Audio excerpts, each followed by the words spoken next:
And here it is. Here indeed it is. Roll up, ladies and gentlemen. One man went to know. Here it is. Here I am. Hope you are there. The session commences and your company is required. That thing that we do regular-ish as clockwork, we're doing it exactly round about the same time that we do it. So the usual protocols, click on the like button as you are coming in. Click on subscribe as well. If you haven't done that already, then relax and surrender yourself to whatever comes in the next however long the session lasts. No promises apart from excitement from the word go. So from the get-go, from the word bang, one man. Another Savior, holy, holy, holy, holy, Adimebujuku. Another Savior, holy, holy, holy, holy, Adimebujuku. Well, this is Mobien. This is dedicated to the gallant heroes of the Nigerian Biafra War and IPO families all over the world. I remember the Nigerian Biafran War, in the thickness of the Biafra genocide. Hey, one man revived the vanishing hope to life. Let the great Biafran army to fight, and they were singing out, holy, holy, holy, holy, is another Savior. They were singing out, holy, holy, holy, holy, is another Savior. Holy, holy, holy, holy, is another Savior. Many years after the genocide, whoa, yet another great leader has risen up now. Oh, and he's leading the Biafrans to victory. In your madika, yabika kokwa na mloa. Hey, anamekele maduche mefo. Mwanemo, it's an honor having you on board. When I'm singing along, holy, holy, holy, holy, Nandekano is another Savior. Sing along, holy, holy, holy, holy, Nandekano is another Savior. When I sing along, holy, holy, holy, holy, holy, holy, holy, is another Savior. Getting it right and getting it fast now. Holy, holy, holy, holy, AMAECHI is another Savior. Holy, holy, getting it right and getting it fast. Yeah, for freedom is another Savior. Yeah, for freedom. Holy, holy, holy, holy, Nandekano is another Savior. Another Savior, holy, holy, holy, holy, Adimebujuku. Another Savior, holy, holy, holy, holy, Adimebujuku. Well, this is Mobien. This is dedicated to the gallant heroes of the Nigerian Biafra War and IPO families all over the world. I remember the Nigerian Biafran War, in the thickness of the Biafra genocide. Hey, one man revived the vanishing hope to life. Let the great Biafran army to fight, and they were singing out, holy, holy, holy, holy, is another Savior. They were singing out, holy, holy, holy, holy, is another Savior. Holy, holy, holy, holy, is another Savior. Many years after the genocide, whoa, yet another great leader has risen up now. Oh, and he's leading the Biafrans to victory. In your madika ya bika kwa na mnoa. Eh, ana mekele mazuche mefo. And there you heard it right there, the voices of defiance from the East. They will never give up. Holy, holy, holy, holy, as guys, I bring you this. Lagos 2023. Islamic group says endorsement of Sanwo Olu'S for second term unjust and provocative. So there it is right there. This is something now that is coming sharp and hard and suddenly into the Nigerian political dynamic. It was something that was coming drip, drip, drip all the way through, going back to Uthman Danfodio, who promised them that they would dip their Quran in the sea. But now it looks as though they are now sufficiently emboldened that they have to fast it forward now. So all matters Islamic is all matters Nigeria now, as they move to seize complete charge of that country. They are not even equivocal about it. It is brazen and upfront. Again, Lagos 2023, Islamic group says endorsement of Sanwo Olu'S for second term unjust, provocative. So, of course, entirely about religion, that one I make bold to guess at. I've not read it, but already you know that's all about religion right there. So what is this one about, though? 2023, I won't run if Jonathan decides to run. No prices. This will come as a surprise to you, but this guy has somewhat been an adopted son of Goodluck Jonathan for a very long time. But is he playing some sort of like a very sleight of hand Machiavellian politics? Is there several layers of undertones and intricacies to this statement? Or are you taking it verbatim? It is Bala Mohammed, by the way, so that is the surprise. 2023, I won't run if Jonathan decides to run, a headline attributed to the fundamentalist from Bauchi State, Bala Mohammed. So there it is right there. So this one now, from the sublime to the ridiculous, and you'd have thought that Nigerian politicians, especially off the back of Buhari, would have known not to use this technique anymore. But it looks as though they still consider the Nigerian people gullible, and so they continue to throw things like this at them. I'll tackle insecurity within 6 months, aspiring President Wike declares. So something that Nigeria has been contending with since pretty much 1999, when Obasanjo moved against the Boko Haram sect, killing their leader, and that has ratcheted, scaled up, and now ballooned into this now monstrosity that we're dealing with. But all of that, this guy now promises to deal with it in 6 months. Remember when Buhari was coming in 2014, he gave us the same timeline to fix both insecurity and electricity all within 6 months. 7 years and counting, things get worse. So you'd think they'd know not to do this again, but not the short little man from River State. I'll tackle insecurity within 6 months, aspiring President Wike declares. So quite how he's going to do that, I'm sure he'll tell us just about soon enough. So we'll find this one out. We'll find, hold on. Have I clicked on something to now flick myself off the page that I'd intended to bring you?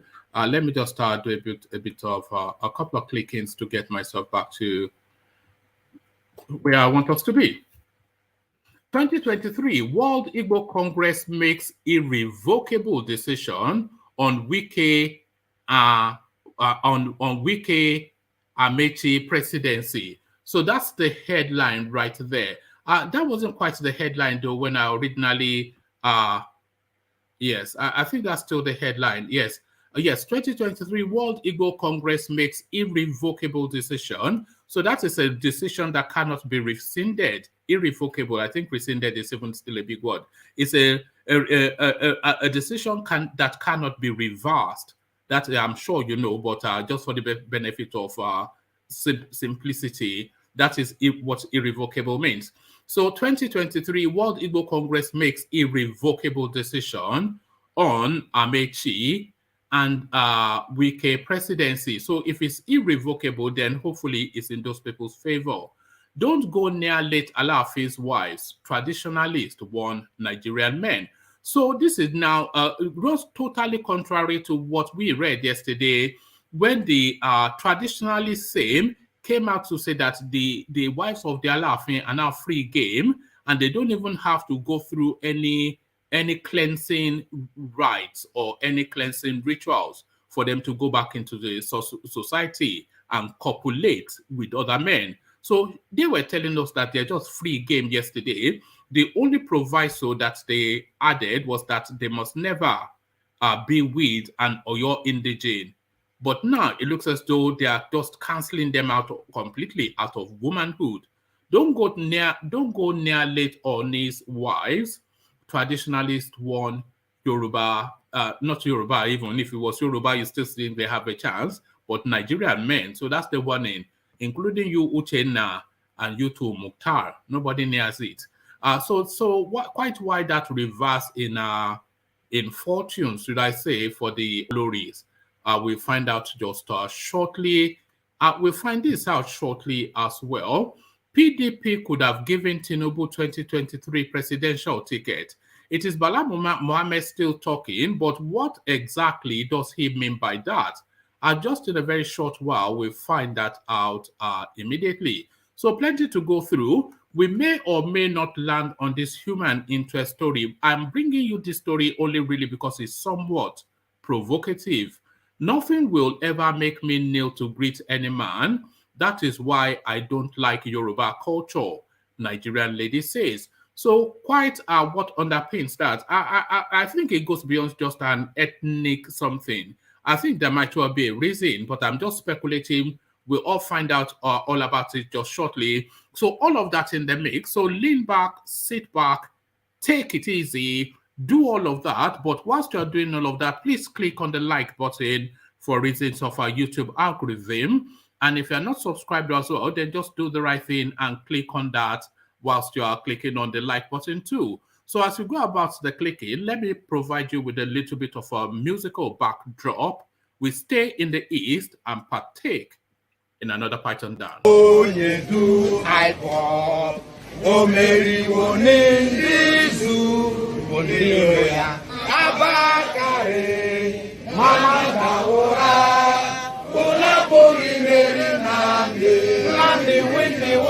Python dance 1, Python dance 2, now Python dance 3. Una bori meri Nandi win the war. Python dance 1, Python dance 2, now Python dance 3.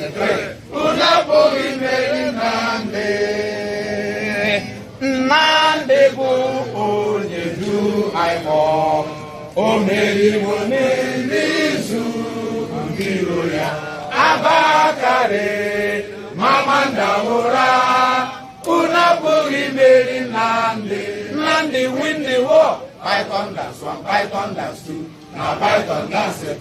Una buri meri Nandi win the war. Python dance 1, Python dance 2, now Python dance 3. Una buri meri Nandi win the war. Python dance 1, Python dance 2, now Python dance 3. Una buri meri Nandi win the war. Python dance 1, Python dance 2, now Python dance 3. Una buri meri Nandi win the war. Python dance 1, Python dance 2, now Python dance 3. Una buri meri Nandi. And there it is right there. They would never give it up. The East insist Nnamdi wins the war. So Nnamdi wins the war. Last guys, I bring you this. Lagos 2023, Islamic group says endorsement of Sanwo Olu'S for second term unjust, provocative. An Islamic group, Muslim Rights Concern, MURIC, has condemned the endorsement of Lagos State Governor Babajide Sanwo Olu'S for his second term bid, describing it as unfair and provocative. This was in reaction to last week's widely reported endorsement of the incumbent governor of the state for a second term in office for the 2023 gubernatorial election by the Governance Advisory Council, GAC, an apex decision-making organ of APC in Lagos. The director of MURIC, Professor Ishaq Akintola, expressed the group's displeasure over the governor's second-term endorsement in a statement he personally signed on Monday. MURIC maintains that the endorsement was in violation of the long-standing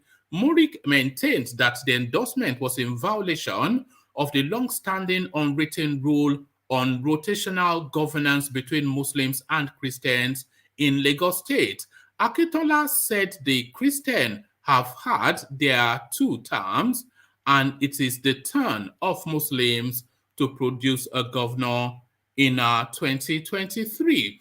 According to MURIC, it is on record that ex-President Governor Akinwumi Ambode, a Christian, spent 4 years in office, and another Christian, Babajide Sanwo Olu'S, was brought in ostensibly to complete the Christians' 2 terms, which expires by May 2023, when a Muslim, Citris Paribus, is expected to take over the reins of office. That is why Muslims in Lagos regard the recent endorsement given to Governor Babajide Sanwo Olu'S to run for the Christians' 3rd term as unfair, unjust, and provocative. It may not be known in official circles, but Lagos Muslims are grumbling, and we have been under pressure for some time now to speak up. MURIC rejects exclusivism in matters of governance. The unwritten laws should have been adhered to. Lagos Muslims are taxpayers and key stakeholders in issues affecting the welfare of Lagos citizens. We must, therefore, be consulted on matters of governance. We refuse to be blindfolded on the way to the polling booth.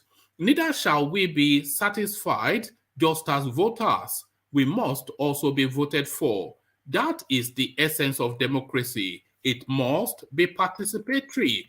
The choice of candidates and leadership must not be lopsided in democracy. Every segment of society must be consulted. However, spokesman of APC in Lagos, Seyi Oladejo, could not be reached for a reaction as of press time. So there it is right there, the Islamic, once they seize Lagos, they seize everything. Let's swiftly move on, and then I will come and discuss that hopefully when there are people assembled to take on the topics. 2023, I won't run if Jonathan decides to run. Bala Mohammed.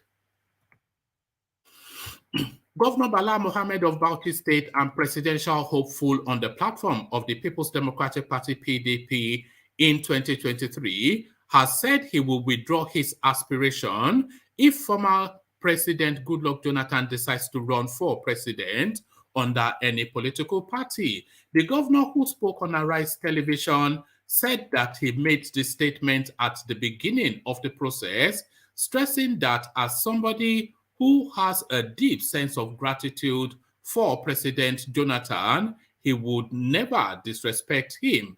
I became a minister by God's wish through him. I came to the limelight in Nigeria through former President Jonathan. I have never left him for 1 minute. He is my boss and mentor, and I respect him so much. In whichever party he would run, I said I won't run. I don't want to be like some people after being mentored. So, of course, so the gloves are off. So I don't need to explain that, though. So just listen to the words. In whichever party he would run, I said I won't run. I don't want to be like some people. After being mentored by somebody laboriously, they will despise the person. He kept me in the FCT for 6 years, he said. Mohammed added, I told him, and he even asked me to go ahead. And I told him that if he's running, that I won't run. I have some permutations here and there of those who wish him to run. Of course, we have come to a level where I have gone too far, and I am even having an appointment to see him and find out the truth because it's going to put some of us in a very difficult condition. I am a person of honor and integrity. I am a person of my words, and I won't want to swallow them. But at the same time, I wouldn't want him to be used to stop me by those who have been planning to do that.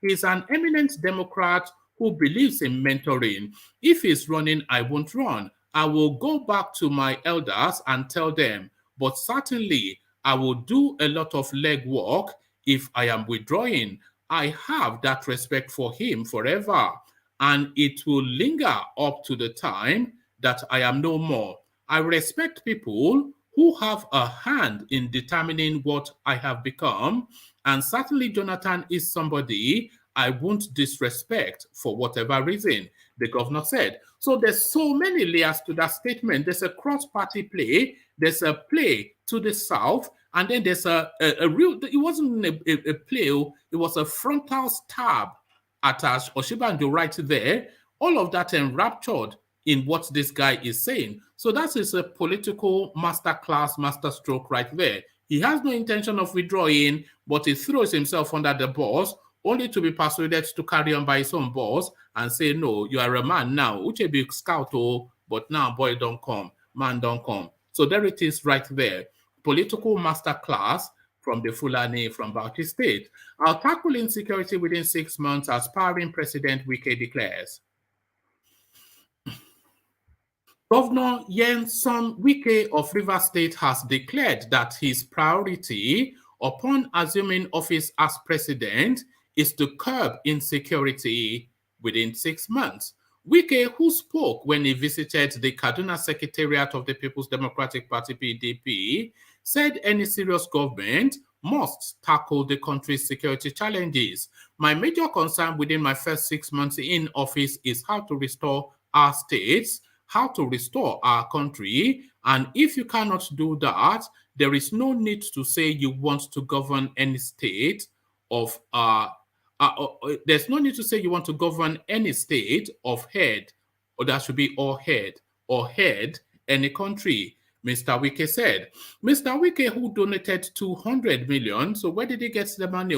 So we're doing the tabs now, and I think it's already about 2-3 billion naira deep. Mr. Wike, who donated 200 million to internally displaced persons, IDP, in Kaduna State, as part of his campaign tour, said, we must not be sentimental about winning the 2023 election. We need courageous and competent people to win the election come 2023, which we will do when you give us the mandate, he said. However, the presidential hopeful lamented that the country's primary focus is on weapons purchase. However, the presidential hopeful lamented that the country primarily focuses on weapons purchase rather than intelligence gathering. One of the major problems we have as a nation is that we don't spend much money on intelligence gathering.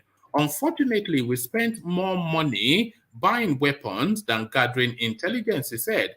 Mr. Wike enjoined party members to eschew any form of bias by uniting to support a single candidate ahead of the 2023 election.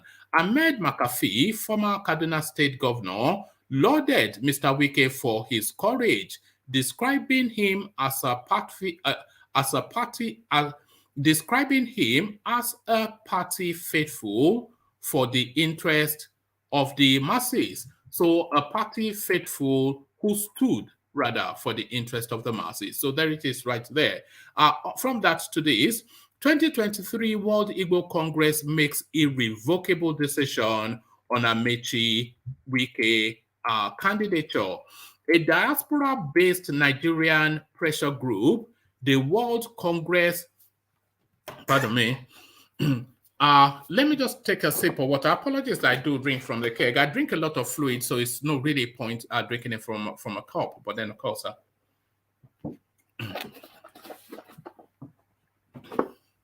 pardon me for that. A diaspora-based Nigerian pressure group, the World Igbo Congress WIC, on Monday, said the presidential aspiration of Masas, ROTIMI, AMAECHI, and Nyesom Wike is dead on arrival.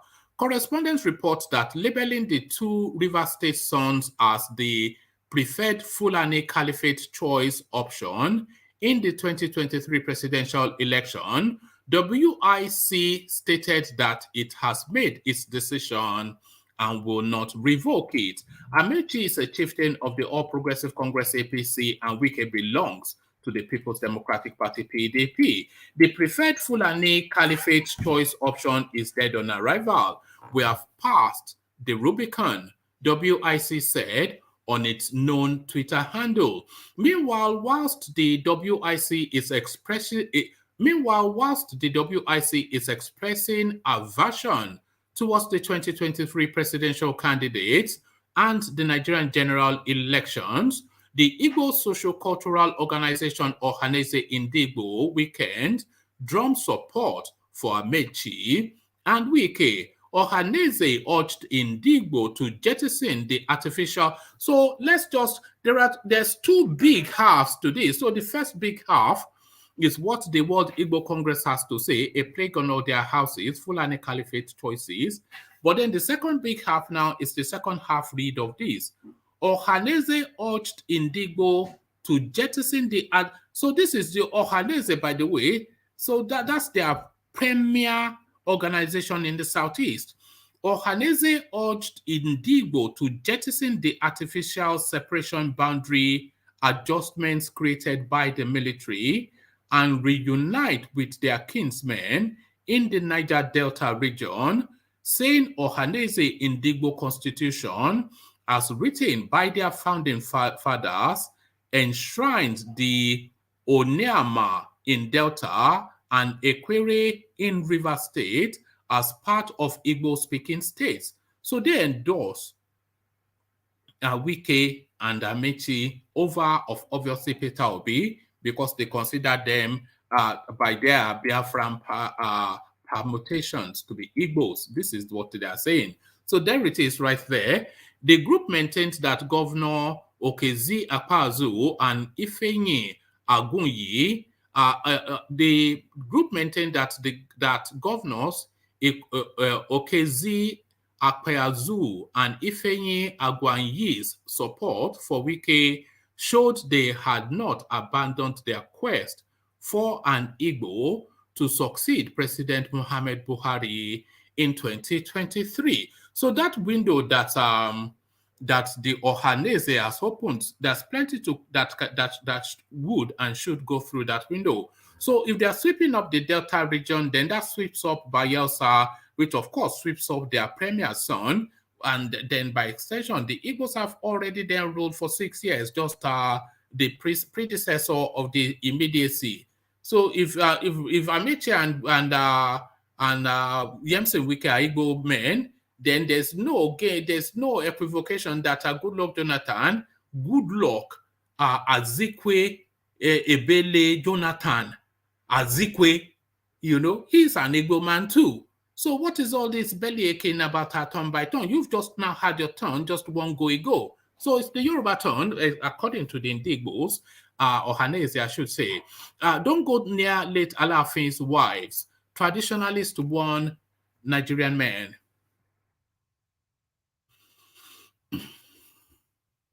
A traditionalist called the Baba Araba of Osogbo, Chief Ifayemi Elebugbon, has warned Nigerians against going for the wives of the late Alaafin of Oyo until they complete some rites. Recall that the 83-year-old Alaafin of Oyo, Oba Lamidi Adeyemi III, had died on Friday during a routine checkup at the Afe Babalola University, Ado Ekiti. Oba Lamidi had 13 wives whilst he was alive. The monarch was well known for his love for light-skinned women. Their pictures with the late king were often seen on social media, as he was very proud of his wives. In an effort to investigate the faith of the wives, BBC Yoruba spoke to some traditionalists. One of them, Baba Araba of Osogbo, stated that the wives will only be available to other men until their mourning period ends, and will only be that should be after, not until. So stated that the wives will only be available to other men after their mourning period ends and all rights are completed.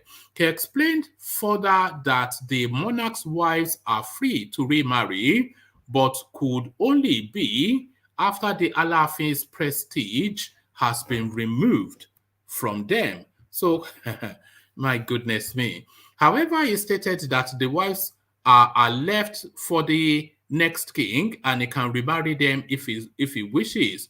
Going further, he said that presently no one must go near the king's wives.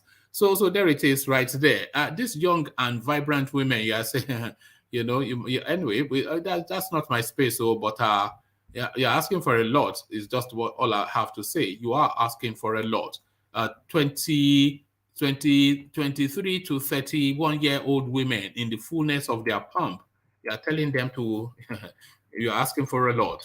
PDP could have given Tinubu 2023 presidential ticket. It is Bala Mohammed still it is Bala Mohammed still commanding the floor.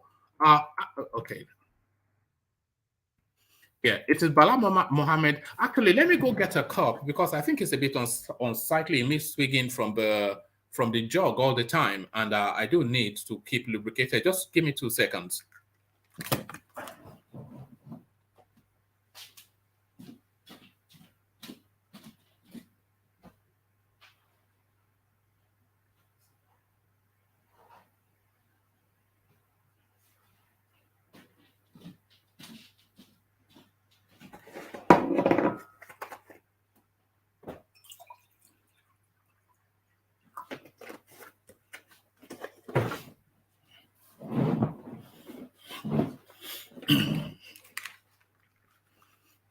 So yes, and there we are. So, and there we are. PDP could have given Tinubu 2023 presidential ticket, headline attributed to Bala Mohammed. Governor Bala Mohammed says the People's Democratic Party would have handed APC national leader Bola Tinubu its presidential ticket if he was in the PDP. Bala Mohammed, in an interview with Arise News, said that the PDP recognized Mr. Tinubu's contribution to national development and support for President Muhammad Buhari. I met Asiwaju Bola Tinubu, we discussed. He was talking about consensus, and I told him, if you were in PDP, we would have just given you the ticket because we know that without you, Buhari wouldn't have been a president. And in PDP, we recognize contribution, he explained. The Bauchi governor's comment came amidst several speculations that Mr. Tinubu's influence may not be enough to earn him the APC presidential ticket. Last week, Governor Yemson Wike, a PDP presidential hopeful, said all APC presidential aspirants, including Mr. Tinubu, are worse than Buhari. They continue to herald that Buhari has done well despite the insecurity, economic hardship, and downward spiral of the Naira. I don't see any of them that will do better than Buhari, the Rivers State governor stressed. What will an APC candidate say that will be different? They worked with the present government that has destabilized Nigeria. Mr. Wike stated this whilst responding to questions in an exclusive interview with the BBC regarding his chances of winning against Vice President Yemi Osinbajo, Minister of Transportation Rotimi AMAECHI, and Mr. Tinubu. So there it is right there. So it would have been, I don't know quite what politics Bala Mohammed is playing, but it is quite intriguing. So we made this now the last readout, and then we see who is available, if anyone. Otherwise, we shut it down. Nothing will ever make me kneel to greet any man. That is why I don't like Yoruba culture, Nigerian lady says. So the lady in question is a lady that calls herself Ruth.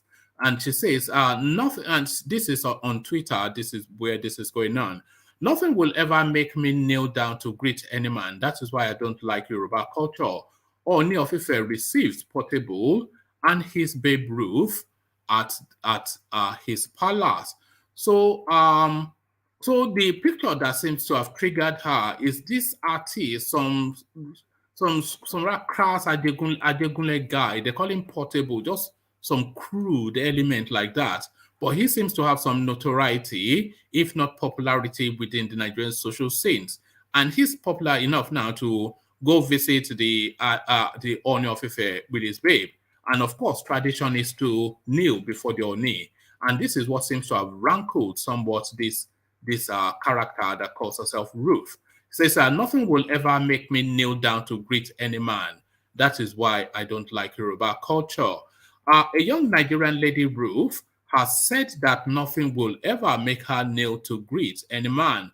Ruth, who stated this on Twitter, also said she does not like Yoruba culture because women are expected to kneel to greet their elders. So that is the totality of that. But setting aside her dislike, she didn't say she didn't like Yorubas, by the way. She said she didn't especially like the culture and especially that element of the culture.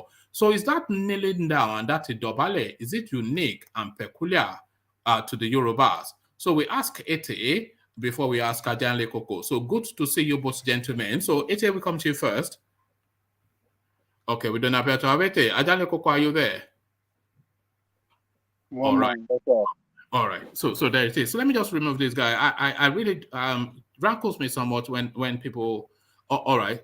So yeah, let me come to you then, Ajanle Koko. So this thing, this lady now saying that well, you're not the person to ask really, because I wanted to ask if it replicates this Idobale kneeling down tradition that we have in Yoruba land. Does it replicate in other cultures, do you think? Well, you know, different cultures have their own way of greeting. So our own is to dobale and to kneel down. So for that lady, she doesn't like it. Hold on, Ajanle Koko. Let me just acknowledge something quickly. So this is Koko Mama. Koko Mama, if you want to come in, because I want you to come and speak on this particular matter. This is some rascally woman that is always making noise on YouTube. So if you want to come in. Yeah, so back to Ajanle Koko. Okay. Yeah. So obviously she's not a Yoruba lady. No, She might be from the east or from maybe south. I think do the south not have the kneeling down Idobale culture as well? Do they have a cutscene where you bend your knees to an elder? Do they not have that in south? I know of. We saw that of Wari. You see the men kneel down before their own men. You know, that is their own Idobale. I don't know of the. No man leader for any woman in Wari or Ajanle. Where did you see that one? No. I said I saw a man kneel down before a man. Okay. The women also need to kneel down before their man in a Wari. Oh, there is that culture there in the south. Yes, there is. Oh, yeah. But is it in the southeast? Is it a culture in the southeast? No, I can't speak about the southeast. I don't know much. It's not a culture. Okay. Is it a culture in the north? We don't know. Yes. No, it'd be interesting to know. Yeah, go on. No, they're not. You know, in an Islamic way, the men, they have to. It's not. They will not totally kneel down. They will just like we saw El Rufai with Malam Buhari. Yes. So that's the way they do it. And their women, they kind of show respect. They bow their head or kind of not totally kneel down, but at least you will see that they will bend down for you. You know. the women in the north, they will bend down and lower themselves down almost to the knee, but they will not kneel down like the way Yoruba does their own. So that lady might be from the east, because it was only the east that don't dobale and they don't kneel down. So I can understand that she recalls somewhat being, maybe that's a feminist something, but to reach from that to say she doesn't like Yoruba culture, that's a bit much now. No, you are not. Nobody is not. You are not held at gunpoint now, Ajale Koko, to kneel down. It's just to show good manners, and if that's not your own way, then it's not by force. You don't hate us now. Kilo later, eh? She's just the she got it wrong totally there. They shouldn't have made that statement that that's why I hate Yoruba culture. That is just a very senseless statement. So you don't like, oh, we don't do it. I don't like to kneel down. Okay, that is it. Fine. But don't say that is why I don't. The culture is. I think there's something deeper than that kneeling down there's from something her. deeper. Maybe today or Badebo, they've shown up. One man, can I say something, please? Yeah, carry on. Yeah. Good evening, everyone. Even in the England, I saw some ladies bedding down for the Queen. I said, this is not different from ours. The men bow from the west as well. They bow. Every head of state bow down before the Queen. Not lady, every head of state across the world, they bow down before the Queen. Obama bowed when he visited. Obama bowed. Trump bowed. Obama didn't bow when he visited. It's only the American presidency that never bow before the Queen of England. Are you sure? Yeah, I'm pretty sure Obama bowed. He didn't. He bowed in Saudi Arabia. What is that thing that they have inside, that funny globe that they always... Have you seen that globe that they have in Saudi Arabia? Oh, I'll show you in a minute. No, carry on, Ajaleko. Okay, so that lady got it wrong. That is why I hate Yoruba culture. I will never kneel down. Oh, I mean, I believe she's just a young lady. So the way they say all sort of nonsense. They don't think before they talk. I think that is what she clearly expressed there. She didn't think well before she... Ajali Koko, it's lack of exposure, because some of them, they have been in one place now. When you begin to expose, when you've been exposed, there's some comments you don't make, because people have their way of life, which is the culture now. That's right. And I believe that guy that went with him to Oni, I think he's a popular musician. They call him Zazu. Is he not this one because Zazu? Yes, Zazu. So I avoid him. It's just they kicked him out of Kenya just for going there to insult their women. It's just some. They called it back in the day. We used to call people like that a ras guy. He's a ras guy. He's just a ras guy. So you go to the core. But that guy can dance, so he can dance. So I was supposed to. I've never paid full attention. I only see him flitting in and out of social media, but I've never followed his music. But I don't really follow. But one time I just stumbled on it and I saw the stepping, the dance step. I mean, the way he was dancing. I said, "Oh, well." He can dance. Is deep core Yoruba now. He can't speak a word of English, not one word. Oh, okay. I think is it not a Fuji musician? Is it a Fuji or what kind of music? I think it's a crossover. Is along those Zlatan Ibile, those Naira Marleys. So that's cusp of music. That's Igbo should know now. That guy they call is it the Fuji and they call him what does he play? Ajale Koko. That guy is a bad role model. It's not somebody we should be mentioning his name at all. No, it's a popular artist now. It's a popular artist. But he's a bad role model. He's a bad one. He's a bad one. Everybody is a bad model. Was an Amogona. I detest him to a core. I detest him. It's No, not no, we're somebody just that talking about the music. What kind of music does he play? Is it Fiji music or Afro Fuji? What does he play? That's what I'm asking. I think before he was on Fuji, so I It's think Fuji. he changed to hip hop. You know, just Yeah, to, hip hop. Fuji is not something the young people listen to. They listen to more of hip hop and what they call it, all this Afro. It's just Okay. mixed.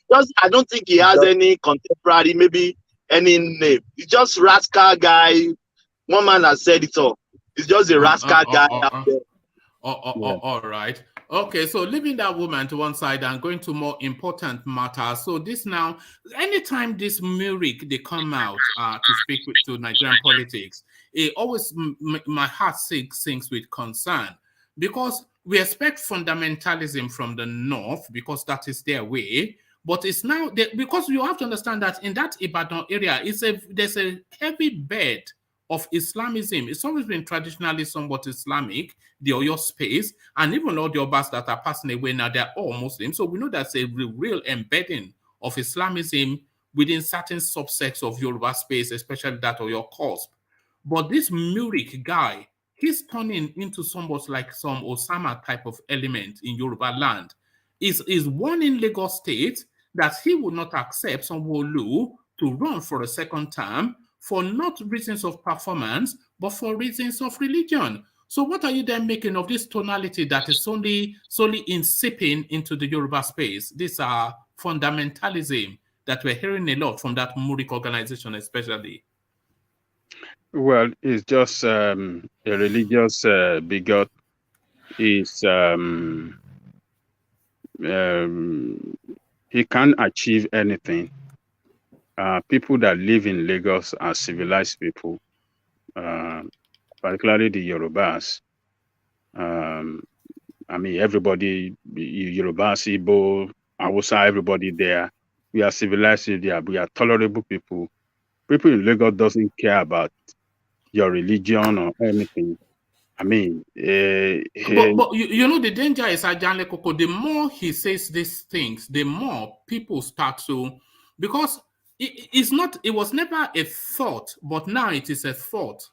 And then a Muslim will suddenly, who has never thought about it before, will suddenly say, hold on now, that is true, okay? What are we? Are we second class city? And before you know it, it suddenly takes on a life of its own. This is the insidiousness of this sort of, little insertions that is very dangerous thing, what this guy does and is doing. Yes, you're right. It's very dangerous. This is not who we are. We don't, particularly we Yorubas, we don't go for political hobbies on the basis of religion.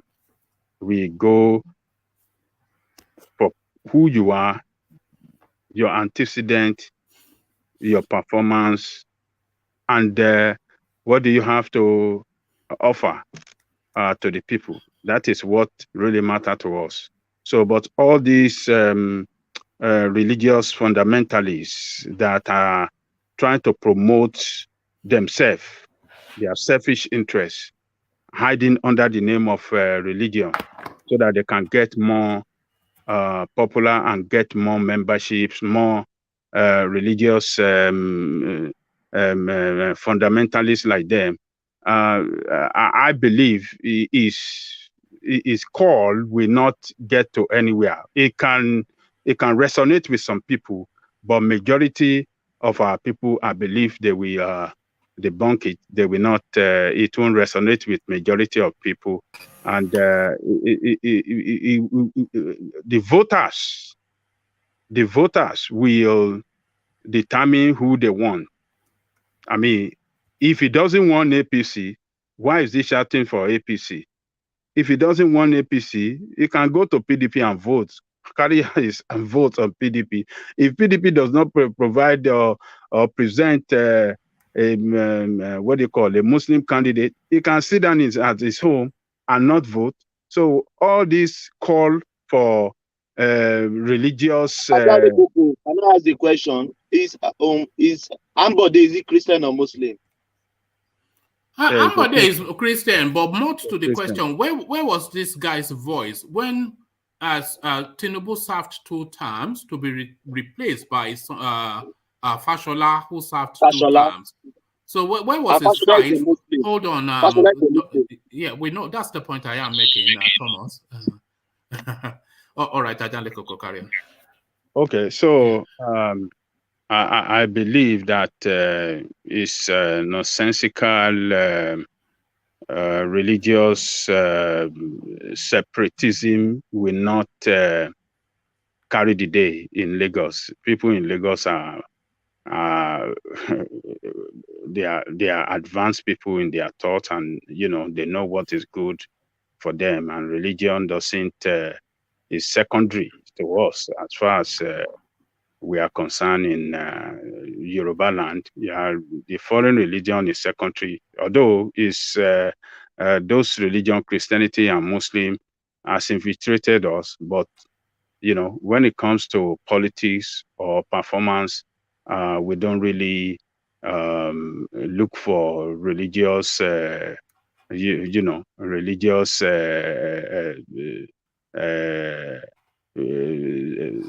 We don't look for religious reason, to make our choice or to determine our choice. So it should be condemned if, like, who do I call it? The chief imam of he made the same narrative for the presidential space as well, that the presidency has to not only come to Yoruba land, but also to a Muslim.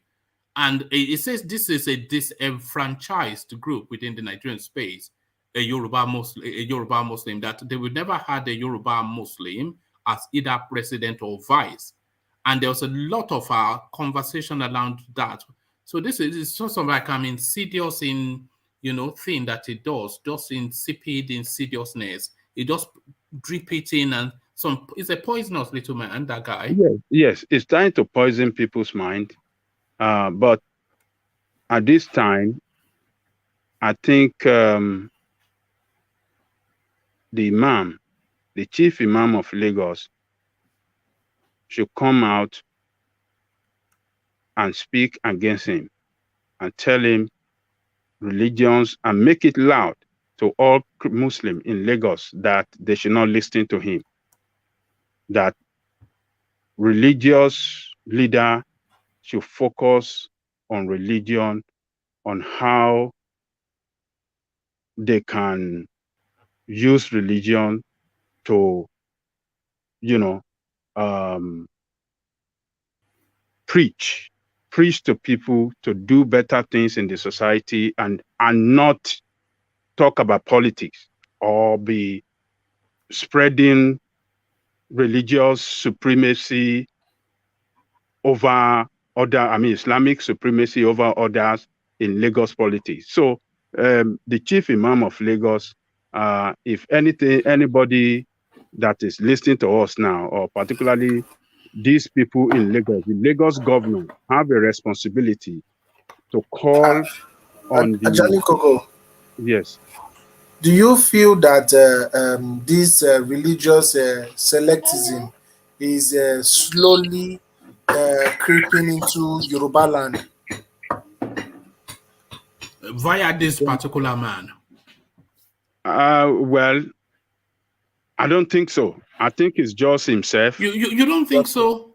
No, I don't think so. I think it's just himself. It's just trying to gain popularity. He's trying to spread his own style of Islamic ideology out there, to attract more membership.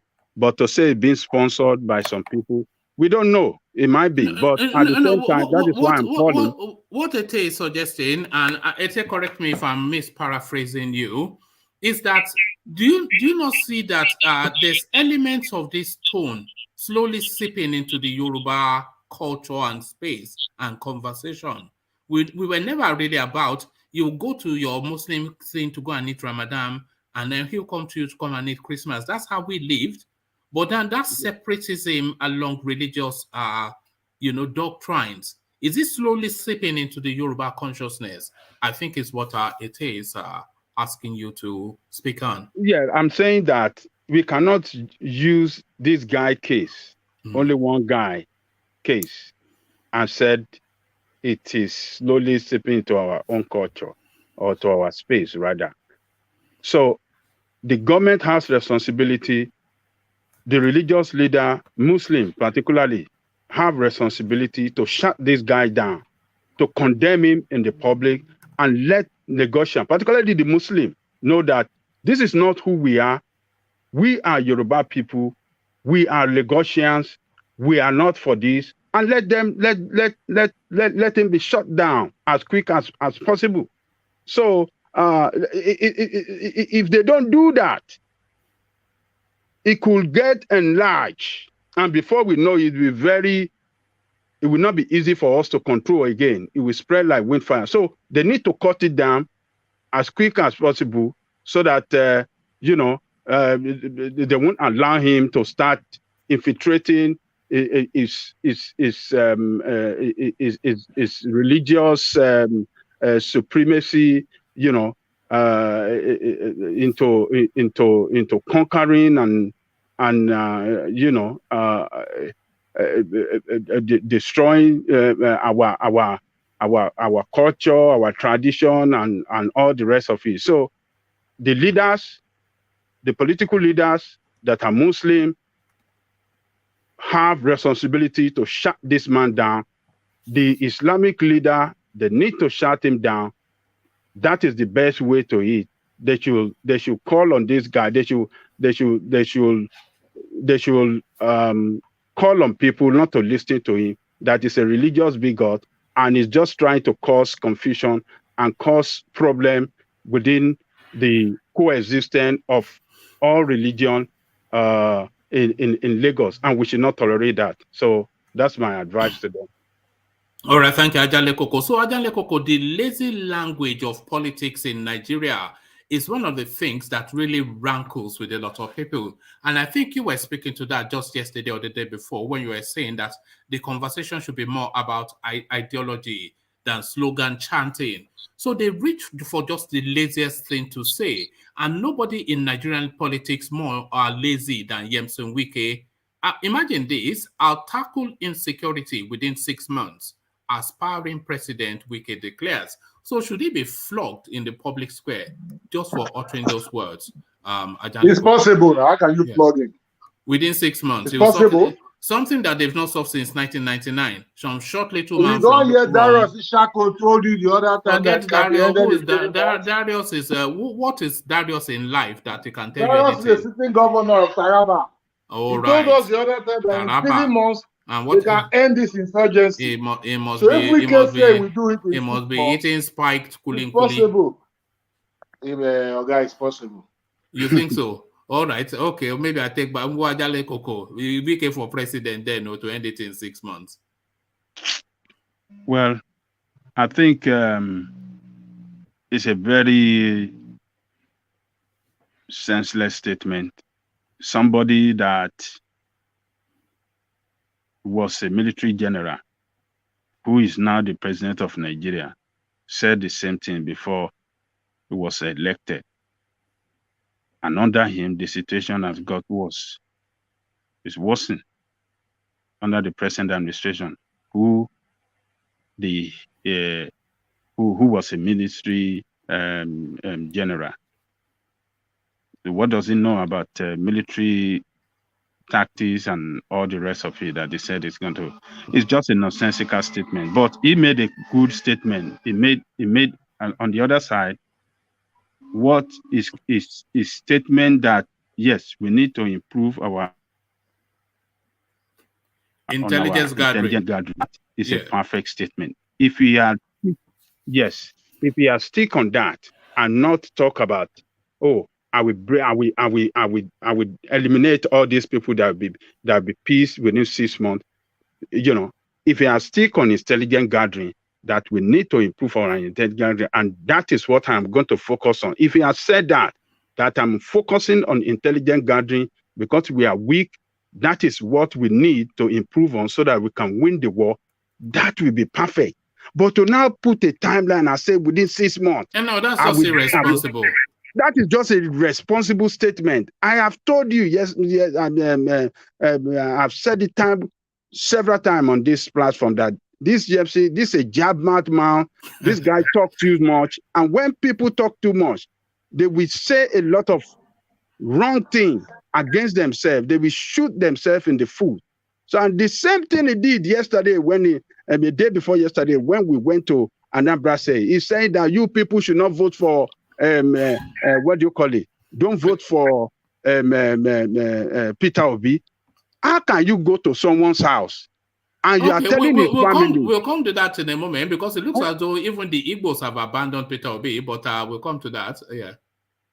Oh man, where did you see that? I read it out and I'll reread it again, but let Adale Koko carry on. Don't worry, we get there. Yeah? Okay. So it should. I know he's a very confrontational guy. Is a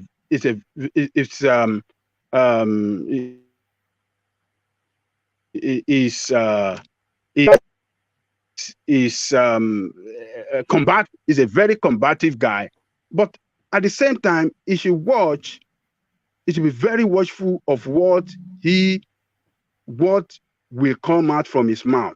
He should not just be talking. He should think before he talk. That is his problem. Sometimes he doesn't think. He just talk. Just Nigerian style, just do it, just say it, and just get away with it. No. Verbal diarrhea. That's what they call it. They call it verbal diarrhea. Yeah, people gonna hold you responsible for what comes out from your mouth. So it need to have a public relation expert around him that can guide him, that can tell him, hey, this is not the way to say it. Say it this way. So I like him that he is promoting the chances of the South for that presidency, that is promoting it. I like him for that. But some of the words, statements that come out from his mouth, I mean, it's too loose, and he just say things that maybe think that people will just. I think it speaks for the headlines. I think this is what it does. It speaks no. That is the wicked problem. Wicked problem is that he will tell you the things the way the things are. He is a very truthful person. He is not a biased somebody. That is his problem. Okay. His problem is that, his problem is that he will tell you the truth. That is wicked problem. But your problem in this country, you want people that lie to you. We will always come forward and tell you, see, this is how it's supposed to be, or this is how they want to do it. That is his problem. He will tell you the truth.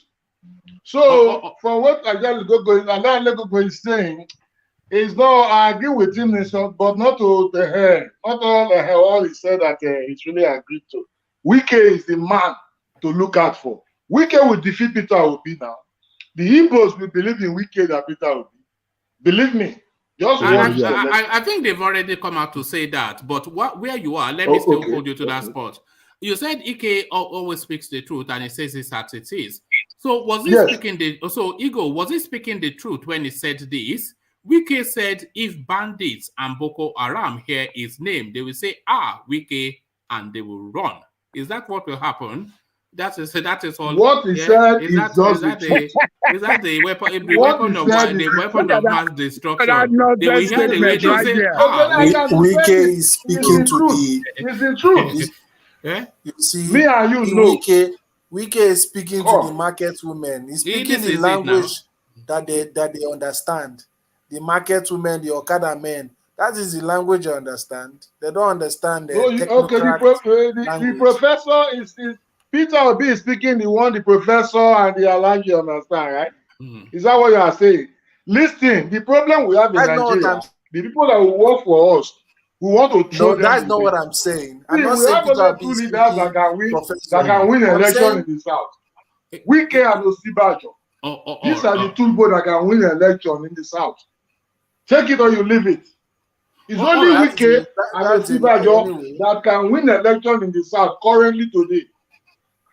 That's a lie. All right. Sorry, Igor, let me stay with Ete on that point that he was making just now, that he speaks essentially to the market women and the organizers and essentially the artisans. But is that for you or not the language really of mass politics in Nigeria? Is that the language that wins votes? Is it the language that speaks to the market women that wins votes?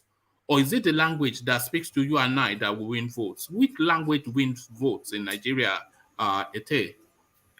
The language that wins votes for now is the language that speaks to the market women. Why is it so?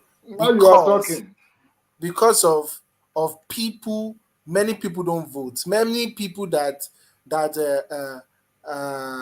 intellectuals, they don't vote because probably they are scared for election violence or they are not interested in the candidates. That's just because when you look at 90 million voter registration and you see election of 20 something million, it shows you that it's not even up to half of the registered voters that are voting. So there's a lot of people that ought to be voting that are at home. And Peter Obi is speaking to those people. These people, you are going to be shocked when you see them come out 2023 to vote in massively for Peter Obi. Massively. All right. Yes. But I somewhat agreed anyway that the language is the language of the masses. So, and that is the who votes, but the masses. It's not. You know, I've never voted in Nigeria. There was, even when I was around, and there's a polling booth barely 4 minutes away from my house. You know, they wouldn't even let you out of the gates. Never mind, you know, don't go and be mixing with the smellies. You know, so yeah, so it's it's essentially the artisans and the market women essentially that are vote. But let me use this window to acknowledge this super chat from Adebisi Adedoyin. And then I take Adanle Koko to a different talking point. A round of his thought and I take him to a different talking point. So Adebisi super chats to say, one man, Coco Mama is a woman. I know you said one time about bringing female on board. So thank you for the super chat, Adebisi, but you need not have told me that because I know Coco Mama is a woman. I have known her for, 3 years. She's the loudest mouth on social media in the Nigerian space. If you want to get abused, go to Coco Mama. So okay. That is one man. Can I? Sorry to cut you guys short. Yeah. I don't want to address the old topic before I get times in on the Murik issue just for a few minutes while you I know we had a debate here a few sessions ago about culture superseding religion in the Southwest. I think I was mentioning that in the previous session. And I think we need to make a clear distinction between, in the case of Murik, in case of intellectual terrorism and operational extremism. That would be because before. Can you define both for the benefit of us, the uninitiated? Yeah, so intellectual terrorism comes before operational extremism. So a clear example will be that of Boko Haram. Boko Haram did not start off as being bandits or attacking people. They started off being intellectual, right? So they would appeal to the Muslim within that space. Then they then graduate into a more extreme form of it. So my concern with Murik is that even though I've said on this show that our culture is very strong, that can resist or rebirth any form of religious, extremism. If we allow this to continue to fester, I'm afraid that over time, they might, penetrate, especially in that or your axis, like you mentioned. They have a heavy dose of religious extremism, extremists in that area. And since the 80s, anytime we've had religious conflicts, it's always been that if you remember, or your axis, it's always been in that area.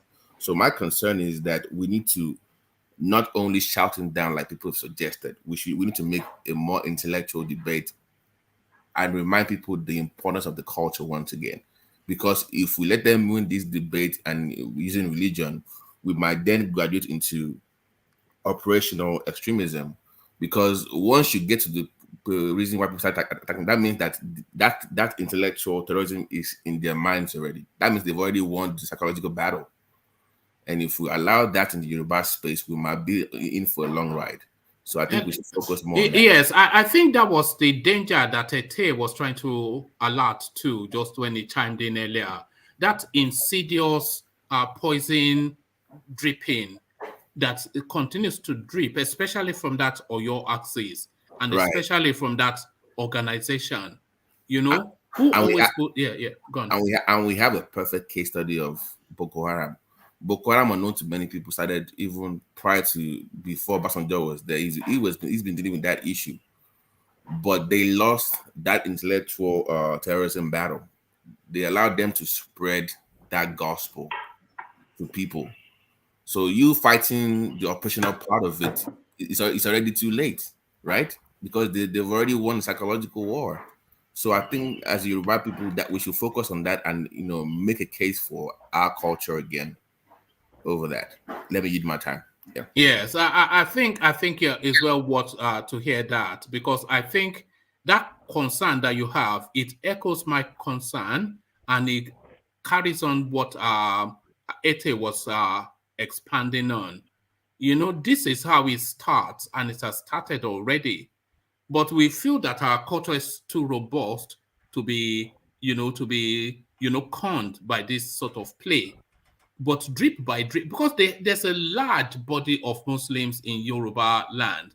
And we know that the Muslims, they are more fervent about religion than anybody else. And we know that they yield very quickly to clarion calls. And we know that they have their hubs, which is their worship centers. So once this thing starts to gain momentum, it will very rapidly sweep up.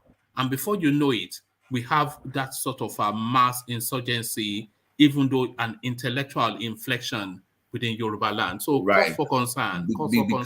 Because also as well, information dissemination in the modern world is even more open now, as opposed to 20, 30 years ago. The access to information is there. So if we allow them to constantly promote those kind of ideologies in the Yoruba space, there's so much the culture can take. But how do you shut it down? Is the thing. You can't shut it down. Yeah, I'm saying by making intellectual counters, not just shouting them down and saying, "Oh, it's wrong." No.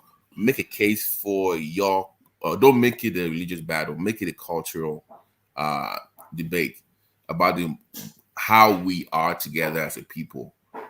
But don't do the shout down, because if you start to shout down Murik, the man has sympathizers as well.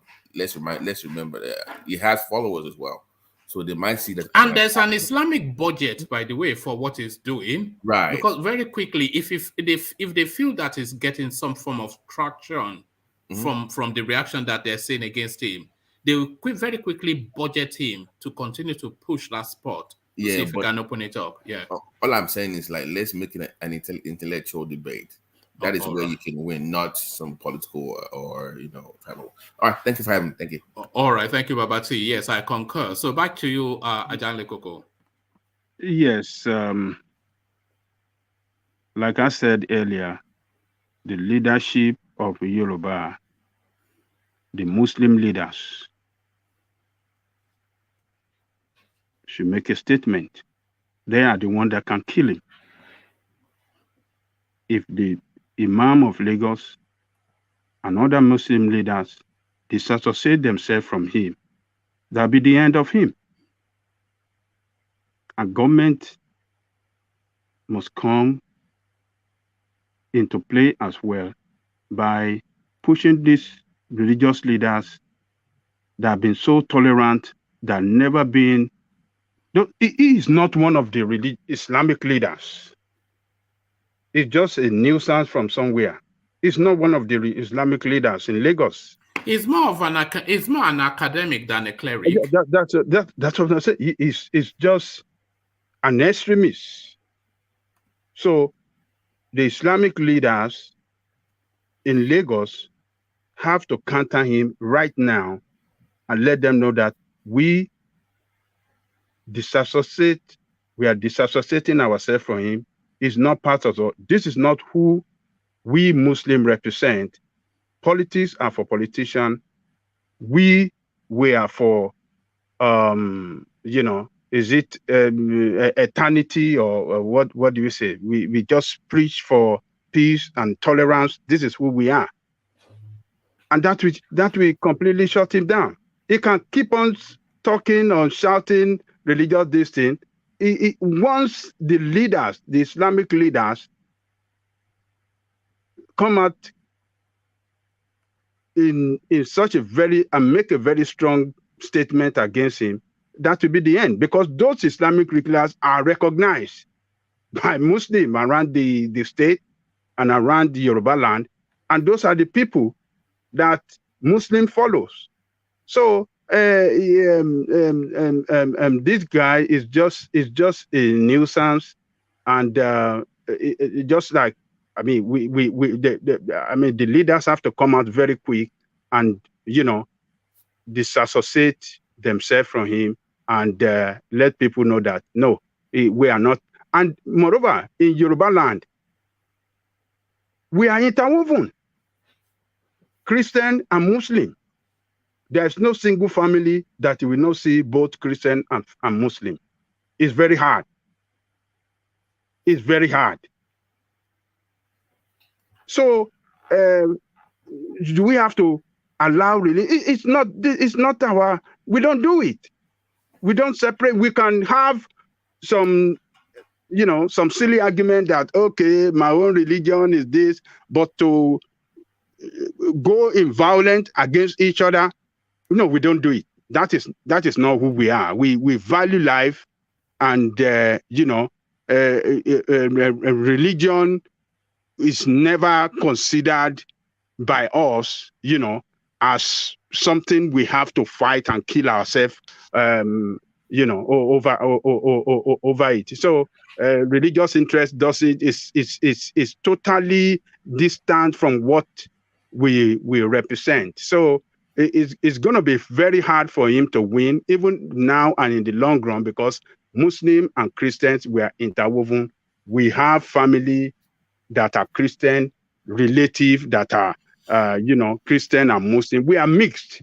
So, and it's never been in the history of Yoruba that we are fighting over religion. Yeah. Can I say something? Yeah. I think one man said something earlier. He said, where was this guy when Tinubu did 8 years? Fashola did 8 years. Mm-hmm. Now, even when these people did 8 years, they had deputies or vice governors or deputy governors that are Muslims. They ran on Muslim tickets. Mm-hmm. So why didn't the Christian then go on the street, or any of the Christian clergy then make issue that why can't you people make it Muslim? Tinubu is Muslim, his deputy is Muslim. I know he had about 3 deputies. Yeah. So why did, even when Fashola was there? Yeah. Even when Fashola was there too, I think his deputy was a Muslim woman. Why did they say yes? Fashola being a Muslim? I mean, you see the problem. You see, one more thing I want to say again is this: is it making noise? If we're to go by the order, the Muslim did 16 years. The Christian has to do 16 years, because with Ambode not completing his second tenure, they have to give them one more term. That is, if Ambode, if this guy Sanwo Olu'S finishes his 8 years, then there's still another 4 years of Ambode. Whoever does that must be a Christian. I mean, is it making noise now? Is it still going to make more noise after this guy is gone? You get it? So what I'm trying to say is that, you see, these people, this Agba were messing among Yorubas. Those are Agba were messing. It's just crazy. Yes, Yoruba is Yoruba. Whether you are a Christian or Muslim, it doesn't matter to us. You are Yoruba, and it's just Yoruba that are qualified to be governor of Lagos State, and that's it. So it's extremism. It should be, and it's the Muslim leader that should stand up against him. Christians should not make statements. They should leave him alone, because we don't want to play into his hand. We don't want to drive it into confrontational argument between Christians and leaders. No, they should not give him attention. Christians should not respond to him. But the governor have responsibility and those in power to wake up the religious leader, particularly the Imam of Lagos, to make a statement and condemn this guy. And that will put the final stop to him. You know, I mean, Muslim rule, just like you said, for 16 years. Why did Christians complain? It's because they are Yorubas. And we are people. We know them. We can only attack them. We can only criticize them based on their performance, whether they perform good or, poor performance. Yeah, we criticize them. We don't criticize them on their religion. So the government have to do something with it. They don't have to. They just have to shut him down. Islamic leaders should come out and condemn this guy and put a permanent stop to him. Yes, it's a very dangerous space that is trying to open up. He's trying to open it. Yes. Yeah. All right, thank you. So let me take you to the next talking point. But before I do that, let me acknowledge Alexander Gomez's super chat. I want to be acknowledging the super chats within the slot that they are putting in so that it's not out of sequence with the conversation. So Alexander super chats to say, he says, I absolutely love it when someone comes on this platform and makes his or her presence felt intellectually. Babati, I salute you wholeheartedly. So Alexander delighting in Babati, as we all do. So there's a certain tonality that Alexander enjoys. I think I'm starting to suspect that highfalutin, just a high-level intellectualism that you hear it in some. There's a certain tonality. You know that tonality that you hear it very much from Black League. Babati also has that tonality, and Obina also has a little bit of. So yes, I think Alexander Gomez delights in all that, and a super chat to acknowledge it. So thank you for the super chat, Alexander Gomez. So let's go on from Alexander Gomez's super chat and stay with Williamson Wiki. So there are two strands to this particular story that I want you to address. So I'll just represent it. It's very short. So I'll steam through it so that you can refresh the two strands. So we're still with the Eastern politics, and Wiki is still in play. World Igbo Congress makes irrevocable decision on AMAECHI Wiki presidency. A diaspora-based Nigerian pressure group, the World Igbo Congress WIC, on Monday said the presidential aspiration of Messrs. ROTIMI AMAECHI and Yemson Wike is dead on arrival. Correspondents report that labeling the two River State sons as the preferred Fulani Caliphate choice option in the 2023 presidential election, WIC stated that it has made its decision and it will not revoke it. AMAECHI is a chieftain of the All Progressive Congress APC, and Wike belongs to the People's Democratic Party PDP. The preferred Fulani Caliphate choice option is dead on arrival. We have passed the Rubicon, WIC said on its known Twitter handle. So that's one half of it, but the other half, equally interesting.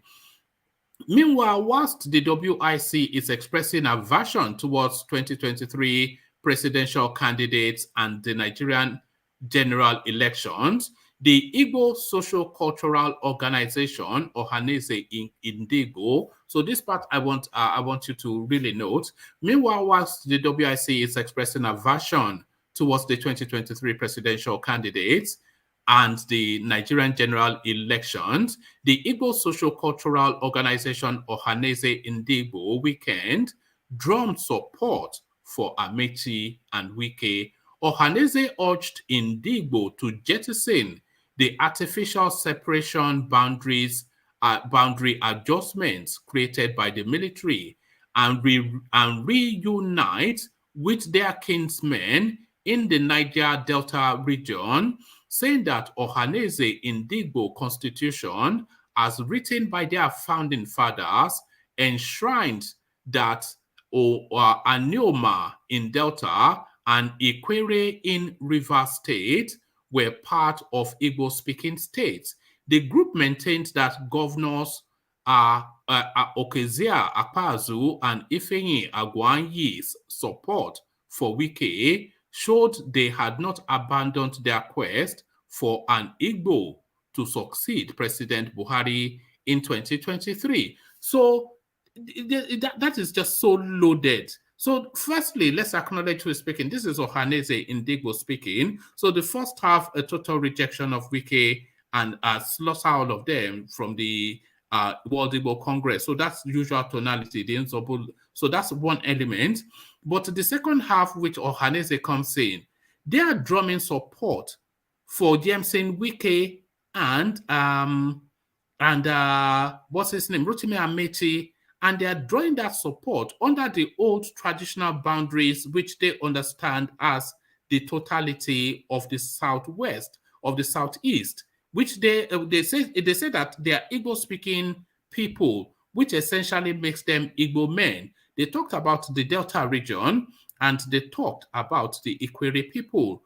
So they are adopting, essentially, they are not even adopting, they are saying that Wike and AMAECHI, they are their sons, and these are the people that they are championing. So a total abandonment, of course, of Peter Obi, which we know that is a lightweight in politics, and Ohaneze acknowledges that. But the adoption of Wike and Rotimi AMAECHI now as the two Igbo champions come 2023. Ajan Lekoko, a turn up for the books. The group in the United States that call Wike the Caliphate's choice. Caliphate choice. I think they got it. And AMAECHI too. I think they got it wrong on Wike. Wike is not Caliphate choice. Wike is even fighting against the northern position within APC. Is fighting against the move to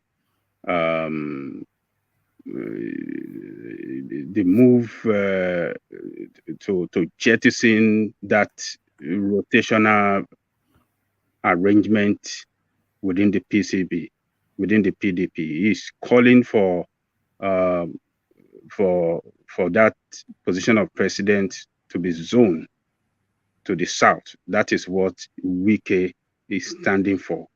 So, and that is why he's going around and, fighting this battle. So it's not a stooge for the North, as far as I know, as far as it's clear to us. His position on why he's pursuing this race is clear to us, that he is calling for power rotation to the south. So he has done it among the governors, and is doing it practically now in pursuit of that goal. So it's not a caliphate. I don't know what they saw that make them call him like that, a caliphate representative or caliphate stooge. So that of AMAECHI, I don't know. But AMAECHI he never make any statement in support for Sardana to be the next president. Just kept there, and he just do it his own. So that one, position looked very suspicious. It looked like, yes, he have some backer up there from the north that are behind him. So, but that is it about two of them. Wike doesn't look like caliphate boy, but AMAECHI, maybe 50-50. I can say 50-50. Don't let, because it's not 100% clear, but let's say 50-50 on that. But on the side of Ohaneze is talking from both sides of their mouth. They are not making their position clear. It's clear enough. No. What I'm saying is that the position they their position is a few months before this present statement that they came out with is against what they are saying now. They are talking from both sides of their mouth. What is their clear position? Who is a real Easterner? AMAECHI from South is not an Easterner. Well, is AMAECHI an Igbo man? Is the question. He has an Igbo name. He's an Igbo speaker. Is culturally Igbo. Olusola, I mean, no, what? Rotimi. Yeah. Is Rotimi not Yoruba name? No, it was just named after in some respect for some, but he's an Igbo man now. Okay, can Rotimi AMAECHI is an Igbo man. He's an Ikwere guy. Now. He's an Ikwere guy now. Okay. Jonathan too is an Igbo man. This is where I really, but yeah, that's your mind. Sorry, go on. Okay, you see the way they divided that country into regions, like South.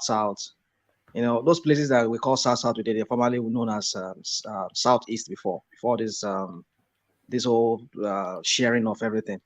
You see, there are some parts of the so-called South that are also part of the Igbo land, if we look at it strictly, like the Ikweres. But the way they share it, just like we say in Edo State, you find some Yorubas in Edo State. You find some Yorubas in Kogi State. That's why Kogi State is in the north. You get it? Or they call it North Central. So you see, like you and I think you and myself and Ajalego, we debated this on this platform some times ago that you were saying Southeast. You don't have to limit it to Southeast, as long as they are Igbo extraction.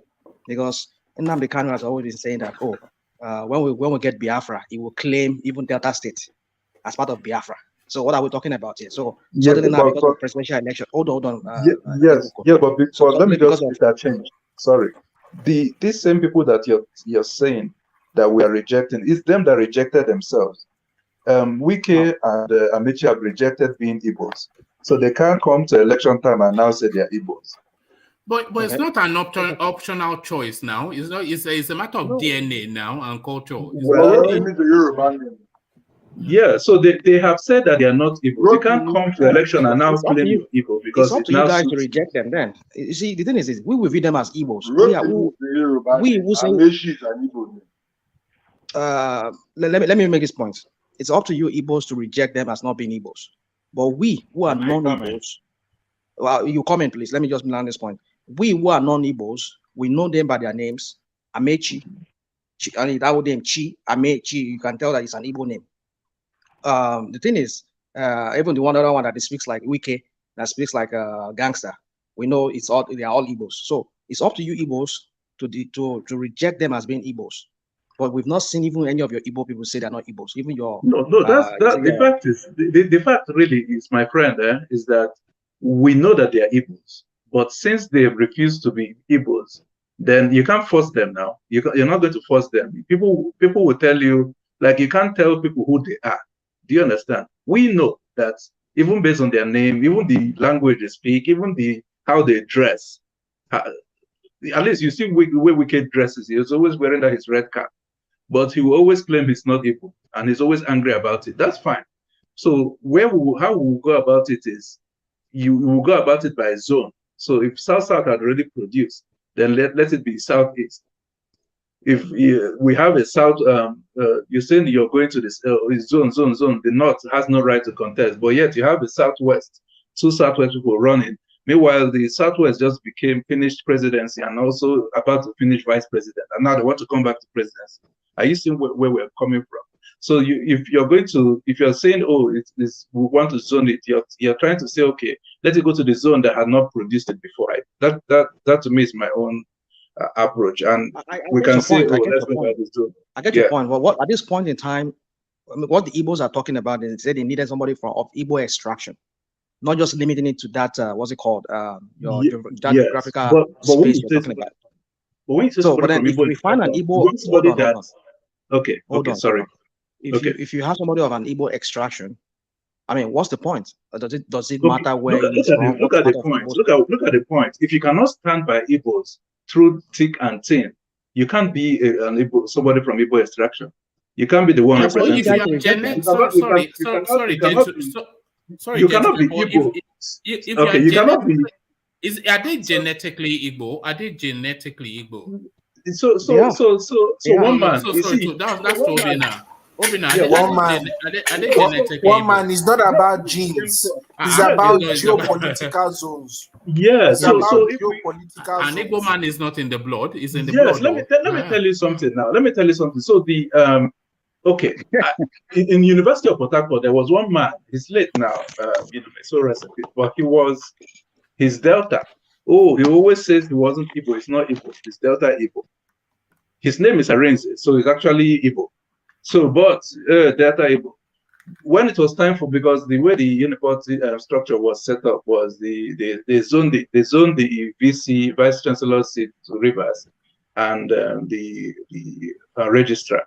But then the Deputy Vice Chancellor admin, they zoned to Igbos. Then Deputy Vice Chancellor academic was to all the South State except Rivers. So he now claimed Igbo, and took the Igbo slot instead of him to take his South slot, which comes after the VC admin. Now, after when he got there, he now started doing Delta Igbo again. They didn't return him. They returned the rest, but they didn't return him. So the thing is, when it's coming to political season, you keep on saying, "Oh, I'm not Igbo, I'm Igbo, I'm not Igbo, I'm Igbo." Like, we all know how the whole thing started. We were all known as Eastern region of Nigeria. Then, in order for them to defeat Biafra, they had to divide. Sorry, rational mind. Let me ask Obina a question. Obina, are they genetically Igbo? Rotimi AMAECHI and Yemson Wike, are they genetically Igbo? Yes. Yes, they are. Yes, sorry, that's Obina. Yes. And are they culturally Igbo? Yes, they are. If you hear them speak Igbo, radio. Let me tell you something. Let me tell you something. So sometimes don't embellish. Don't embellish. Give me yes or no's. Are they genetically Igbo? I just want to give you an instance. Sorry. I've been in a situation where one man, just very short. Okay. I've been in a situation where people are talking. And they made a joke in Ikwere, and I laughed. And both of them looked at me. They were wondering, like, am I Ikwere? It's because it is actually Igbo that they are speaking. Do you understand? So when you say genetically, maybe I don't have the right to say this is who you are. Do you understand? At the end of the day, it is your own right. But if you look at the features, it's not an optional choice, is what I'm saying. It's not pick one now. I don't know, man, because okay. So we have established that they are genetically Igbo, they are culturally Igbo. Are they geographically in terms of where even the current governor of Delta State is Igbo? Yeah. Okay. Yes. Yeah. So in terms of where their homestead is, where their homeland is, are they geographically Igbo? I'm talking about AMAECHI and Wike. In terms of where their home towns are, they are where they come Mr. from. One Man, can I step in? No, please don't. I told you not to do this. Sorry, because we've been more than capable to answer the question. So are they geographically Igbo? I will say yes, in the same vein that so they are culturally, genetically, and geographically Igbo, but they are not Igbo. Well, it's not me that is saying they're not Igbo. Me, I'm saying they are Igbo, but I don't have the right to say this is who you are, right? They are the ones rejecting themselves as not being Igbo. Do you understand? I don't have a problem. I've been the one. I've been with a Ikwere lady, and I was like, "You're Igbo," and she got annoyed, very angry that I'm. How dare you? Why is that? Why is that? Why are they trying to distance I don't from know, man. I don't know. British government divide and rule. Yeah, I don't know. I don't know why they are afraid of people. That's why they are distancing themselves. What do you think? Yeah, what do you do? You can't force people to be who they don't want to be. You understand? So Obina, it is up to you guys to reject them. We cannot reject them for you. You get it? You guys have to reject them yourself. I mean, look at your Ohanese now. According to one, they cannot be rejected. Is my point. If they are genetically, culturally, and geographically Igbo, whether they think they are Igbo or not, they are Igbo, and whether they are Igbo now. What I'm saying is that during the delegates, if they have to vote, don't vote for them if you consider them non-Igbos. Then join the PDP, get delegate primaries. Reject them. No, but Ohaneze is saying they have to because they are So their that's sons. what I'm saying. So Obina is telling us different things here. You know, you see, when we hear this divided views among Igbos, it's so divided, it's so confusing. No, it's not a divided view, though. No, it's not divided. It's not divided. If I can clarify something, we want all of us to be together. All these things of Igbo, not Igbo, Nigerian, Hausa, we all it to be good. Everybody is together. It's not a matter of dividing. We are not rejecting. I'm proud to have Wike and AMAECHI and Okowa as my Igbo brothers and sisters. Brothers. Sorry, this is that. It's not. I'm not rejecting them. My problem is them rejecting us. That's been my problem. But that they are rejecting us doesn't mean we will reject them. It's an Igbo man. Okowa is a Kwale man. Kwale. Okwales are. Because he's from Agbo. He's from Agbo. Okay. He's from the Igbo speaking part of Delta. Agbo, Asaba. I'm telling you, I know what I'm saying. Yeah, of course. It's an Igbo. They speak Kwale. They don't speak Igbo. They speak Kwale language. No. But hold on. The way he dresses. The language might be the same with Igbo. I understand a bit of Kwale, but hold on. Kwale, Okowa speak Kwale. It's like that Opia that time. Opia, that governor of Delta State. You see, hold on. You see, the kind of Igbo that Okwales speak, it's similar. I mean, it has Igbos in it. There's the way they pronounce their own, there's the way they say their own things. Igbos will say Anuofia. Hold on. Anuofia. They will say Anuboko. You get it? So, Anu, they use Anu. Let's not get too heavily into. So what I'm saying is, I want to make it. Hold on, one at a time. But I want to stay on topic. Let's not get too heavily into that. But I make that point rational mind. But I want to stay with Obina. The point I'm just trying to make is Okowa is an Igbo guy. He's an Igbo person. Yes, he is. It's of Igbo extraction. Yeah. Yeah. If the way he dresses, you will tell. And he will not tell you otherwise. You will tell. I mean, it's obvious. As he said that he's not, did Okowa say he is not an Igbo man? No, I don't think he has. So that's not in contention. So, but let me stay with you, Medoman, Obina rather, because the space that Ohaneze opens up with this support that they are showing for Wike and Rotimi Amaechi is quite interesting, and the way they've justified it equally intriguing. Let me give you this paragraph, Obina. Okay. Ohaneze urged Indigbo to jettison the artificial separation boundary adjustments created by the military and reunite with their kinsmen. Now listen to this. In the Delta region, saying Ohaneze Indigbo's constitution, as written by their founding fathers, enshrined that Onioma in Delta and Ekwere in Rivers were part of Igbo-speaking states. So they should reconnect with their kinsmen in the Niger Delta region. So does that extend and sweep up Goodluck Jonathan as also an Igbo man, Obina? Is Goodluck Jonathan an Igbo man? I'm not sure Goodluck Jonathan, because where Goodluck Jonathan comes from, it's close to where oil was discovered. I don't think most people so from the Bayelsa axis. No, I don't think I don't think so. His name is Ebele now. You say who get Igbo name? It's not just by the name. Ebele. About Amaechi Rotimi. Remember, if we're going by the name, then we'll go by Rotimi, right? So it's not really by the name. Okay. So he's an Ijaman now. He's an Ijaman.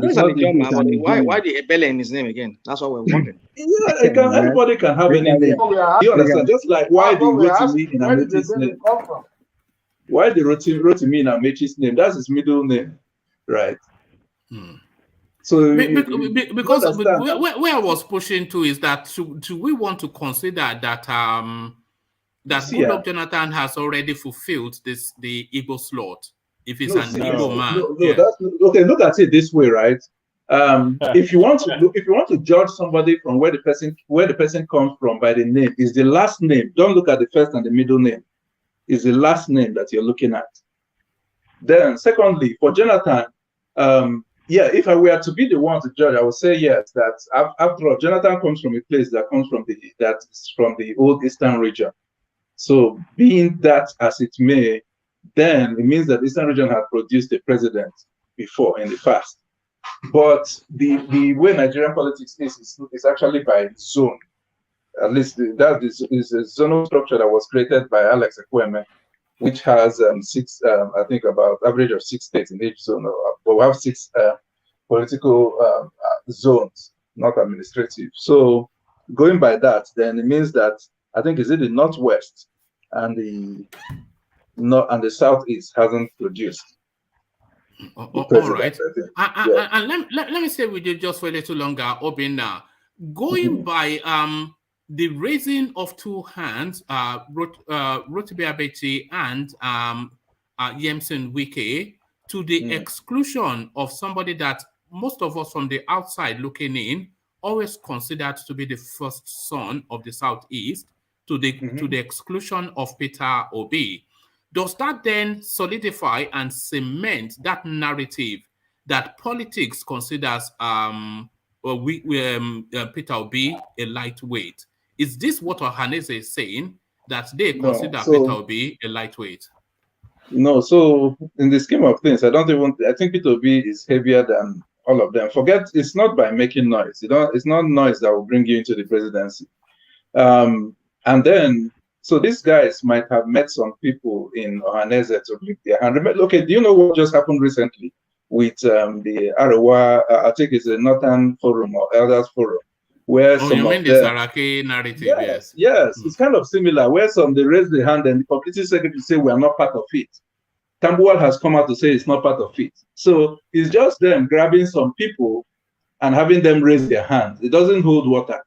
At the end of the day, they still have to face the PDP primary. Yes. Is it one man? I know what you're pushing.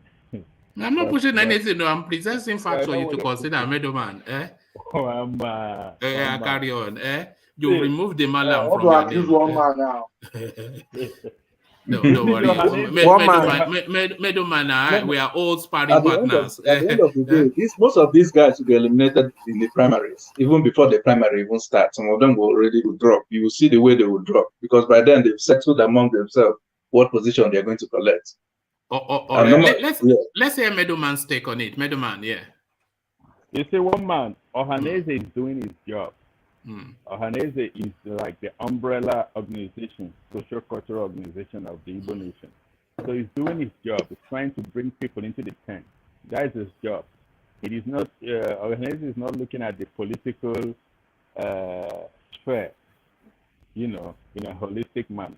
It is just doing his job, because I think, or I suspect, that there is some sort of resistance or signs of rejection of these 2 candidates.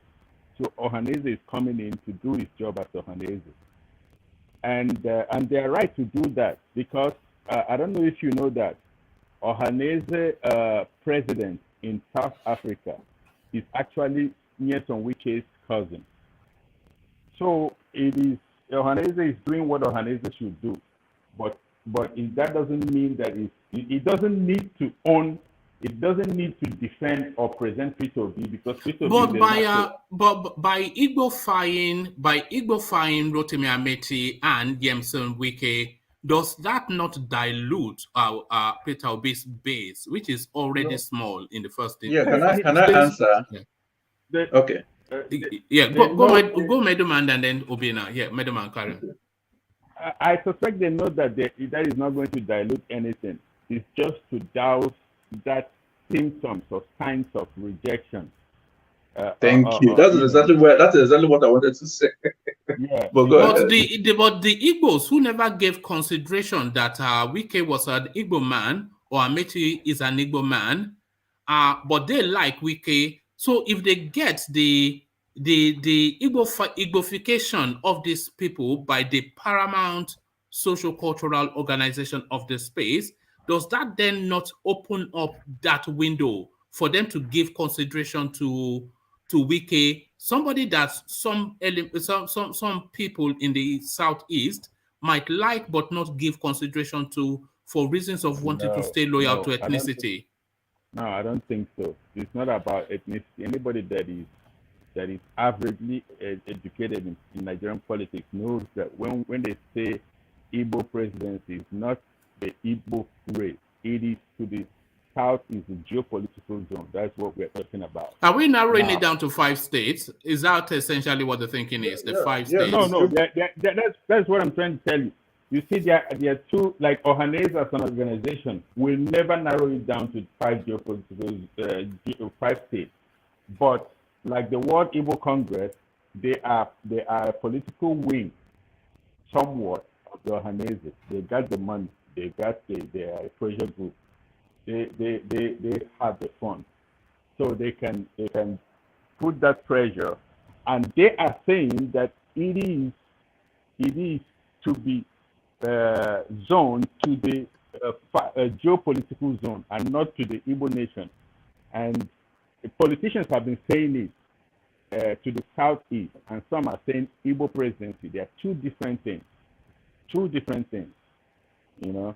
So do you narrow it to the 5 states? Would you accept Wike as an Igbo president essentially? Would you accept that, Medoman and then Obina? Would you accept it? I would if it comes down to that. But I would, in the primary, I would vote for a person that represents it.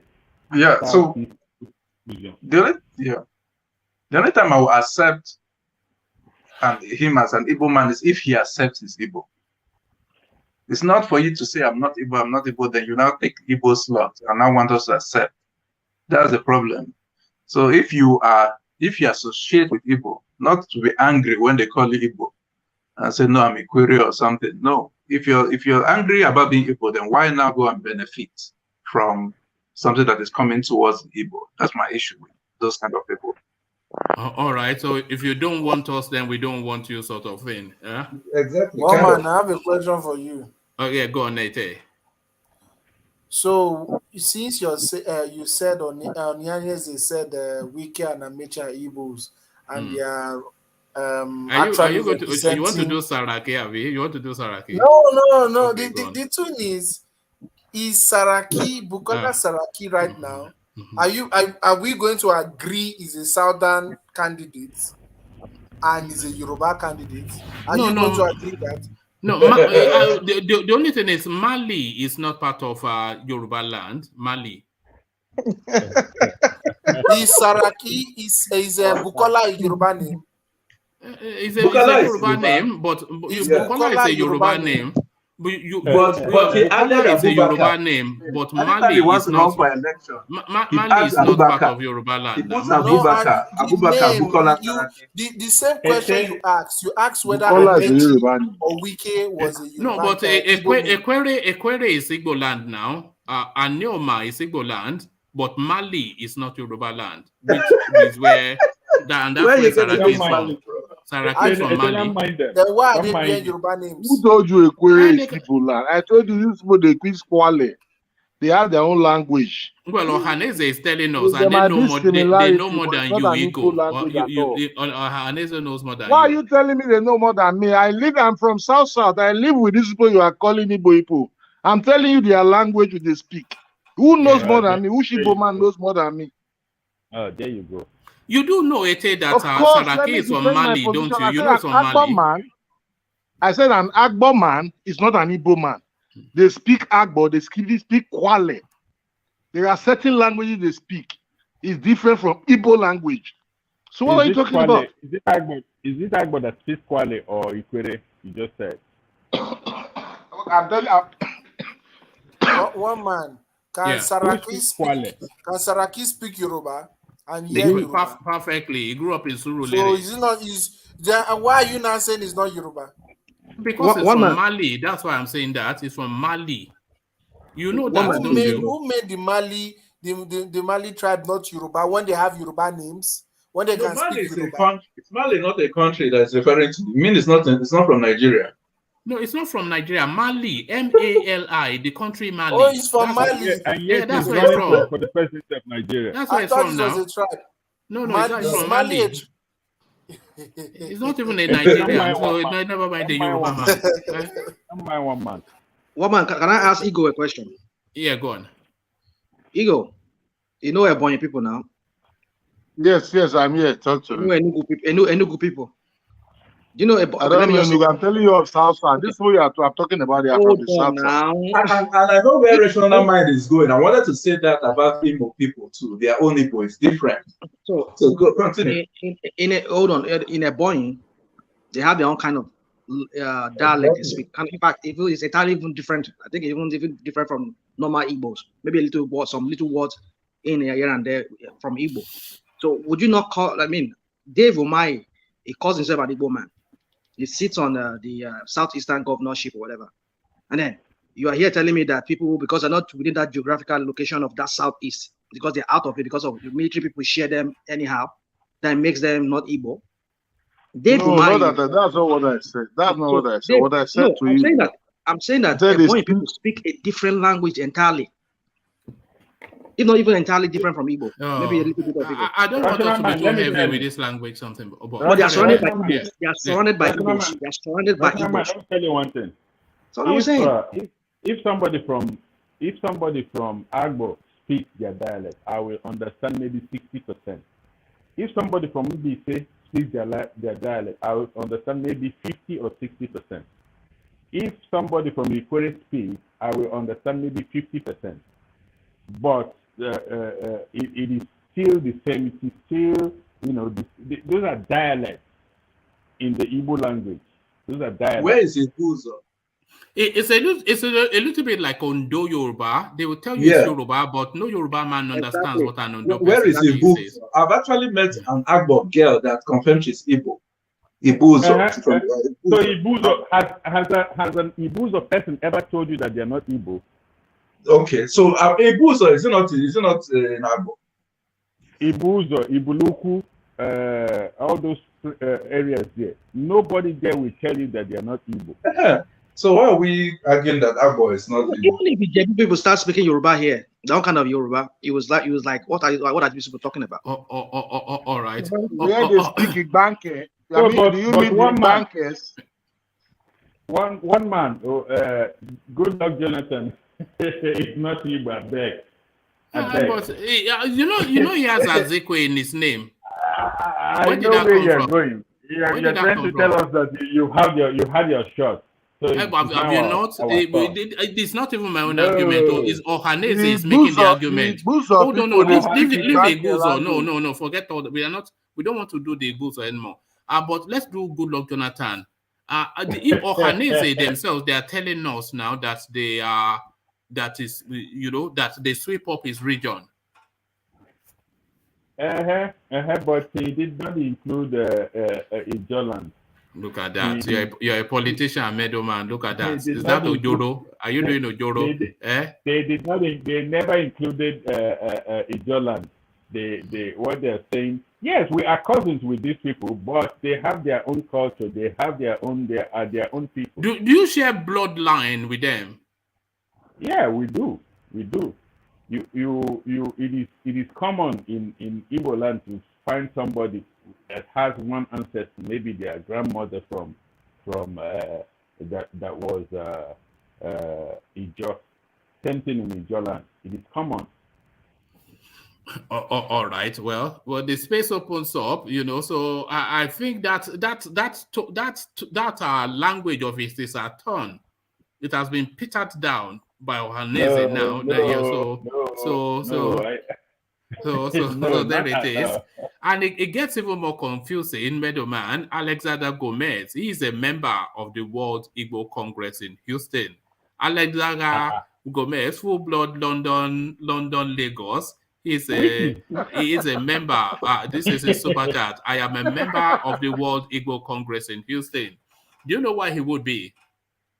Why would he be?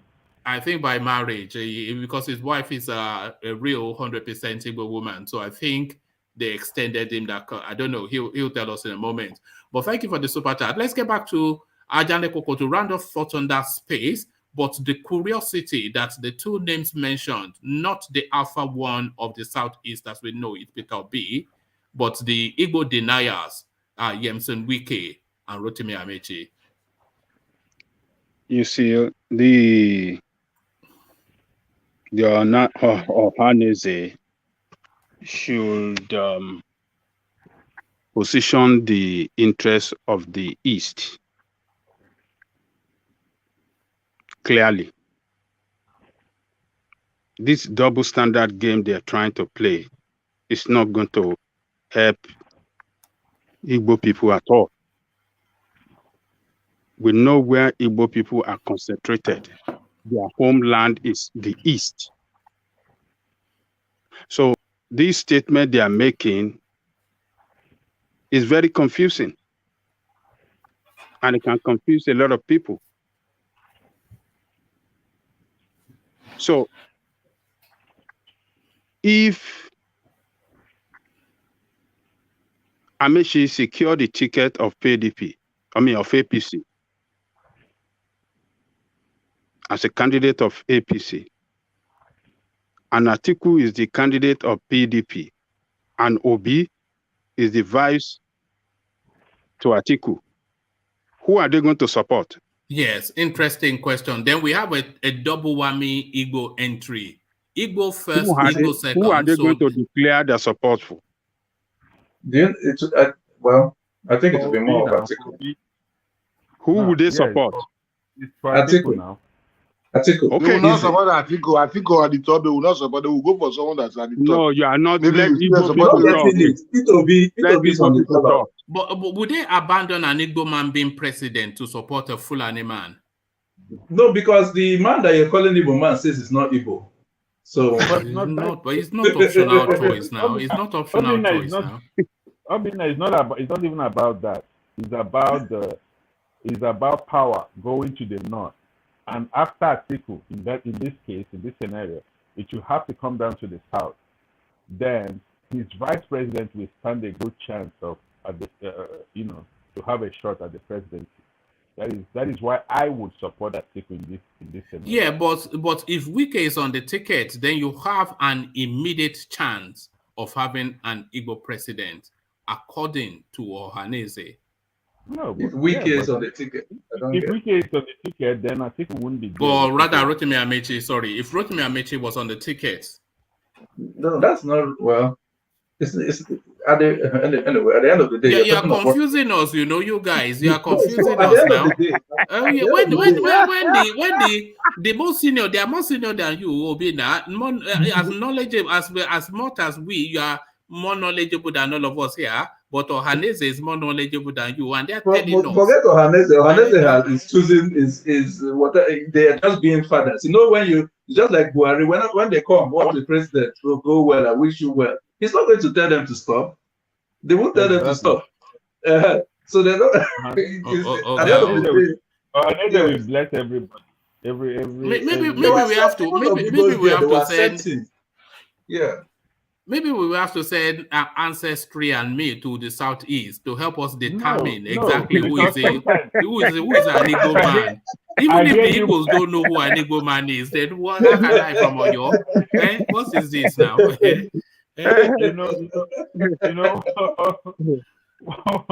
One man, sometimes I listen to you and some people in the platform. Everybody has opinion about Igbo. Who is Igbo? What, I just laugh. I just say these people don't know anything. They don't understand the Igbo people at all. But I understand from where you guys are coming from. It is all impressed. You get impressions and you run with it and you analyze it like that. But it's much more complex than that. All right. It's forgivable that we may not know who an Igbo man is, but for the Igbos not to know who they are, that's what is beyond the pale. Does Yemson Wike know who he is? And he doesn't know. Look at that now. It's God. We have to send DNA testers. We have to send DNA testers to the southeast. At the end of the day, yes. At the end of the day, is when it comes to national election, the Igbo man is not even interested in whether it is his fellow Igbo man that is there or not. It's who can enable our interest That means, oh, allow them to run their business and everything. If, let's say, an article comes out, and let's say it is Rochas from the other party, Rochas is not going to get Igbo people's votes. So it just depends on, it's not a matter of because you're Igbo, then whoever you are will now support you, or however, whatever you've done, we'll forget about it. No, it doesn't work like that.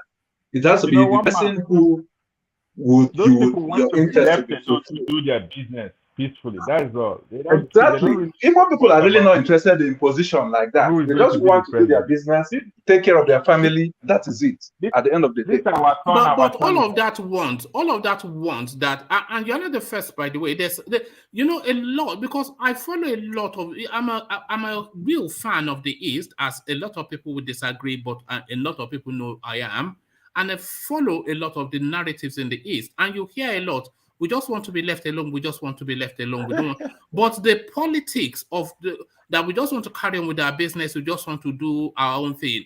But all of that is going to be influenced by the politics of Nigeria. That is what they understand now. That is yes, because you see how Buhari is throwing AK-47 That is so. All of you have to, before you can get that, you have to politic to then get to. You have to come in and participate. There's just no way around it. What Buhari has made so apparent and so brazen that people now tune into this Igbo presidency. Ordinarily, Igbo people would want somebody to allow them do their thing, and that is why they have always supported people from every part of the country until Buhari came. And not just Igbo businesses. Nigerian businesses are messed up. No, all right, thank you, Medoman. So back to Ajale Koko to round up thoughts on that place, and then I'll come to Ete, who I wanted to come into originally, but he wasn't available. So Ajale Koko, back to you. So the Ohanese, they need to be very, very clear on their position and the interests of the Easterner. They have been calling for Easterner president. AMAECHI is not an Easterner. Wike is not an Easterner. Just as we Yorubas in the West, we cannot see Saraki as a Westerner. He's not a Westerner. Yes, it could be a Yoruba man or have Yoruba name, have Yoruba, family connection to Yoruba land. But it's not a Yoruba land. It's not Southwest. We have a lot of Yoruba people in Ilorin. Yes, they are Yorubas. Are they Southwesterner? No. So these Ohanese people should represent their people well and focus on the East. What is the interest of the East? Politics in Nigeria is played by geopolitical zone in Nigeria. It's not played by whether you are Hausa or Yoruba man. It's the geopolitical zone. So the East is the geopolitical zone of the Igbo. Not that Igbo man from South James Wike, because he bear Igbo there, and you are telling your people, okay, any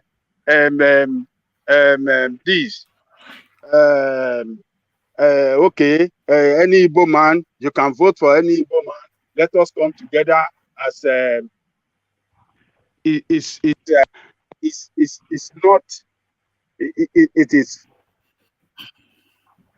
not a clear statement. It's a standard statement. It is a statement. We're losing you somewhat. Yeah, but carry on. Are you insisting that it must come from east, southeast? Yeah, that's what he's insisting on. That is that what you're about? That you are insisting? I think that is what. Go on.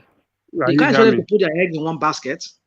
No, can you hear me now? Yeah, we can hear you. Let Ajanle Koko land and then put that question to him, because I think that is the space that Obina is also interrogating. But land your point, Ajanle Koko. Give me 1 minute. All right. So to that space that Rational Mind was opening up with Obina or Meadowman, if you want to address, is it the insistence, you know, that really for you to be satiated, it really, let's go to the honesty of it. Does it have to come from the 5 states for you to be satisfied? It has to be from the reason is, yes. The reason is that those ones are not in contention. They are proud to be Igbos. So the rest, the ones that are not proud, then they should leave it and concentrate on where they are proud to come from. I would even leave the Igbo-ness out of it. I would focus on the geopolitical zone. It is the geopolitical zone. Yes, it's by geopolitical zone. Exactly. So, one man. Sorry, Ajanle Koko, hold on. Let our Middleman land. Yeah, Middleman, carry on. Yeah. Oh, okay. Somebody there. Okay. I was telling Obina that I would even leave the Igbo-ness out of it. It is the geopolitical zone. That is where we have to focus. It is the time of the Southeast. That is what we're saying. So because the South has had it. Because if Nyesom Wike or AMAECHI gets it, tomorrow you still have this fight again. You see, Southeasterners will still come and tell you, oh, we've not had a shot. The South has had it twice. And, you know, so it goes on and on. So we have to focus on the geopolitical zone. All right. So you are narrowing the field somewhat. You are really advantaging yourself. Very soon you narrow it to Anambra only. To me, it doesn't even matter. If the North Central, I think, is it the Middle Belt, if they can get it too, fine. It just has to be anybody who hasn't gotten it. It doesn't matter whether it's Igbo or... Obina, don't let one man trick you into all these things. It is the Southeast geopolitical zone. No, it's fair enough. So at least we know that is... So that runs contrary then to Ohanese's stance. No, Ohanese is like a father organization. It will... They are father. They will not tell you no. One of his children. It will not. They will not. So even the Northern elders... Sorry, even the Northern elders... Go ahead, sorry. When they chose Saraki and yeah, they still said that Dean is free to run. They're not saying that they're not free. It's just, oh, this is the votes that they got. How can you do consensus and 2 people come out from consensus? It's not supposed to be 1 person. So at the end of the day, those are not the people to decide. They will just give their recommendation and advice, but all right, thank you. All right, thank you. Back to Ajanle Koko then, and the shifting goalpost of the East. So Ajanle Koko, nail those goalposts down for us, the East. So my point I was making then, before I got that interruption there by my audio, is that they should be clear. They should not dilly-dally. They should not double standard. They should not be talking from both sides of their mouth. They represent, as a group, they represent the interests of the Igbo in the political scheme of things in Nigeria. And they should be clear on what they stand, on their position. They should not show a position of desperation that, oh, they are jumping from pillar to pole. Oh, if Igbo man from outside East got it, oh, yes, it's still an Igbo. No. Igbo in South-South, they belong to South-South zone. They don't belong to the East. It's Igbo East that is the Eastern interest that matter now, and they should speak to it. They represent the East. So it is unfortunate that they are not coming out, very clearly. They are not stating the clear position of of the political interests of the people, they should not be too desperate. Desperation will not work for them. No, it should not work for them. It won't work for them. So Ohaneze got it wrong right there. If they are confusing their people, they are not,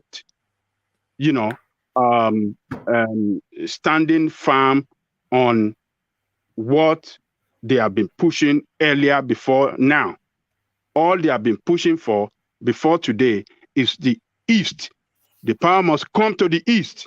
They should stand on that, and they should not look for any desperate move, be looking at Igbo from the South side. No, that will not help the Eastern distance. So they should just stand by their position, the interest of the East, and that is the only thing that can help the Easterner. If not for the president, at least it can get them the vice.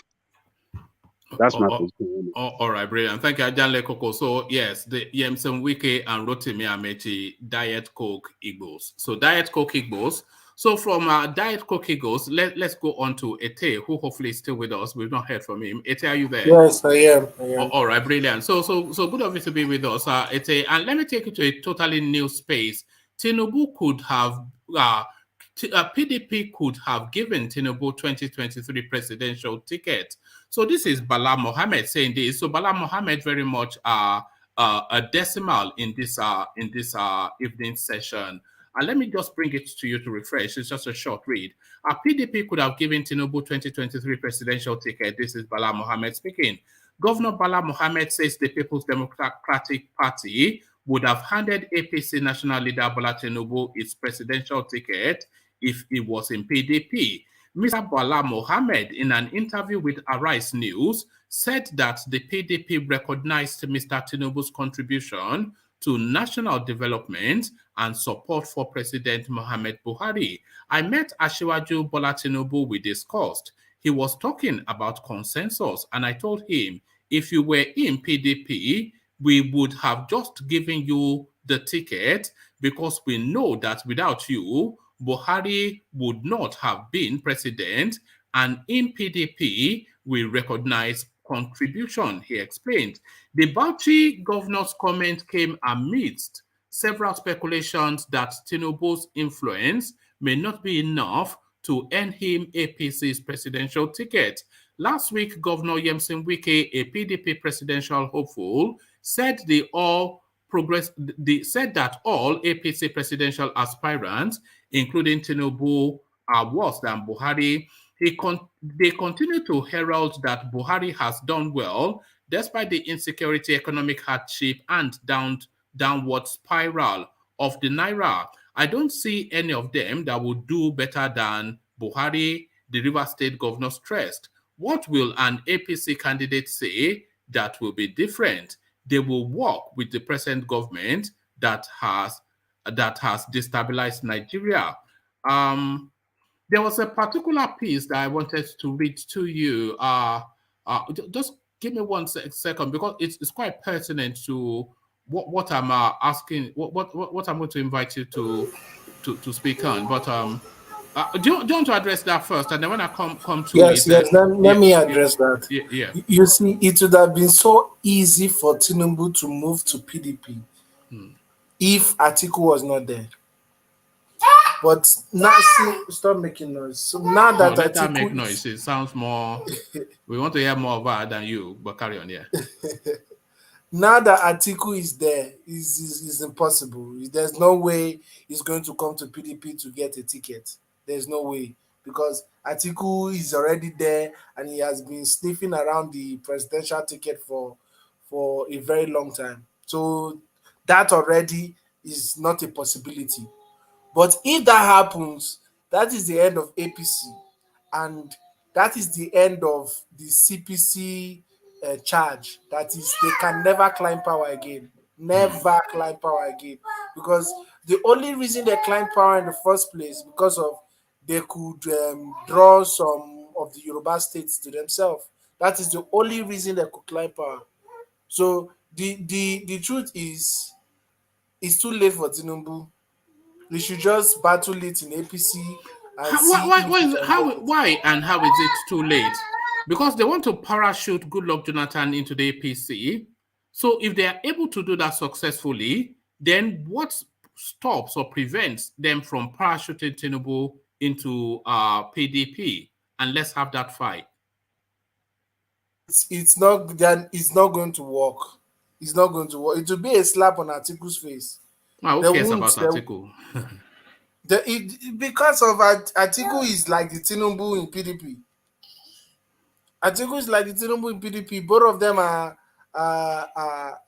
the money bags fighting for the seats. And two of them being. If they zone PDP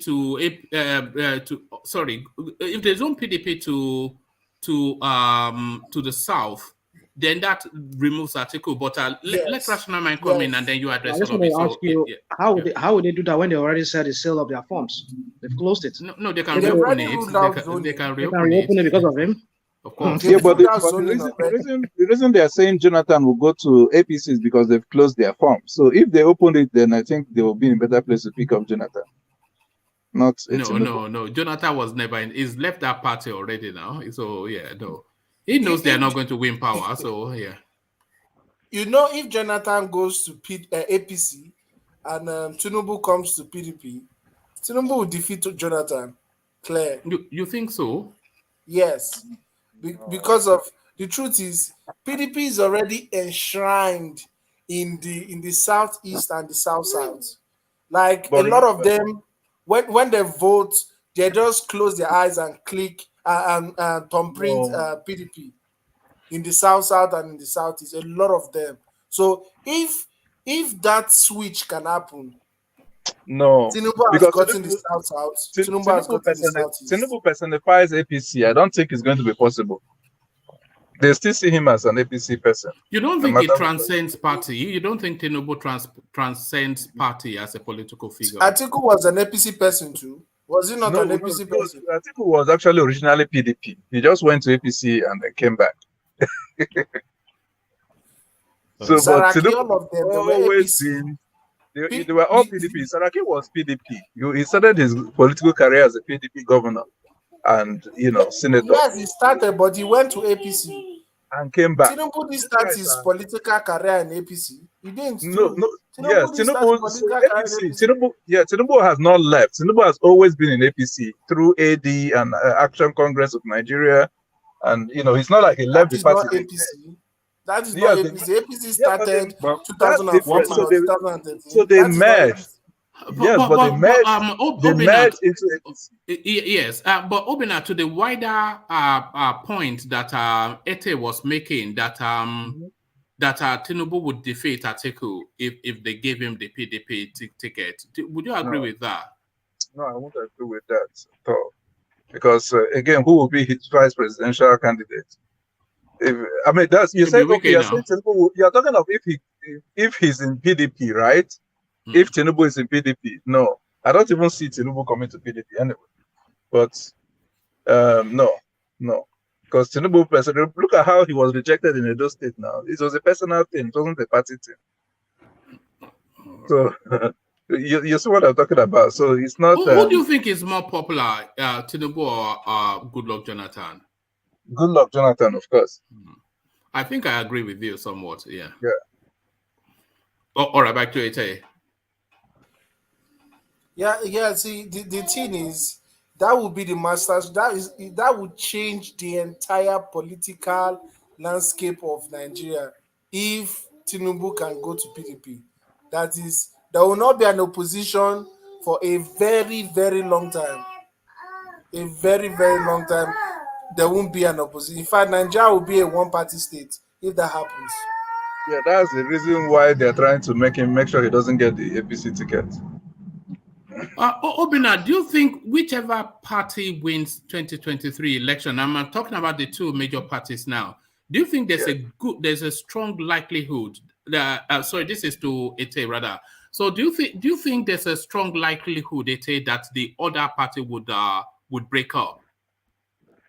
If PDP wins, APC breaks up. If APC wins, PDP breaks up. Can I answer? Well, go ahead. Let Ete go first. Yeah, go on. The thing is, it's going to be very hard for PDP to break up because of the structure that was in place in 1999.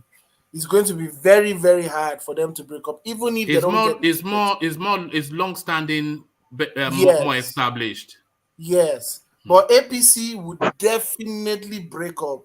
They are just people that comes together and just like, let's get it, and they've gotten it, and they've looted enough. And if they see that they cannot get it again, they are going to move to start another movement. That's when you start seeing some of them joining NNP, PC, or SDP, or whatsoever. It's going to break, because the truth is, the sole role of APC was just for Buhari and Tinubu to become president. Finish. I agree. It's just for those two men to become president. And if Tinubu cannot get it, that party is gone for sure. But I agree with your analysis, but the starting point that PDP stands a better chance. They may stand a better chance, but I think equally both of them, the other one will break up. But Obina, you had thought on that. Yeah. So the reason, I agree that APC is more likely to break up because of how they were formed, but I don't think any of them will break up. Reason is, number one, that they will still maintain governorship positions.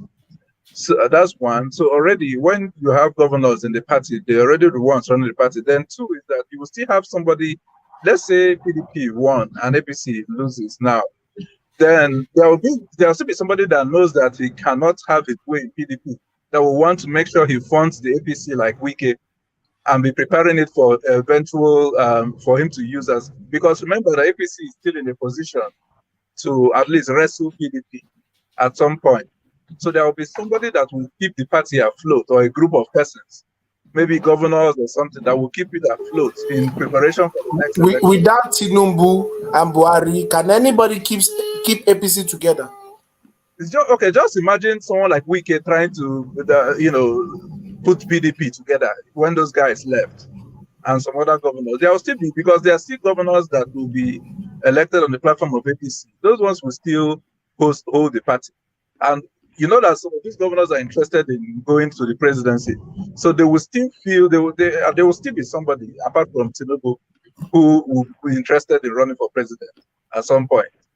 But will APC have a standing in the South?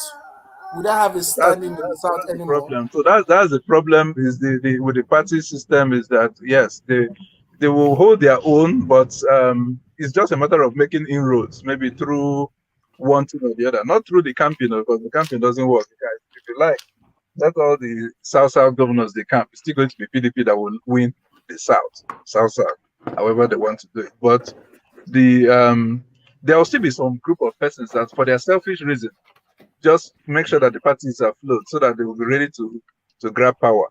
But yes, initially, when one party wins, you see a lot of them would decamp to the party that wins. That's what they normally do. Except recently, now that the legislators they started having court rulings against them tonight. But yeah, APC is most likely to disintegrate anyway, apart from if Tinubu is not there. Yeah, it's almost certain that it will. The only thing that will keep it together is if they manage to rig themselves back in 2023. They hate each other in that part. They hate each other. Oh, very, very well. Yeah. Yes, very, very well. Like so many factors. So many. In fact, the reason why they organized their convention was the president, and it was like by force. You see, they were grumbling. It was just because of the president. Once the president is gone, man, I don't know what to hold them. Even Tinubu cannot hold them together like that. So it's going to be difficult. All right, back to you, Ete. Yeah, you see, the thing is, APC is just Tinubu, Buhari. That is APC. Without Tinubu, Buhari, there's no APC. And there's no ideology in that party. There's just, let's build an alliance so that we can become president. Finish. There's no structure. There's nothing in that party. Are you disappointed somewhat that they've not made any effort in the last 8 years to solidify and build that party? It's still very much a factional party, even 8 years in government.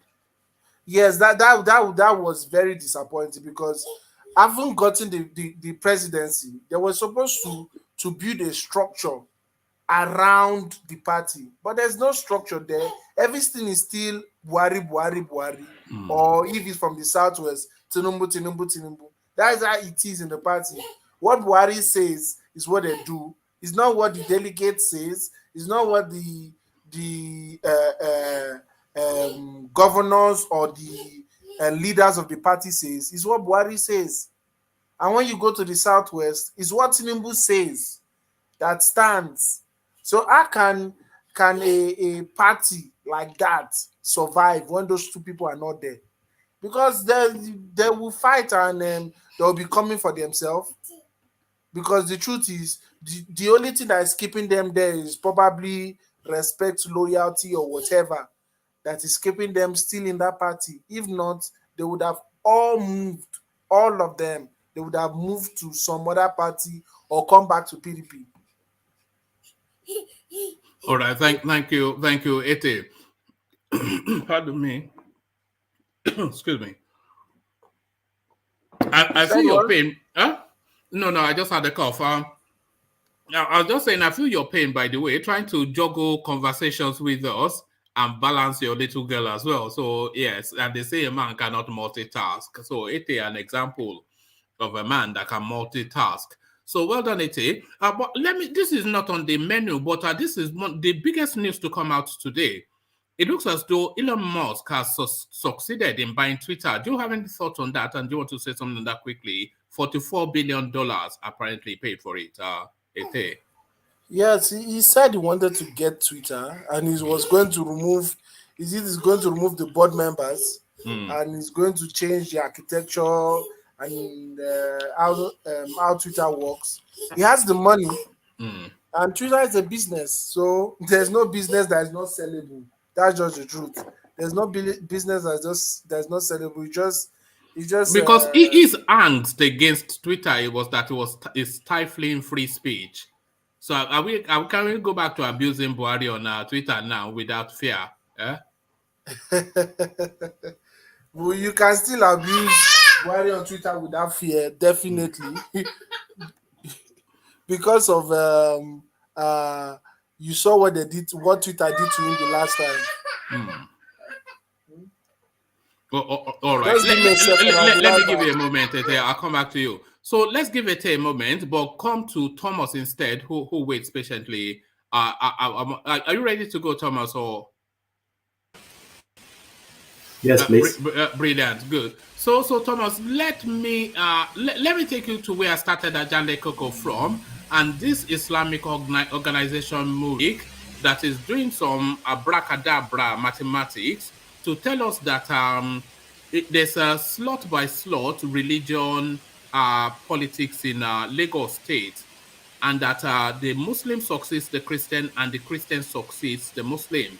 And they're saying Ambode served one term, he's a Christian. Sanwo Olu has served another term, he's also a Christian. So that fulfills the Christian complement, and they are now railing against the endorsement of Sanwo Olu for a second term. So what are you making of this intonation that Murik is trying to introduce into Lagos politics?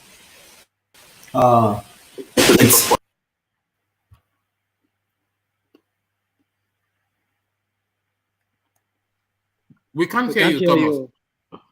We can't hear you. Mr. Australia, he's mute. I can mute myself. Okay, carry on. Yes, it's nonsense to me, because the Yoruba people, we are not that kind of people. I'm a Christian, but I have a lot of Muslim in my family. So it's nonsense. It's nonsense. We are not that kind of people. As Ajale Koko rightly said, I think the religious leader in our Muslim folks, they should call the man into order. they should really call him into order. Or maybe they should just ignore him. He should be displaying his stupidity. Because Yoruba people, religion is a secondary to us. But our Yorubaness is the primary thing to us. So to me, the man is speaking foolishness. That's why I asked the other time that is Abode Muslim or Christian, because I don't know, maybe it's Muslim or Christian. So if you want to analyze it, Tinubu has done 8 years. Fashola has done 8 years. That is 16 years. We only have Ambode 4 years. We have Sanwo Olu 4 years. So that means that is 8 years. So if you want to go by that strand, that means the Christians should be even fighting. But we are not doing that. Thomas, Yes. One man, is that even a thing in Yoruba land? I didn't know that was a thing. It was not a thing, but this guy is trying to introduce it. This is where the concern is. You know, I've never heard it before until this guy now introduces it as a conversation to Lagos politics. No, we are not like that.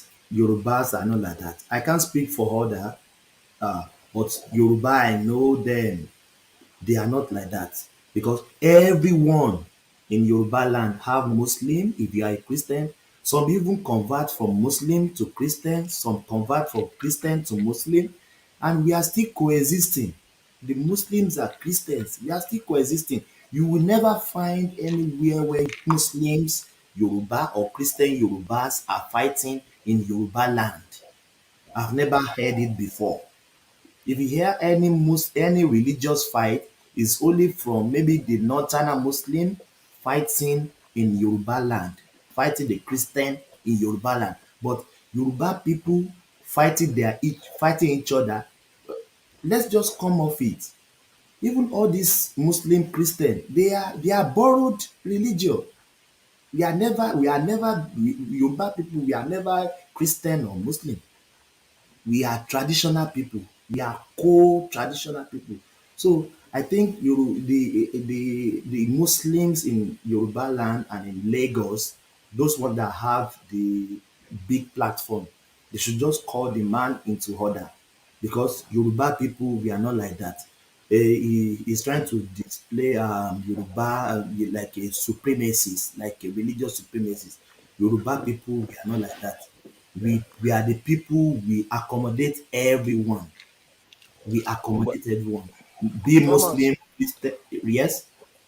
do you feel that if it's being ignored, he's going to groom radicals in Lagos? Because if you ignore him, he's going to be silently grooming radicals in Lagos. Don't you think that what should be done is that it should be silently removed and dealt with? But I understand. Do you mean 6 foot under, sort of removed? That was why I asked David how.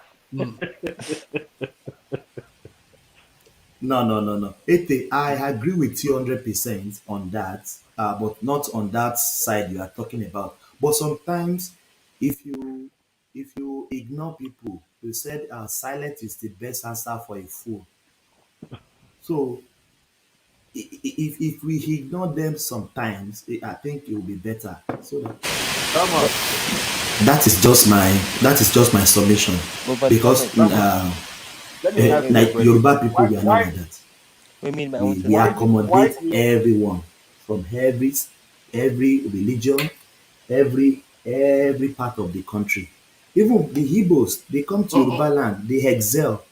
The Hausas, they come to Yoruba land, we excel. We don't care who you are. We don't care your language. We don't all right, care Thomas. anything. I think Meadowman we wants have a adage in Yoruba land, said they can't hear us. Yoruba, we accommodate you despite anything you are. People, Igbos, Thomas, they build look, so many houses in Yoruba can you land. hear me? Can you hear me? Can you hear me?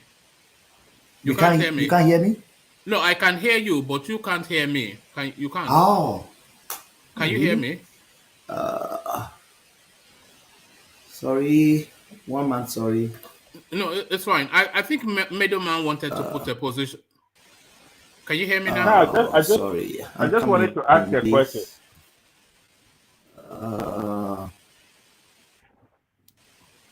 Okay. Anyway, my question was was not really only for some, yeah, but for all the Yoruba people. Can you hear me? No, we can hear you, but you can't hear us. That's the thing. But carry on, Middleman.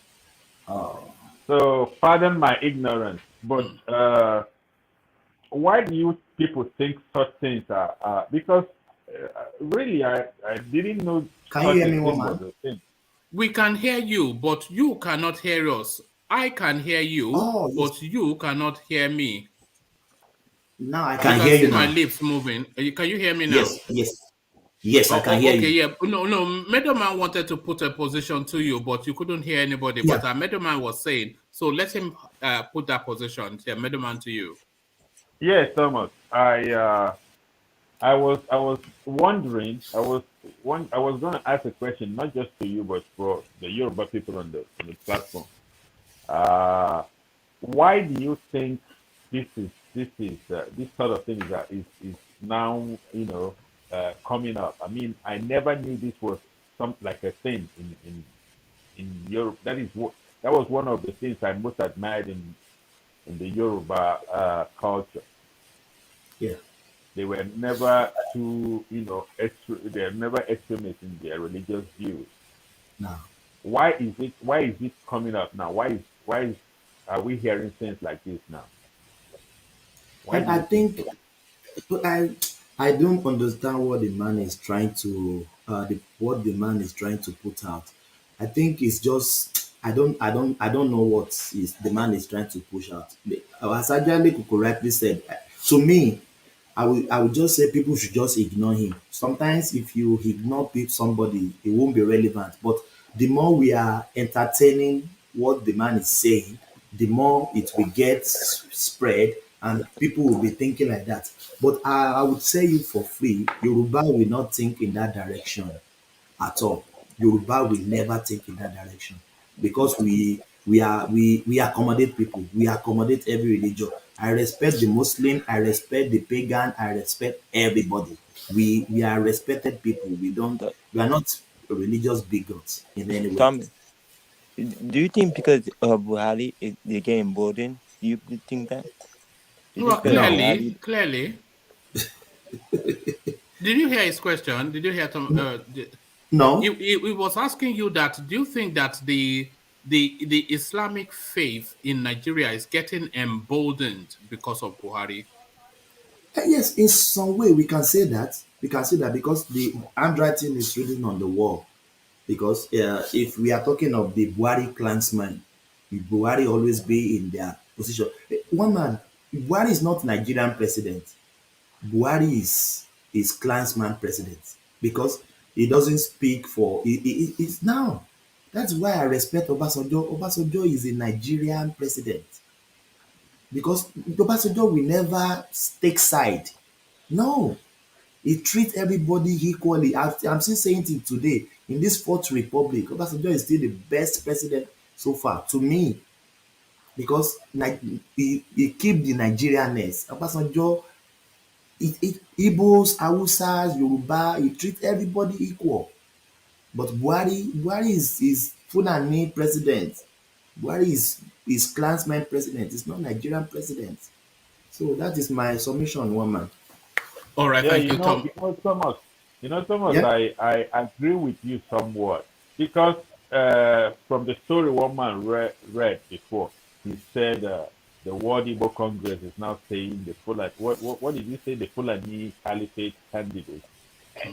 All this kind of language is new. I mean, do you know where that language is coming from? Let me show you something as you're speaking. Let me show you something on your screen. Carry on, but I'll show you a picture. But carry on, yeah. Yeah, this sort of language, I don't where this sort of language coming from. I didn't know that with the Nigeria news.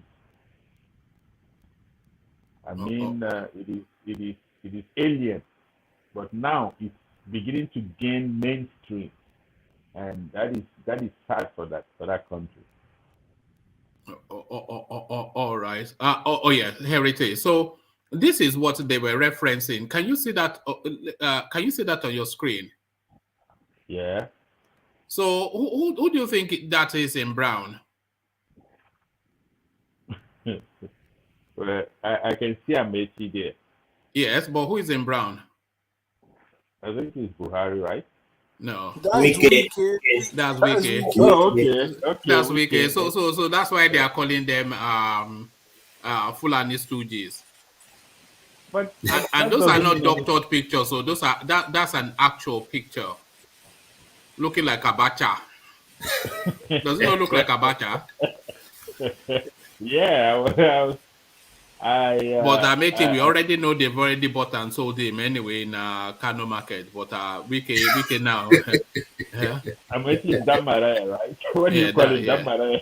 Damaraya Jos. Remember they gave him title Damaraya Jos of Adaura. So there he is. So that's what they mean by Caliphate Stooges. It has never been important in Nigerian politics. I don't know where all these things are coming from. You know, this mistrust. I don't know how that country will recover from this. Hopefully we can recover, but it'll be very difficult, you know. But Nigerians are so they forgive easily and forget even quicker. That's the one thing about Nigerians. Just give them 1 year of a good life, and all of Buhari would have been forgotten. But back to you, Thomas. Yeah. So I think Yoruba people should stand up, speak against this. We are not this kind of people, or they should just ignore him, because the more we are giving the man publicity, the more some people will be thinking, oh, it's true. They have it 6 years. People will start counting numbers, which Yoruba will never do that. I trust our Yoruba people. We never do that. We know what we can do. We know what we can do. All right, thank you, Thomas. And to Wike's assertion that I'll tackle insecurity within 6 months. So is this careless language, or does this rhyme with what a lot of people believe, that this thing can be solved quickly? Is this reckless language? What's your take on it? I'll tackle insecurity within 6 months, as Permanent President Wike declares. One man, I disagree with you. Earlier on, you are saying the man is making a reckless language. To me, these terrorists we are talking about, they know them. They know their sponsors. They know these people. So they can do this thing in 6 months. Why not? To me, I keep on saying this. Comrade Olawumi came to channels, told us that these people are in the Buhari's regime, Buhari's cabinet. So they know them. It is possible, one man in 6 months. Why not? Why can't we do it? It is possible. Even in 3 months, he can do it. He's just left his political will that is keeping insecurity in Nigeria. Political will. Buhari lacks the political will to end banditry. That is why he's still existing in Nigeria.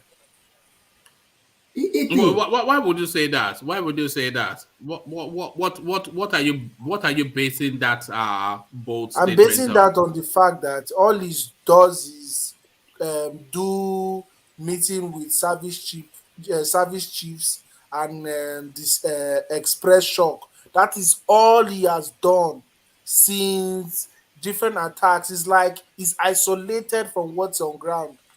That is how it looks. He's isolated. It's like he doesn't even know what is happening. That's why he just calls for meeting and they drink tea, and next week they kidnap and he will give them their marching orders. You remember, I always give them their marching orders. Yeah, the marching orders to do this, do that. They don't do anything, and you don't sack them. You don't do anything.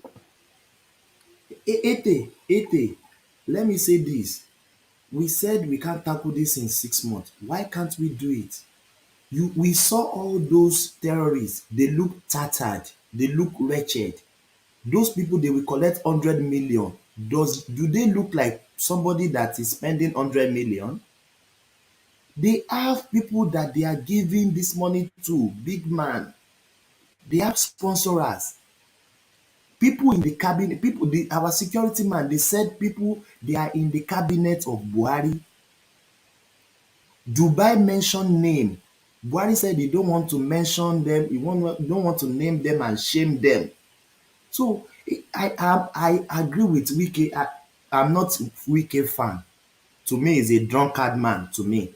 But the statement he made, we can tackle this in 6 months if we want to do it.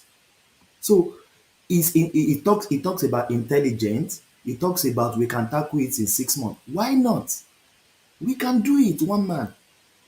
If we have the political will, and if we are not even if you are not what is this English? If government don't have hand in this thing, they can do it. One man, I have a brother, he's a top policeman, police officer in Edo State.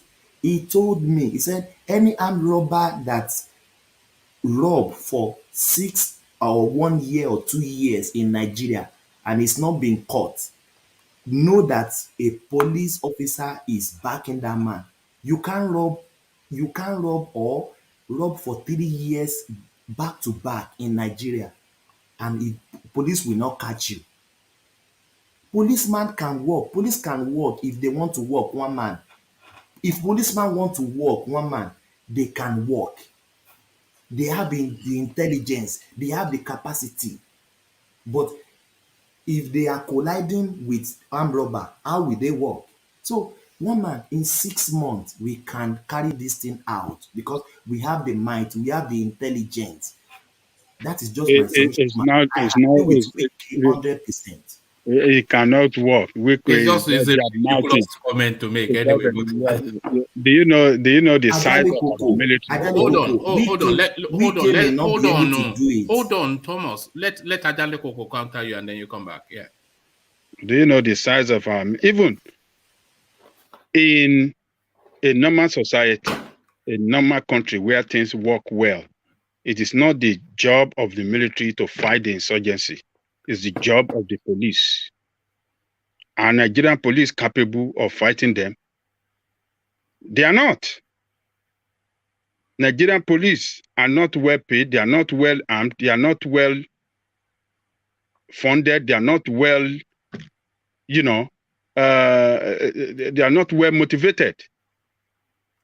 They cannot fight. It is the job of the police in every normal society to fight insurgency, to fight criminality.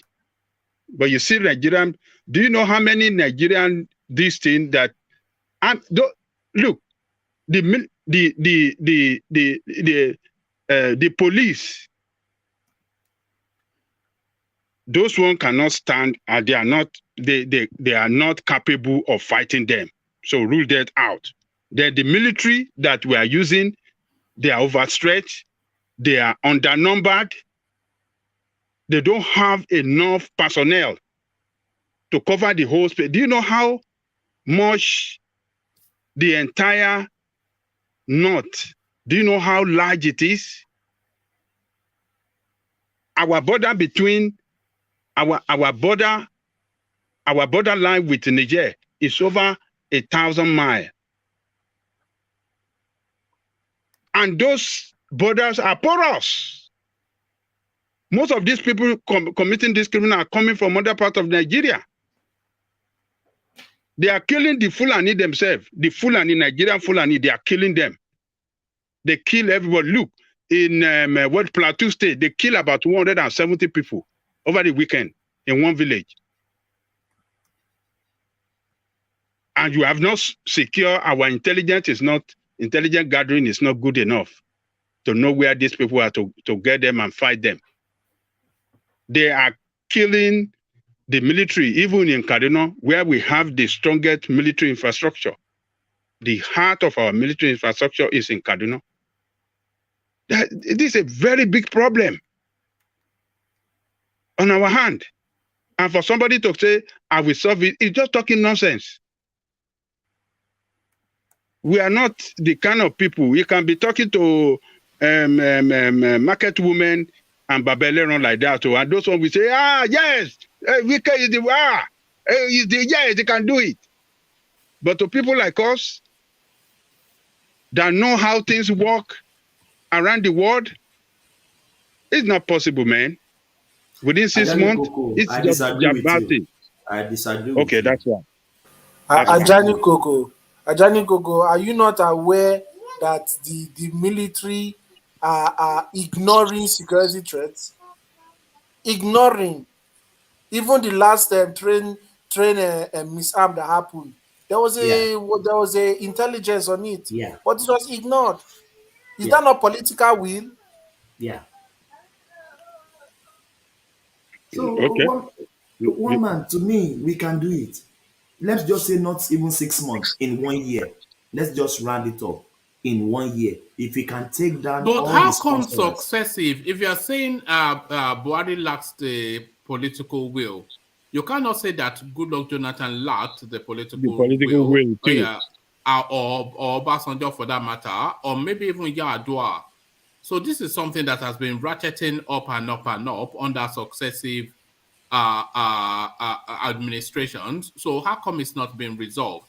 If it's as easily resolved as Wike is suggesting. But one man, it's not that bad like this. It's not that bad like this in Obasanjo. It's not that bad. They postponed the election because of Boko Haram under Goodluck Jonathan. One man, no Boko Haram in Obasanjo time. No Boko Haram during Obasanjo time. All right. Okay. Yeah. So there was Boko Haram. I like. No, there was, but let's no I think we had this conversation yesterday. No armed group. Boko Haram. They have Boko Haram as a group that lecture, that do all these things. They arrest Obasanjo, arrested their leader, but this criminal police killed that guy in prison. That was what resulted to this group going to getting arms to start fighting the state. But what I say, it is not that we cannot fight these people. It is not that we cannot defeat them. But to give a timeline that 6 months you will do is stupidity. It's a stupid statement. That is what we are talking about. You cannot give a timeline on what you don't know. What does it know about the security of the state? It doesn't know it now. I don't think it can even be solved in one term. They are looting oil in his own state there. He cannot even he solved IPOB. Didn't he solve IPOB in Port Harcourt? What is it? He solved IPOB in Port Harcourt in Rivers State. They are not making noise there again. Forget about that one. They want to fight. All the oil they are looting in the state, right in the soul. You cannot stop them. If say you want to solve the whole security problem in Nigeria, insecurity in 6 months. I am not saying we cannot. You understand that, Thomas? I am not saying we are incapable of solving the problem, but the timeline he gives, 6 months, is what is so stupid. Or a leader, somebody who wants to lead, cannot say that. You cannot hear that anywhere in the world. Are you not happy if we solve it in 6 months? Will you not be happy? Will you not be happy if we solve it? That is not the question. That is not the question. But what we are saying is that it's talking so stupidly, and we are not stupid people. You can go and tell people that doesn't know anything, and they will accept it like that. But the way it is now, you can't solve it within 6 months. There's huge problem, huge insecurity problem in that country. And the military is infiltrated as well. So how do you want to start taking out which one is this among them within 6 months? You think it's easy? It's not easy like that. We can defeat them, but not within 6 months. Oh yes, Ajale Koko, fine, you said that. I agree with you. And let me bring you back a bit. You remember it's only Chibok kidnapped that took out Goodluck Jonathan. Can you count how many kidnappings we have had in Buhari's regime? So you look, let me tell you, you see, Jonathan administration as well was they did not come out clean to Nigerian people. There are several kidnapped under Jonathan. There are boys, with their boys' school that they went, that they declined. They killed a lot of those boys and they kidnapped some of them away. It was not reported. There are a lot of kidnapped under Jonathan's administration that were not reported because they are lying to the state. So why can't he fight it then? Did you want to tell me that Jonathan does not have the political will, or does not want to enforce a political will to solving that problem? But the problem was too enormous for him, and it's worse now than the time of Jonathan. During the Jonathan, we did not have banditry, but banditry is all over the place. And no government, no unknown government. And no unknown government. Unknown government are there in the east now. What is it talking about? Wike should just you see, a lot of people like Wike a lot, but his biggest thing, Wike is one of those people that often say that their biggest strength is also their greatest weakness. It's just that his bombasticness and just being able to say it as he says it. This is what people like about him. But when we get to the real sharp end of politics, the sharp edge of politics, where you have to be a bit more circumspect in your pronouncement, a bit more considered in your presentation, he doesn't have that now. He has no filter. It's just boss. It's a boss politician now. Yes, you are right, one man. But I will pray, I wish the next president can come and solve this in 6 months. I wish, even though Ajani Koko said it's not possible.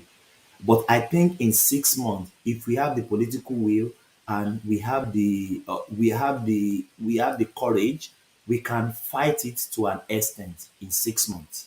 I think we can do so, and I hope so. We can do that. All right. Are people sleeping in the house? Is that what's going on? Are people sleeping? No, we are listening. I'm listening. No. It's in Thomas's house because his voice is such that I don't want to wake people up. Sort of voice. No. Nobody. I'm in my sitting room. Oh no. I thought you were keeping quiet because you were lowering down your tone because people were sleeping. No. It looks as though Alexander Gomez somewhat agrees with your line of thought, and is super fast to say. I'll go. Let me read it from the screen. So he super chats to say, he says, I'll go as far as saying terrorism can be cut down to the barest minimum in 3 months if there is a political will. Just get in top Israeli mercenaries. So this is what Alexander, and this is what a lot of people are saying as well, that you just need the spend to get the mercenaries in, to savage them heavily, and then you can get the lumbering Nigerian military structures to go and hopefully hold positions, because they can't flush anything. Here, Alexander continues with the super chart. It says, just flush them out with sophisticated weaponry. And it's a technology war, by the way. It's not a foot on the ground war. It's not a matter of throwing troops at them. It's a matter of surveying them from the skies, identifying where they are, watching their movement, and then bombing them out. This is it. It's the technology thing, not bravery. Do you know what annoys me? If they told us that we know where these people are, so what are you doing?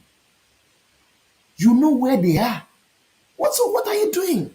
If you don't know where they are, we can still say, oh, they are looking for them. But you know where they are.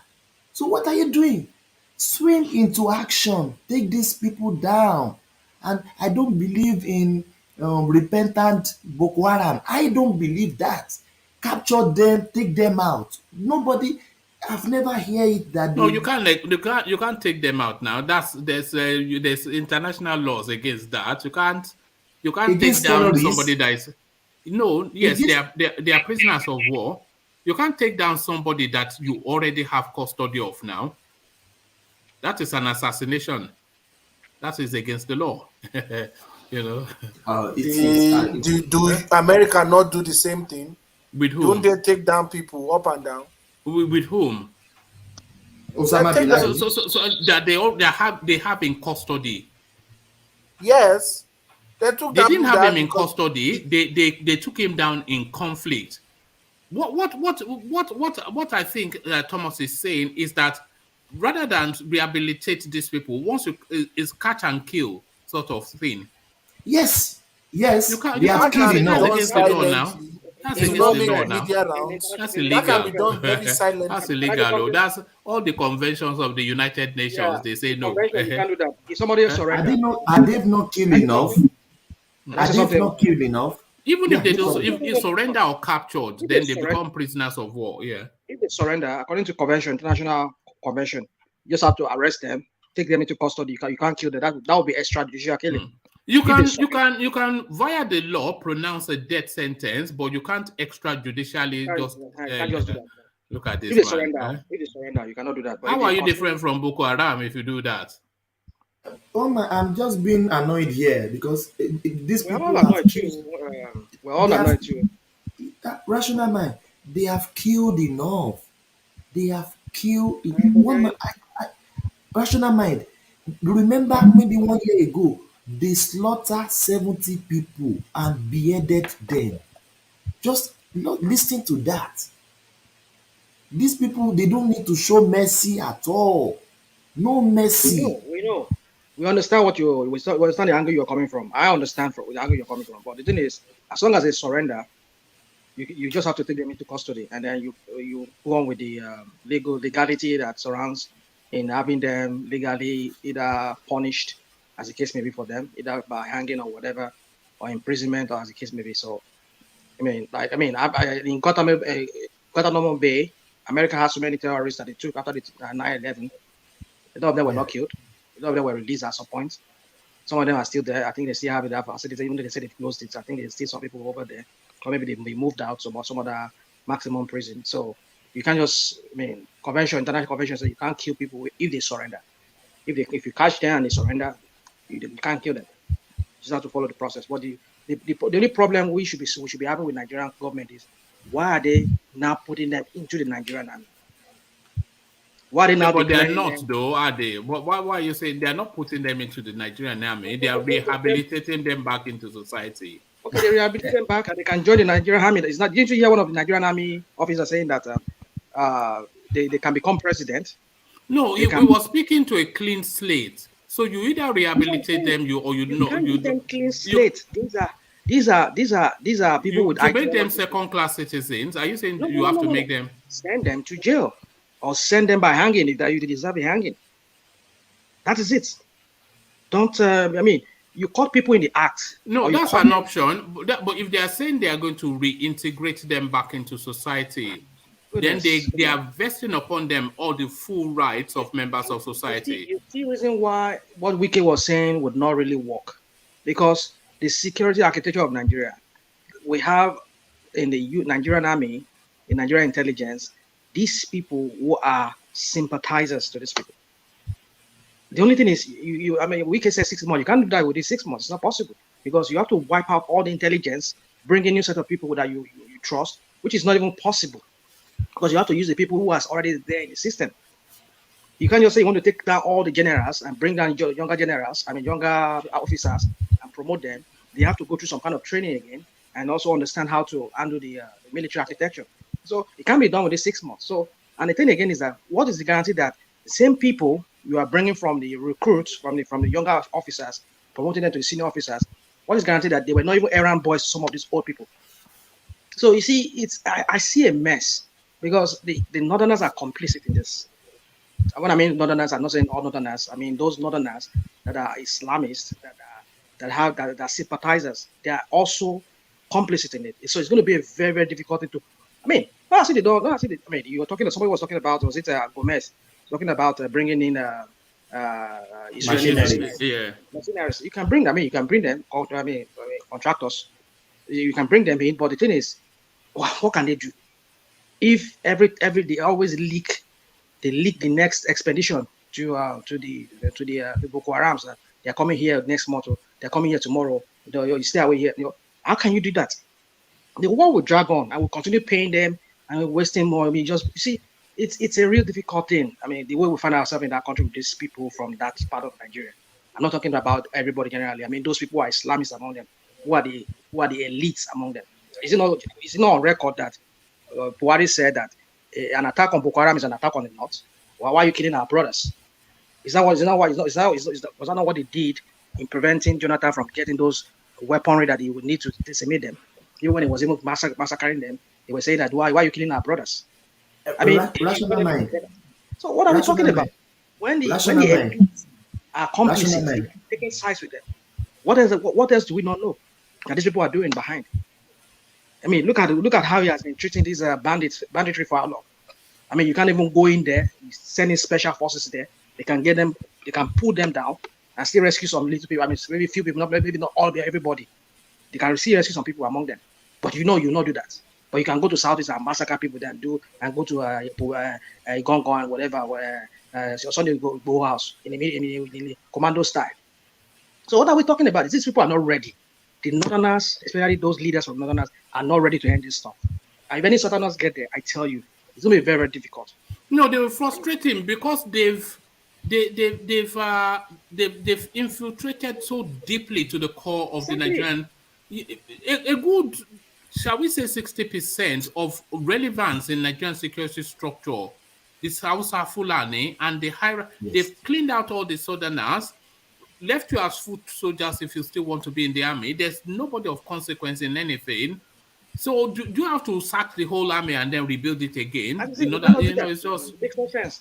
Because those people have to go through training too. Those new officers. So they've created a real, vacuum. So it's going to be very, very difficult. Like I said, the only way is let everybody go their separate ways. That's just. I know it's not. Come on, rational mind. We don't need to come to that at the end. Listen, Omoyami. If you look. If you don't see a way out of something, you have to take the other route that you think is better for you. That is just the only way. But let them go. So everybody go separate ways. We have our country to ourselves in the south. If you want to be one country in the south. But you can't go your separate way without their permission. Yeah. We don't need their permission. I know we need them. Well, I know it's some ways, but we don't really need it. If the Northerners tell you are not going anywhere, you are not going anywhere. It's as simple. You know it now. It's crude, but if you cut everything out and go to, if the Northerners tell you are not going anywhere, go and ask them in Southeast now. If they tell you are not going anywhere, you are not going anywhere. Eh? No, but one minute, we have to do their style. That's when the way to solve the other style. We should have for sure standard and also enough. I only heard enough is enough. At some point, it will self-correct itself. That's what I think, because you cannot continue doing it. It's not sustainable. Because I agree with what you mean, 100%. The only way it will. I'm not saying just from my own point of view. So of course, it's not categorical. But how I can see it is if they implode from within their end, and then we seize the moment to break loose. Yes. Maybe that too. But we don't know how this self-correction is going to come about. But I know it's not sustainable like this, because we cannot continue like this. Because I'm anticipating that there's going to be a power tussle within their hierarchy soon. And that part also, by the way, is already going on, because Buhari seems to control that narrative with a firm iron grip. But then, just from what we saw play out with Mia Malabuni, we saw already that there are elements that either want equal say or want a different way, but certainly there's fractions within that structure, which if that can open up into a gulf, if not a chasm, then we can through that portal just force it and break. But it will still be their determination in some way, not permission, as I said. That was just cheeky language. But if for Nigeria to break up, you have to have a lot of northern input. Yes, you are right. You're 100% right. For Nigeria to break up, there will be northern input. There is no how. There's no how we can do it with one man. The truth is, if the South, the three political zone in the South, says unite and say they want to break up seriously, they can They don't even need any northern input. And if the Christians and the Yorubas in the middle belt are taking, they don't have any say. They don't have any say. It is a need. But mind you, they have all the military weaponry to them. It's all there in the north. It's in Kano, it's in Kaduna, and mostly that's where you find those weaponry.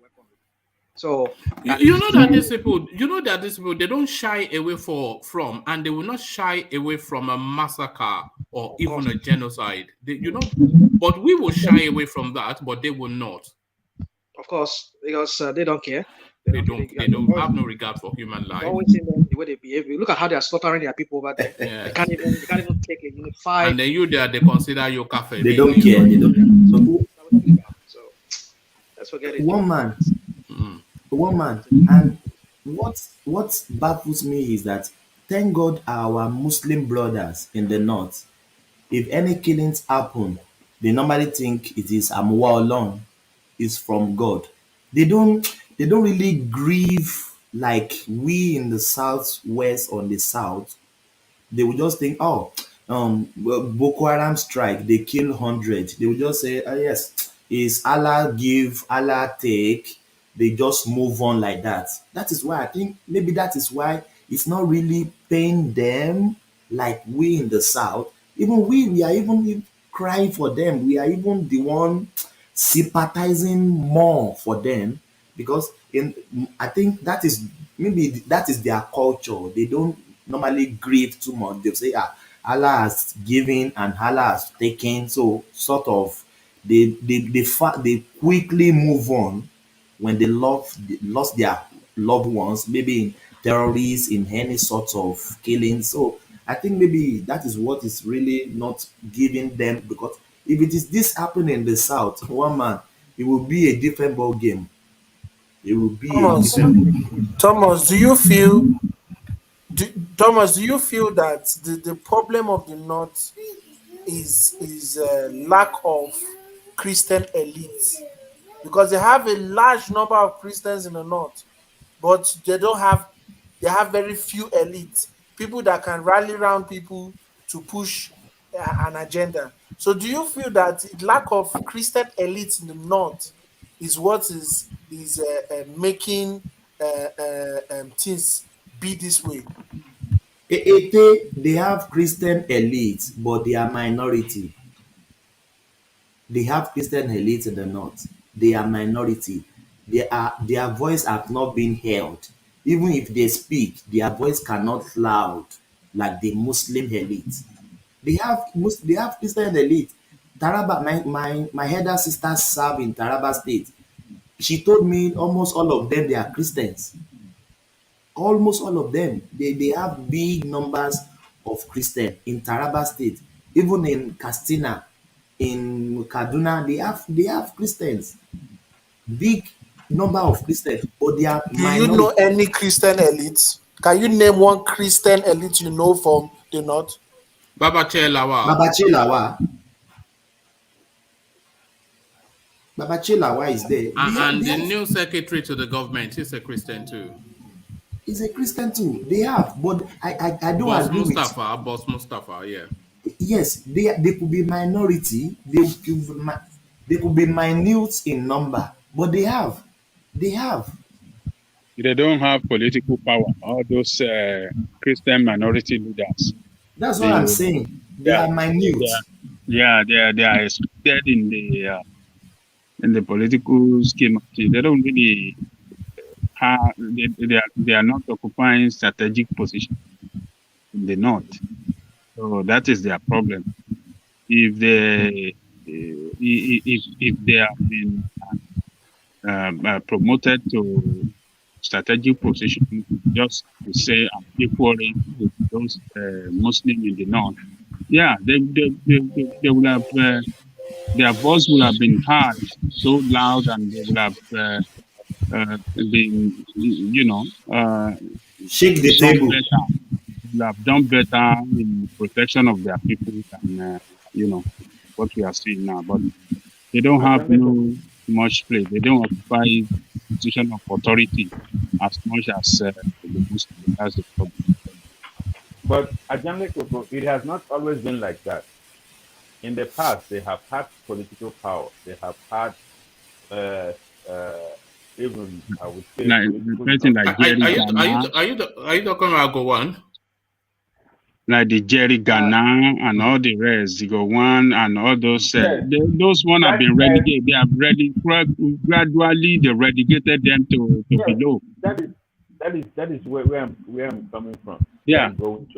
Yeah. Systematically, they relegated them. They taking them out of power, and they now find themselves down at the bottom, now crying for power. Yeah. People that used to be in power in the front.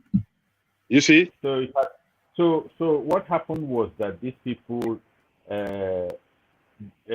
slowly and steadily substituted the powers that be in the north.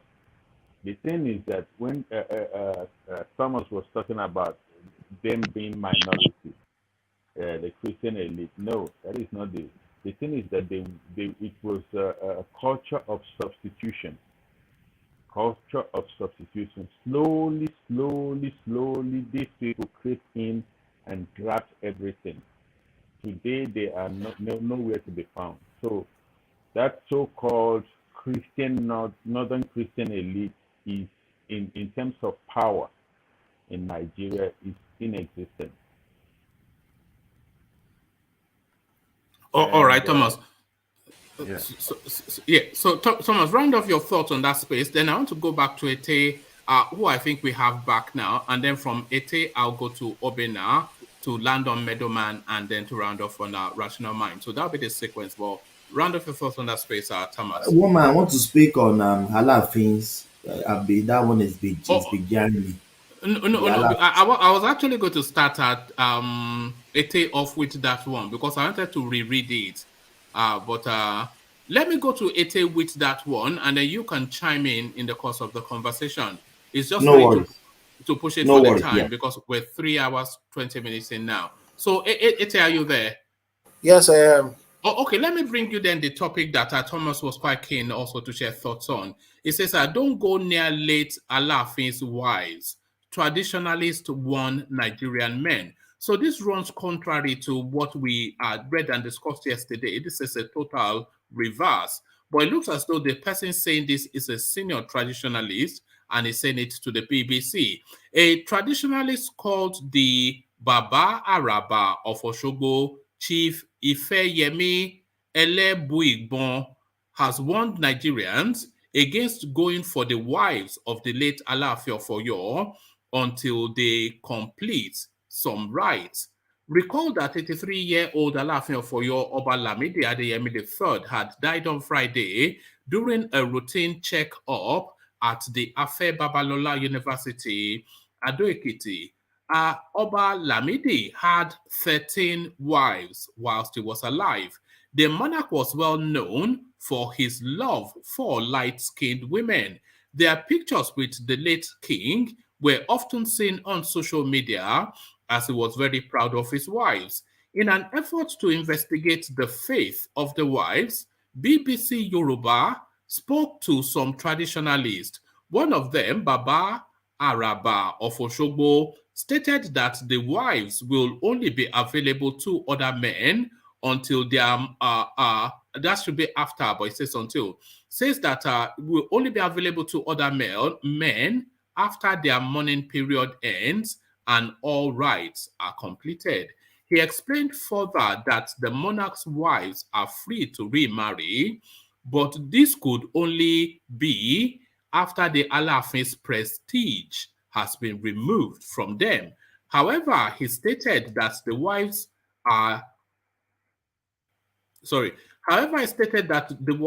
left for the next king and he can marry them if he desires. Going further, he said that presently no one must go near the king's wives. So that is the position now, which seems to be a reverse from what we were made to understand yesterday. So so are you in search of a wife, and you like light-skinned girls? Because it looks as though there are 13 of them available. Pick your choice. You see, I was surprised when yesterday we were talking and there's a statement that was out there saying that they can get married and this and that. The truth is, they were not married to an ordinary man. We all know how the Yoruba culture is. It's impossible. Like, it's impossible for them to safely be with another man. It's totally impossible for them. So what the traditional, I don't know what else Babalawo to call him, is saying is very correct. It's very, very correct. Because they've not done any rituals, they've not done any rites, they've not done anything, and you're saying they should go and remarry or whatever. It will not work. And they have a good option. They can marry the next king if they wish to. They can marry the next king and continue being queens. You know, I debated that with Jajan Lekoko yesterday, and I was pretty sure we have this tradition in Yoruba land, which we call Shukpo, which is to say that you inherit the wives of the senior person that takes charge of the family. You inherit the wives of the patriarch of the family that is deceased. So I thought that's obtained in the ALAAFIN space. And it looks as though this traditionalist is hinting in that direction. But what also struck us curious was that he insists. Yesterday they told us that they didn't have to go through rites, which didn't seem to rhyme, but this rhymes more. But he says that they are going to remove the prestige of the ALAAFIN from these women before they can go on to remarry. So do you want a prestige-free wife is the question. One man can I interject? You see, for a new king to marry them, he cannot force them into marriage. It has to be by their own will and their consent, the lady. If the lady doesn't want to marry, if the queen rather does not want to marry the new king, the king cannot force them to marriage. You can't. It has to come from their heart that because we have a new king, we want to surrender ourselves to the new king, and we want to go with the new king. So, Taban Shukpo, when they Shukpo in Yoruba land, you don't force them. It has to be by they have to come with their own consent and their own free will to do that as well. So that is the way it works. Ajaliko, that Shukpo is a culture in my family. Is a culture in my family. My mom, my dad's mother is elders. The elder son died, so the Shukpo, I don't know how we could call it in English. The Shukpo my mom's dad to the junior brother. So it's still there back then. I think it still worked back then, but I don't think they do that often now. And the ALAAFIN space, one man.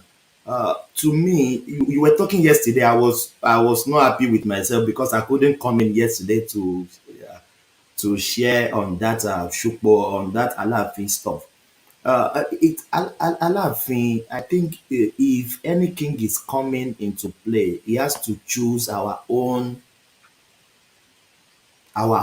tradition, our own religion. Oni of Ife that is talking that they are displaying the corpse of the Obas. I'm telling you, if he dies as well, they will display his corpse. It wasn't the Oni of Ife talking, it was the traditionalists.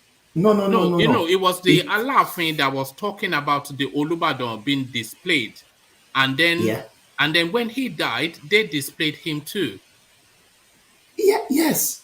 So it wasn't the Oni. No. You see, Oni talk about one king that was displayed before as well. How long ago was that? Maybe some years ago. Oni talk about that as well. Yeah. So, woman, I do know we are in social media world. If they don't want to display, some people will use their phone and capture it. And woman, if a king is a king, if he wants to be a Muslim, he should be a Muslim. Immediately you become a king. You are not. You should abandon your foreign religion, because you can't be a Muslim or a Christian still be a king. No. Thomas, Yes. do you feel like it's the fault of the royal families to allow people take pictures, also to allow those pictures be leaked? Because they could easily have said that anybody coming there should not come with a phone. It's almost impossible to police But that. this is what we are saying. It is open space. It's the Muslim right they did. It's an open space. Nobody can stop people not to take photos. No. And now we are in social media world. Some people will even sneak and get the pictures. So I think all this old fashioned something, I think is getting out of, is getting liquidated, because this is social media world. So to me, if a king is coming as a king, he has to abandon his own religion. Why will be a king, a whole Oni saying he's a Christian? Why will you be a Christian? That is just my submission, one man. Let's move all right. on. Thank you, Thomas. That was a conversation from yesterday, but to the conversation of today, it strikes me as a curiosity, and I wonder if you have an explanation for what this man is saying. He says that he explained that before the wives, he explained further that the monarch's wives are free to remarry, but this could only happen after the ALAAFIN'S prestige has been removed from them. So what do you understand by that? The prestige of the ALAAFIN being removed from them, Ete? Maybe there's I don't know, some things of the ALAAFIN in them. Maybe there's some spiritual things. I don't know. I don't know what they do. Ete don't know that. We know. I know. Hold on. Let him. No, hold on. It's not Magun. Okay. Is it okay? It could be. But okay, carry on. Let Ete round off. Then let's hear from Edoman. Yeah, go on. Yeah, I don't really know the prestige that they are talking about anyway. But obviously, they've been with a custodian of a tradition. So obviously, there are some rituals and things that even took place that probably we don't know about that needs to be reversed or something. I don't know. Meduma was asking you if you know what Magun means. Do you know what Magun means? Magun. Look at this guy. Meadowman, you better teach him culture, please. Meadowman, come and rescue this man. Meadowman. I don't. So we caught him today. He said the grew up in Lagos. He doesn't know Magun. Meadowman, what is Magun? Meadowman from the southeast, so he's going to educate you through a Lagos boy or Magun. Tell him what Magun is, Meadowman. You don't know what Magun is. I'm not from southeast too. Look at this guy. This is not a southeast thing now. It is a Yoruba thing, but it is actually now a Nigerian thing. You know, I grew up in the north, but I with my Yoruba friends, I learned about some of their culture. So Magu is a spiritual thing a man will do on his wife when he thinks the wife might be cheating on him, right? So if you, Ete, goes to touch that woman, you probably maybe back like a dog 3 times and die. or something like that. Okay, I've heard of something like that, but I didn't know the name. Is Magun? Do you know what Kobi Akuko means? Kobi Akuko. Eh? No. You will Kobi Akuko. Yeah. You will go kukuruku. Well, that will be your language. If you go and mount some woman with Magun, you will Kobi Akuko. Eh? Look at this man. It's not a kuko, it's a kuko. I know, but sorry. I'm using the nearer language that he understands. Probably he understands. Oh, okay. Igbo people will say kuko. Am I right, Meadowman? Meadowman, is it Meadowman there? They call it okuko. All right. Let's hear from. I think we lost. Yeah. The system dipped out somewhat. Well, I don't. You see, Adekoko. You see, the Igbo Yoruba culture is not far from each other. If only you understand. It's not far from each other. All right. All right. Thomas, you said you had some inkling what they meant by remove the ALAAFIN'S prestige. Yes. I don't know. Maybe they are still doing it now. From stories and what they normally do is they will remove the art of the old king that died. The heart of the old king that died, that is what they will give to the new king. And they will ask him, after giving it to him, they will ask him, what do you eat? And the man will said, Mojoba. No, that not means no. Yes, I know. That's what I'm saying. If they remove that, then after the burial, you have to do, the wives have to do, they have to mourn the king for certain days, for 40 days. After that, they will complete all the rites. Then they are free to marry who they can marry. But these days, I don't think we still have those things in play. Maybe our kings now, they are now social media something, because Oni of Ile-Ife, his past wife, his divorced wife, I think somebody will be with her right now, and the king is still alive. I think she's with a Middle Eastern, and I think she's from the Delta regions. What's her name again? She's not from Delta. She's a Benin girl. Yeah, but that's part of it now. She's from that side. Zainab. Yes. She's not married. Listen. She's not with a Nigerian anymore anyway. So I know. She was once married to the former police assistant commissioner, which is outside, but that's why I got that name, Zainab. Then she divorced and married. Zainab, yeah. All right. So she's a society girl. Yeah, before the Oni was married before that. Otherwise known as Ron's girls. Is it Ron's girls? The Oni was married to a Ron's girls. Look at that. She was married. No, Oni has been married 3 times. Abi, you don't know? 4 times. You know, 4 times. So why Zainab is the one that is so special? He was married before Zainab before now. He divorced now. Just been divorcing and divorcing. No, that's no. We are with you there. I think he has a problem. I think he's holding on to women because this latest marriage now on the rocks as well. Yeah, people are saying, a rumor though, they say that he has a weak erection, so we don't know. What? Weak erection. We don't know. Look at this man. Rumor. I say rumor. I say rumor. I didn't say rumor. Said rumor. I say rumor. I didn't say you want the grounds to open under your feet. No, I said rumor. I said rumor. I said the rumor said rumor. Wait now, please. I say rumor said rumor. They say he has weak erection. Actually, any woman will say that now. I did not say. I say rumor.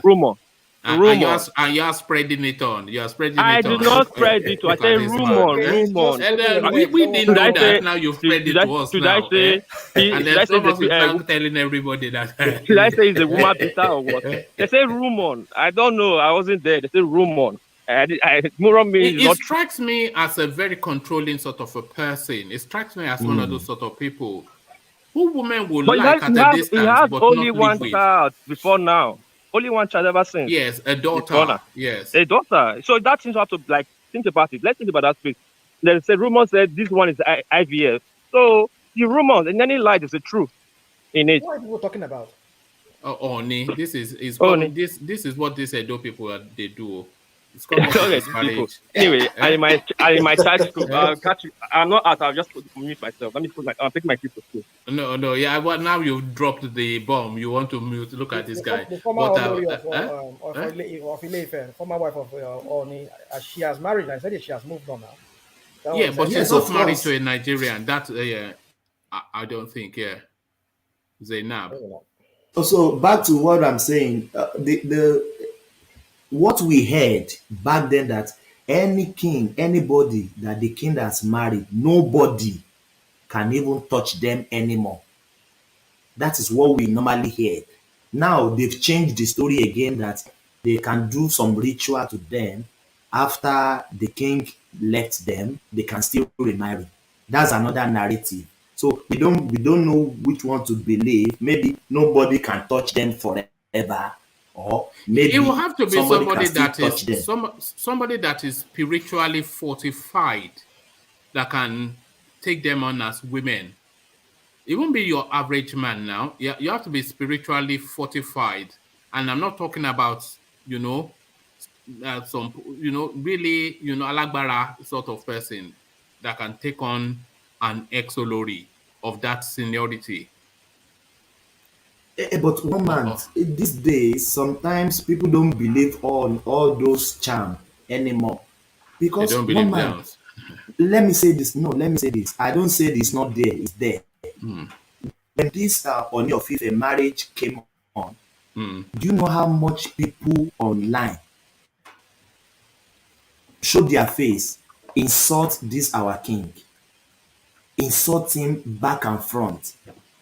But sometimes we hear our king, you can't talk back against them. Something will happen to you, but they are still there on social media. Nothing happened to them. So some people will think maybe all this power is not even working anymore. So because people really insult that king.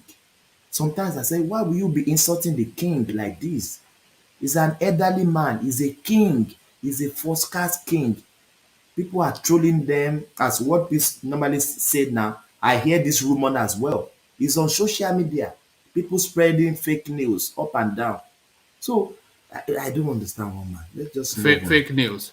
All right. Fake news, let me show you something. What do you think that this woman is stepping over here? What do you think this woman is stepping over? Yeah. In this picture where I am now, where my cursor is, you can see her stepping over something. I've saw it before. Yes. What's she stepping over? To me, it looks like blood. It looks of an like animal. Let me for one man. Let me finish. It looks like a blood of an animal, but in Yoruba land we call something osun. Osun. Look at that. Osun. Yes, I know what I'm saying, one man. It's very red in powder. If you mix it with water, it can look like blood. Yes, we call it osun. That's why they said Iyawelese osun. They mix that osun with water, and it looks like blood. So in this picture here, it looks like blood, but we call something osun in Yoruba land. If we mix it with water, it will look like blood. That's why they said Iyawelese osun. So to me here, but I am not really there, but people said it is a blood, but there is something we call osun, which I normally said mix it with water. When they pour it, you will step on it before entering the husband house. So, but I don't know what is there, but there's something osun. That is the picture you see there. All right. It's a powder.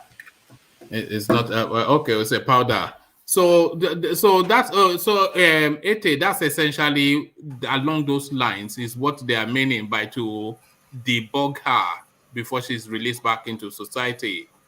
But I'm still questioning the sort of man that would want to take on women like that. What sort of man do you anticipate for this sort of women? It's going to be difficult for a normal man to not even you and summon I, the courage. you know.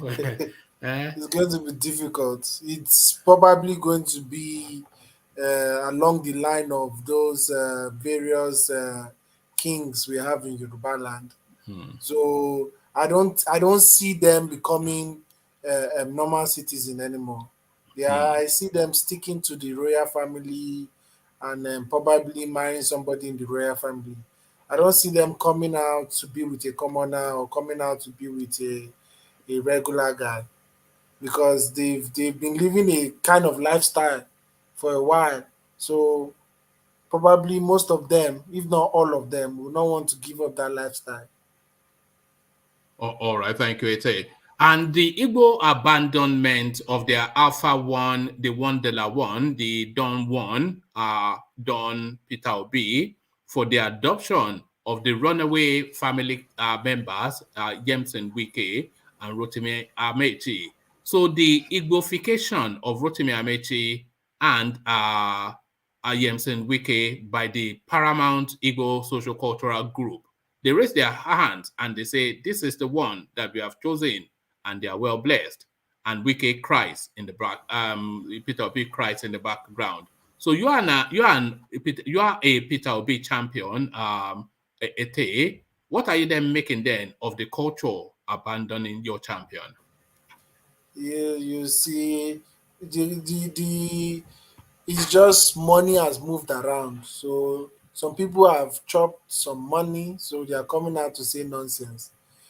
Is this few months ago, they were saying that they wanted a southeasterner president, that is the geopolitical zone of the southeast.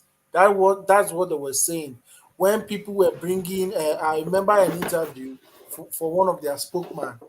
The interviewer said that when you talk about the East, Ebele Jonathan has come from the East. He said, no, they are not talking about the old Eastern region. They are talking about the Southeast, that is the geopolitical zone called the Southeast. Now, probably... Is that not Ojoro somewhat? They want to the Igbo people to double dip. You know, Goodluck Jonathan falls under the Eastern narrative, which then means they've just had the most recent, apart from the current turn.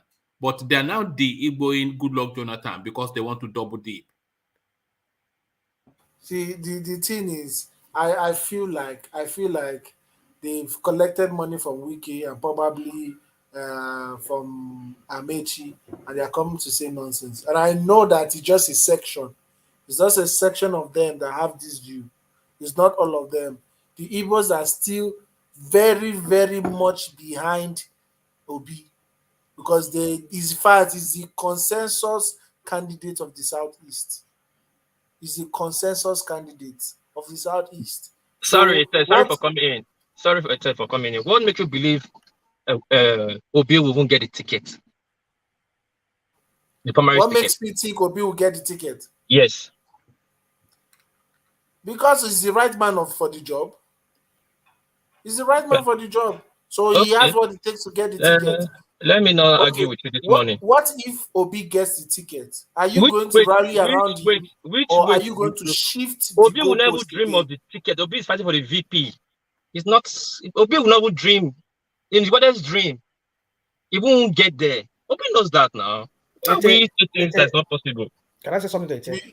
How do you know this thing for sure? Let me tell you something. Let me give you little. Obi has not won any election on his name. Obi has won election. How did he become a governor? How did he become a governor? He became a governor on Abga. Abga will win. Anybody will win election with Abga in Anambra. You just said he has not won any election on his own. I said on his name. On his name. He's a former governor. He won on Abga. On the first election, he came in by court. The second one, Abga gave him.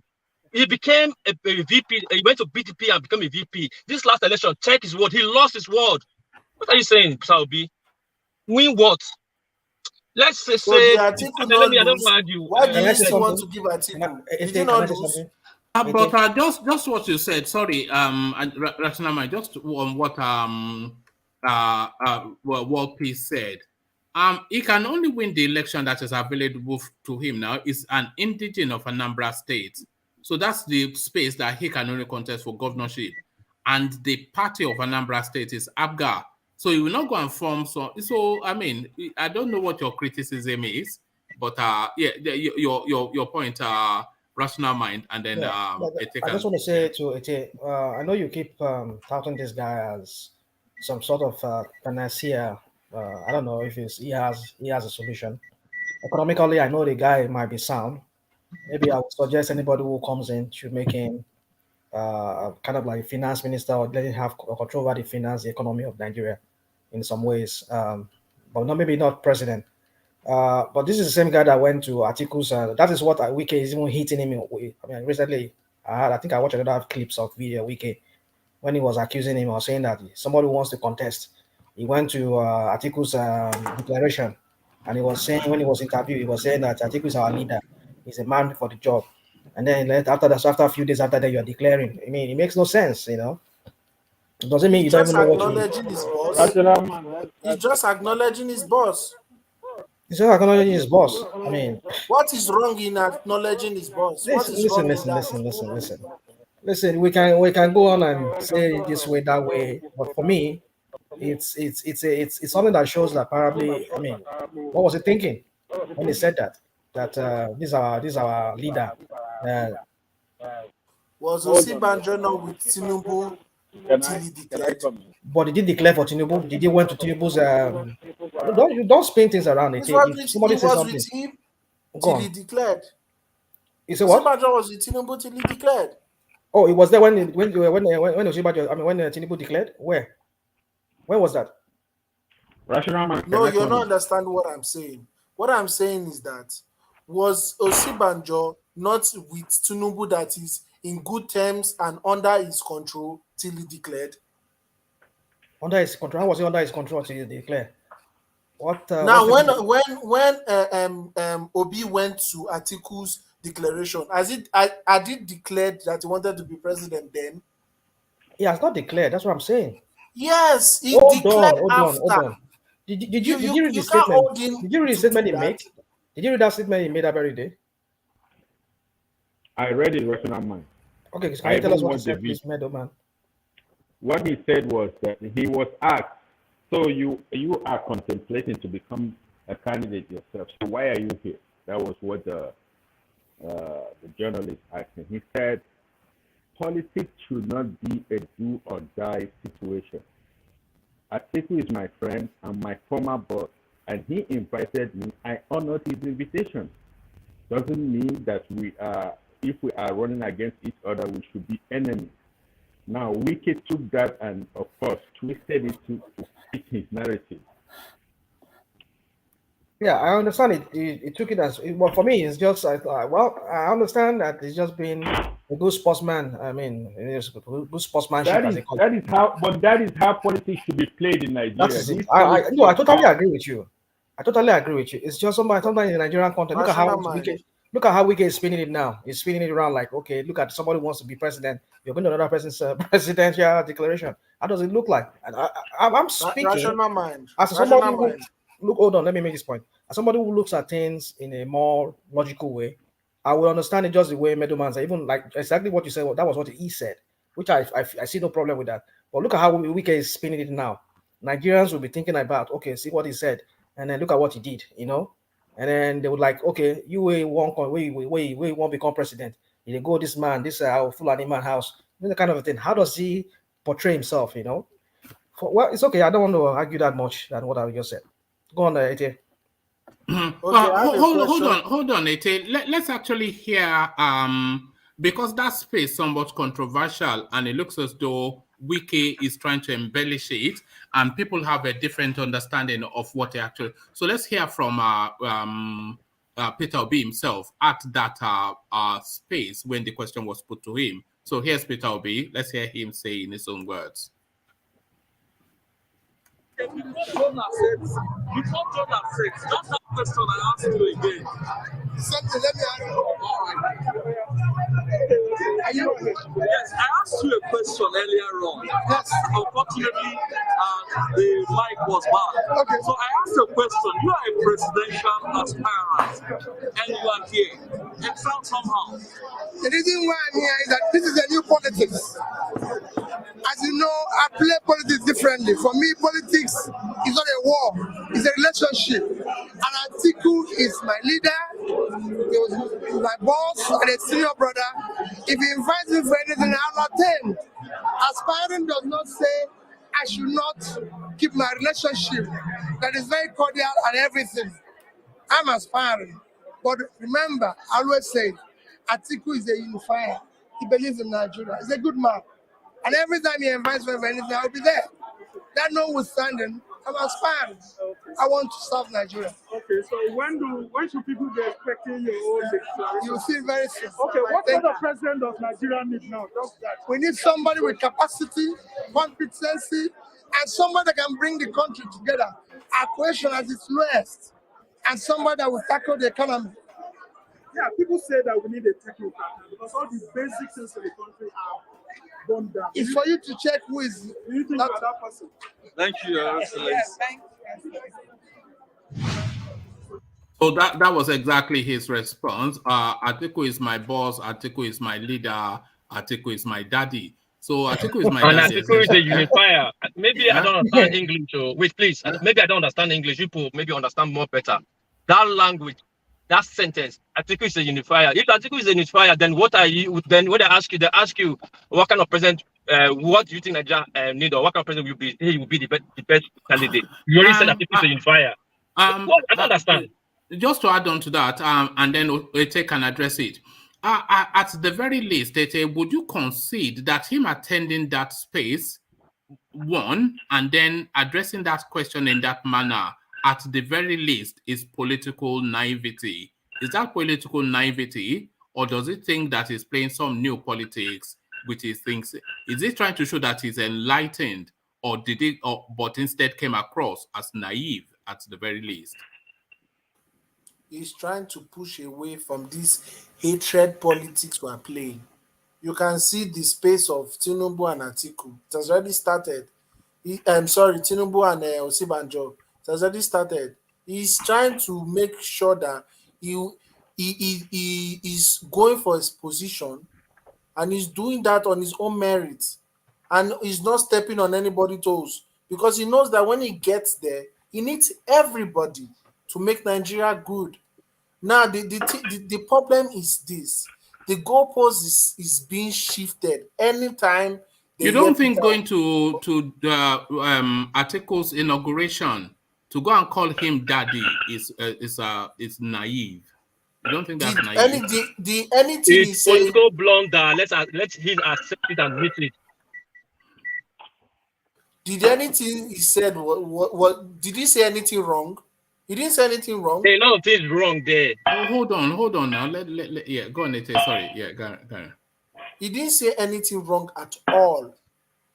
Atiku was his running mate, gave him the opportunity to be the vice president of Nigeria, which they lost. Atiku is his boss. You don't expect him to come and say because of he wants to run for the position, he should start behaving like Wike and start insulting Atiku and start saying Atiku stole this and stole that. Was that what you're expecting? That he should start fighting Atiku? He's not that kind of politician. He's not the kind of politician that will go and start burning bridges because of selfish interest. He's not going to do that. Do you think Oshibajo should have attended Tinubu's declaration? Do you think he missed a trick by not doing that? Yes, I do. I think he owed that to Tinubu to at least support him, even if he wanted to pursue his own ambition. He should show support to Tinubu. Tinubu is his boss. Tinubu is the person that gave him the political limelight he has today. Tinubu is the reason why he's even thinking of becoming the president of Nigeria. Everything is Tinubu. Do you understand what one man's ask you? He asked you a question. One part of his question, he says, "You think it's naivety? That is being naive, because in the way politics is played, That is not being naive. That is not being naive at all.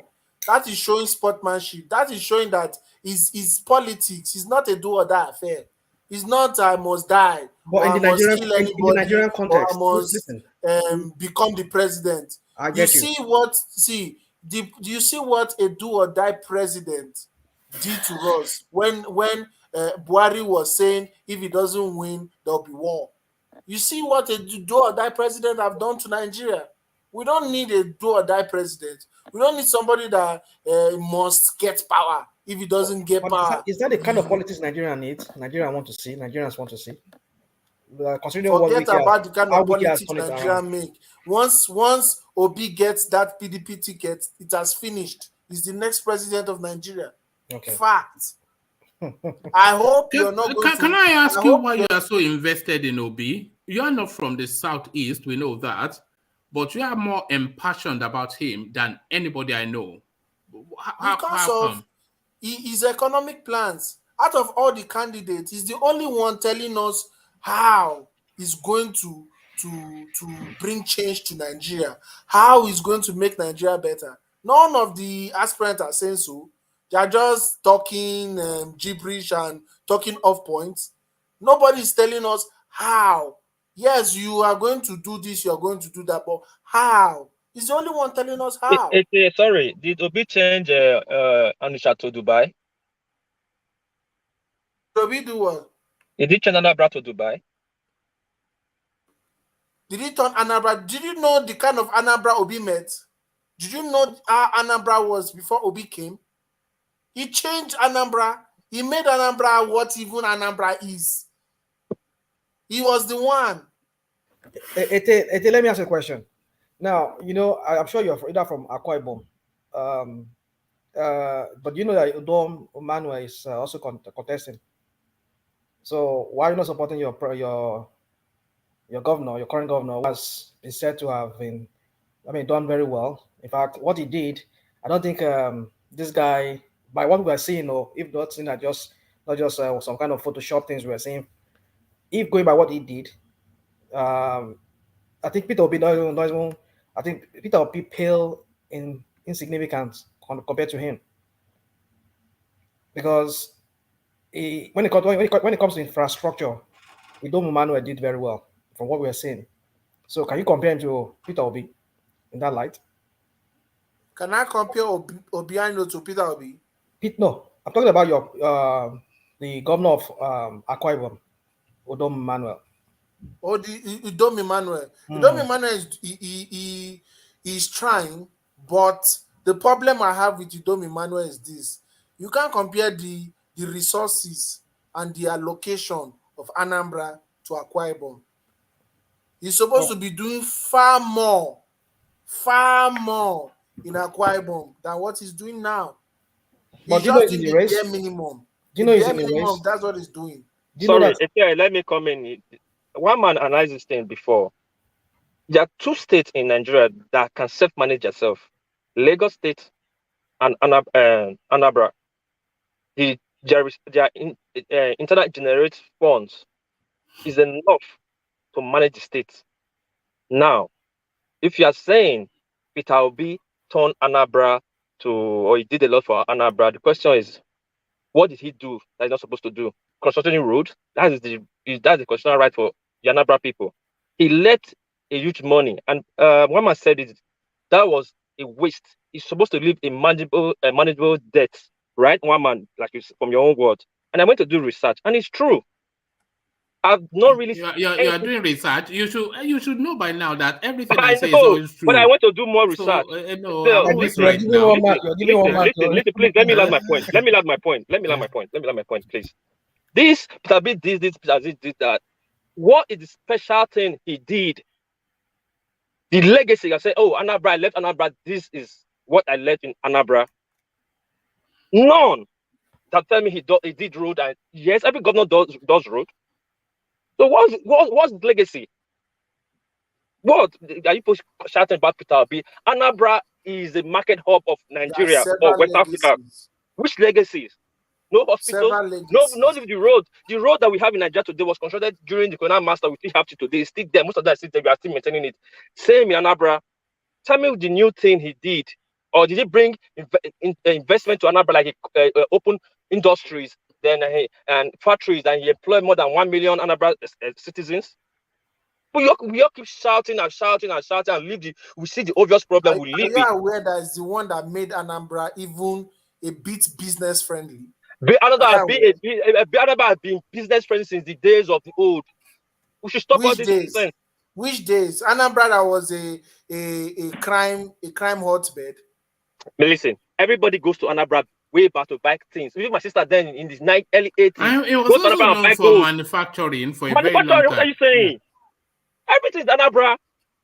What have you Aba made in the 70s? He didn't only create a he did not create anything. He did not create anything. He only came during and health sector in Anambra. Listen, he came in during the Bakassi time. They were crying and he bring Bakassi boys and reduced it, and that's it. He stole a lot of money. He left a lot of money.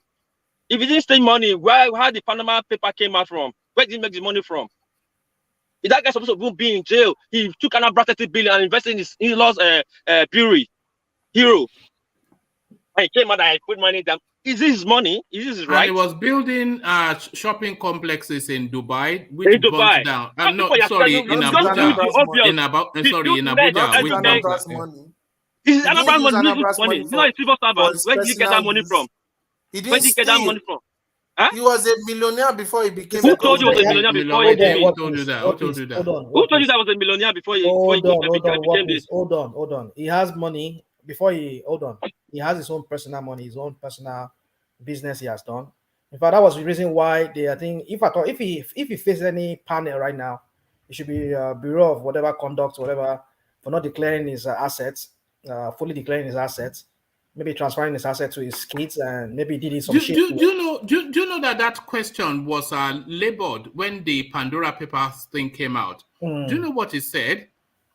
He said that the companies that he uses as vehicles, that he was not the only name on that company, on those companies, and therefore he did not want to expose other people's details. So that was what he said. That's why he did not declare all of these companies that he used as vehicles for his assets. That's why he did not declare them on the disclosure form. That because other people's names were on that company on the companies. And this is a governor. This is a governor and a banker. Advanced blackmailing. That's advanced blackmailing. It's just a nonsense, isn't it? That's just fraud. Are you also aware that no civil servant had issues when Peter Obi was in office? We're not saying that. The guy is a thief. He's a rogue, as Dr. said. Rogue is a rogue. Forget that. He stole everywhere. Tabi, and again, sorry to say, Tabi is a featherweight in this race. He does not have the war chest. Don't you know Nigerian president is the most expensive in the world? He does not have the war. Even if Jesus Christ comes himself to anoint this presidency, you are not going to accept him because you're obviously biased to the man. I'm not being biased. Listen. I'm not being biased. If PDP want to lose the race, they will give the ticket to Peter Obi and they will lose woefully. What Wike said, if they don't get it right this time around, they don't win this election. They will lose woefully. You can say bye-bye to PDP in the next. Yes, they will lose woefully. The only two people in PDP right now that have the watches and that have the name is Atiku and Wike. That is just what are you talking about? Nonsense politics. You see. If Peter Obi wins PDP tickets, he's the next president. He's the next. Well, you can't tell me he's a featherweight because PDP has structures already.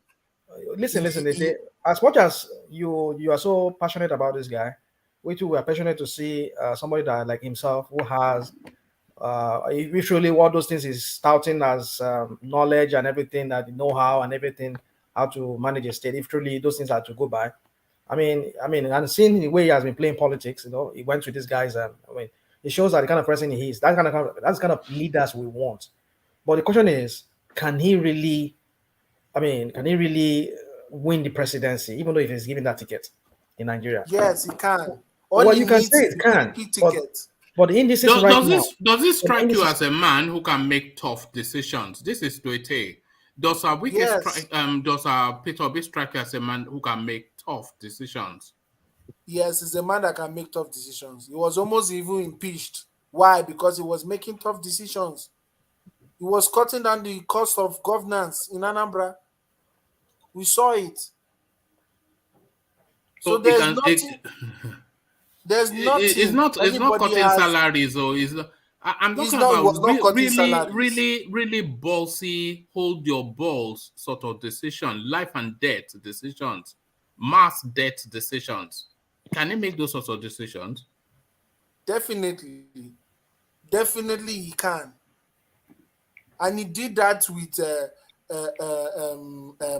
some northern arrests that wanted to happen in Anambra in his time.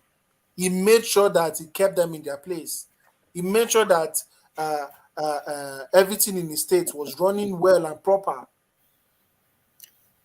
You see today some northerners are holding it against him, saying that he was saying that they should have ID cards and they should have this and have that in Anambra then, because he was strict. He was not playing. The thing is that people just have this kind of ideas in their brain that, oh, he's a featherweight, oh, he can't do this, he can't do that. Until he becomes the president, then they will start shifting the goalpost. Yeah, they're always shifting the goalpost when it comes to let's see how it all plays out. That's what I can tell you. Because the way you were saying this guy, I just hope we just wish just a wishful thinking.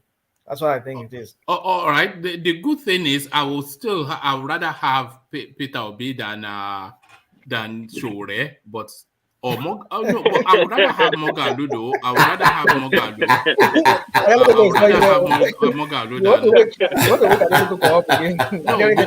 Because Moghalu is stronger, both in terms of presence. He has more presence than. Do you think he has presence? You understand what I mean by presence? Ete. So answer that, and then I'll take you to another talking point. Do you think Peter Obi has presence? Yes, I do. I do. I think he has presence, and he has this likable character. He has a what? He has a likable character. Yes, that I agree. I like him. You know, he's a likable guy. I would go and have beer with him, but I wouldn't want him making life or death decisions. Because it sounds like a fun guy. I saw him. He had this guy in his house. I'm sure you know in Gen Media. And he had like an hour-long session. He lives a very he struck me somewhat as OCD. Do you know the sort of people that the people say they are OCD? Ete? I didn't hear you. What did you say? No, I said I saw. Do you know in Gen Media? Yeah, I do. Yeah, I saw he invited him, or in Gen Media found a way to invite himself to Peter Obi's house. And he spent a whole hour plus, nearly 2 hours with Peter Obi. And I was saying that it struck me as a very particular man, a very OCD man. So I was asking you if you know what they say, if somebody is a bit OCD. Do you know what that means? Yes, like... yeah, so if this phone, for instance, if it's a bit bent, some OCD person, their mind will freak out until they straighten it up. So it's one of those things that he likes to say things. He likes to make things perfect. Structured and ordered. You know, well. Yeah. Is Nigeria not bent? Nigeria is bent. Yeah. He's even crooked. Is he not the right person to make Nigeria perfect and make Nigeria work? Sorry, please. One man. I want to quickly reply. Jake is asking me a question on the private side, but I'm driving. I cannot type and line. You don't want to get involved with Charles. He will have you. But no, I want to reply him. No, my answer to you, Charles, is I'm not against Igbo presidency. What I'm saying, the Nigeria political, how will I say, right now, the Nigeria political scene right now is too tribal and it's too cabal. And Peter Obi is just new in PDP. Peter Obi don't have that grassroots yet to win presidency. Let's face the facts. I'm not saying a good candidate. Hold on now. I'm answering chat. Hold on. Wait. I'm not talking to you. Hold on, please. This is my own opinion. I'm not saying Igbo cannot be president. I'm not saying Peter Obi is not a good man. But I'm saying does not have the political will and war chest right now to win presidency. To win that ticket in PDP. I don't even say APC, in PDP. That is my say. Please don't get it wrong. Okay? All right, thank you. Let me take Ete on to another talking point. But as maybe one or two of you may have seen me chuckle whilst Ete and World Peace were talking. So I only chuckled because I saw a comment in the comment section. Adewale Olusegun, I think he's having a back and forth with Ola, but this is what really made me smile. So it made me chuckle a little bit. It says they are arguing about, the Ola doesn't like to give it up in the Yoruba space. But then this guy, it looks as though he's equally as, I don't want to use the word stubborn, but I think Ola may have missed his match. They are still arguing over whether it's Osun or not Osun. So this guy now, he comes back at Ola and he says, Ola, please, the correct pronunciation is Osu, not Osu. Not Osun. But what made me chuckle is this next bit. It says, I think you are from old or your area and you are affected by your accent. This is it. So I think that's what made me laugh. Everything that would annoy Ola is just in that space. One, that you are accusing him of not knowing Yoruba words, and a proud Inyo eating Ekiti man. You are calling him an Oyo man. So everything is just set to annoy Ola right there. But let me take you to another talking point today as we start to, as we continue to progress, I should say, with the conversation. So I'm keeping you with Bala Mohammed, but this time there's a lot packed into this piece. So let me just give it to you and then we can unpick it together. 2023, I won't run if Jonathan decides to run. Bala Mohammed. I'm sure you heard me read it, but let me refresh it just for the purposes of Governor Bala Mohammed of Bauchi State and presidential hopeful on the platform of the People's Democratic Party PDP in 2023 has said he will withdraw his aspiration if former President Goodluck Jonathan decides to run for president under any political party. The governor who spoke on Arise TV said that he made the statement at the beginning of the process, stressing that as somebody who has a deep sense of gratitude for President Jonathan, he would never disrespect him. So this is where it starts to get interesting. So listen very carefully, because a lot packed into what this guy is saying, just poking at everybody. I think he's pushing for vice president. Yeah, let me give you the fullness of it. It's not, well, it's PDP, isn't it? And Jonathan is going to APC. So I became a minister by God's wish through him. I came to the limelight in Nigeria through former President Jonathan. I have never left him for 1 minute. He's my boss and mentor, and I respect him so much. So that's good. But it gets interesting now. In whichever party he would run, I said I won't run. I don't want to be hard. So this is the bit. In whichever party he would run, I said I won't run. I don't want to be like some people. After being mentored by somebody laboriously, they will despise the person. So who do you think he's talking about there? Look at that. Obviously, he's throwing stones at Osibanjo. So on and on it goes. But, so this is this Bala Mohammed now who's rebracketing himself. So the thrust of it, it was just that little aside, that acerbic remark to Osibanjo that I wanted to delight in.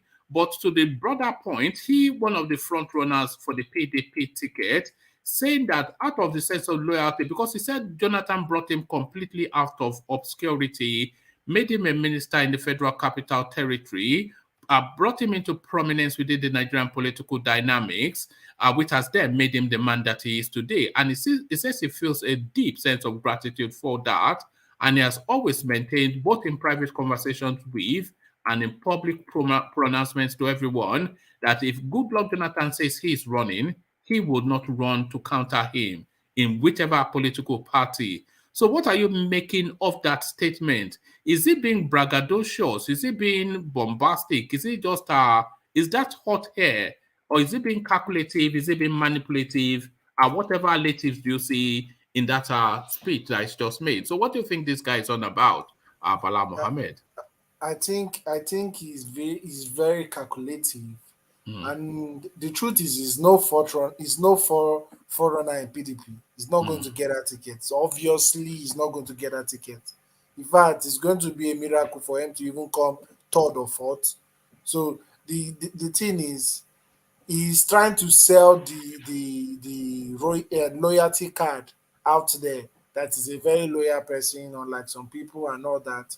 So I feel he's also trying to sell signals to other political godfathers that, look, if you help me to get my ambitions, I would not betray you, or I would not do what some people did. So he's also putting himself in a good position, because the truth is, he is not going to get a presidential ticket in any of the main parties.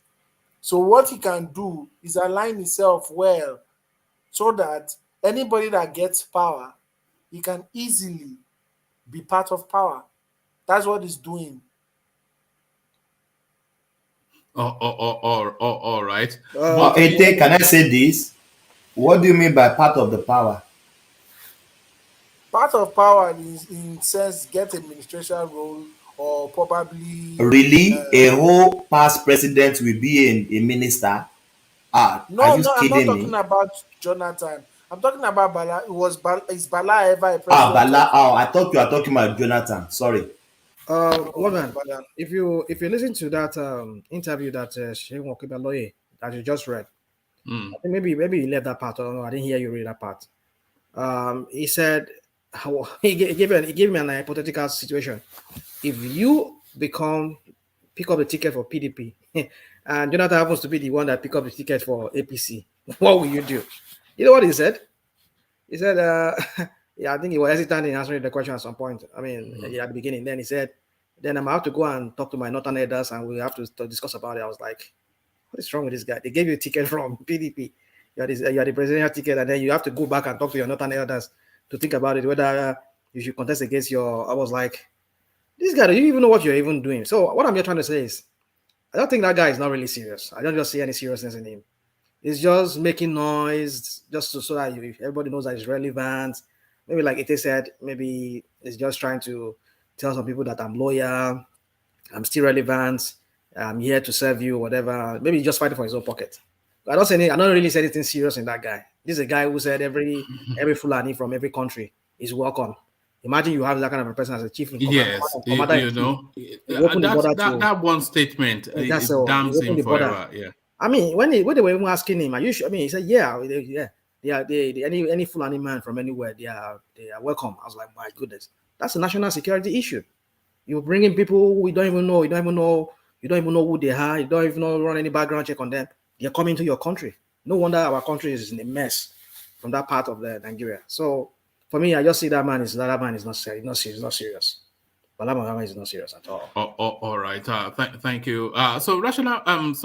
Ete, rather, round of thought on there, and then I'll go on to rational mind, and I want to open up a new conversational. I want to read you a piece that's just come through, and then take your soundings on that. But Ete, round of thought on that space. Bala Mohammed and his Machiavellian moves. Yeah, I just feel the man is playing politics. That's what he's doing. And we all know how loyalty is scarce in politics, and how a lot of politicians are looking for loyalists. So I think he's playing his politics well, and he's obviously not going to be the next president of Nigeria anytime soon. So the thing is, what he's doing is right. All right, brilliant. Thank you, Tay. Stay with us. Rational Mind, I want to present you this piece, but I'm going to share the screen because the pictures are part of a good part of the narrative of this piece. So this now just coming through. We're talking about consensus and unanimity and unity along ethnic lines. So this is it now. Umahi Ngige Okorocha Peter Obi Ayim attend conference on push for Southeastern president. So you can see them all gathered there with the usual red cap. And this is the caption that goes with it. Presidential hopefuls of Southeast extraction from different political parties on Monday attended a conference organized by Nzoko Umuna, an IGBO organization. The conference, which featured discussions on why the Southeast should produce the next president, held at the International Conference Center, Abuja. Presidential hopefuls present include David Umahi, Governor of Ebonyi State, Chris Ngige, Minister of Labor and Employment, Rochas Okorocha, Senator representing Imo West and former Imo Governor, Peter Obi, former Governor of Anambra, and Pius Ayim, former Senate President. Also, listen to that this bit. Also present were Ayo Adebanjo, Afenifere leader, Victor Ume, former chairman of the All Progressive Grand Alliance, and I won't attempt this last name, Nwodo, former governor of Enugu and chairman of the Greater Nigeria Group. So they picture a lot of what the narrative is all about.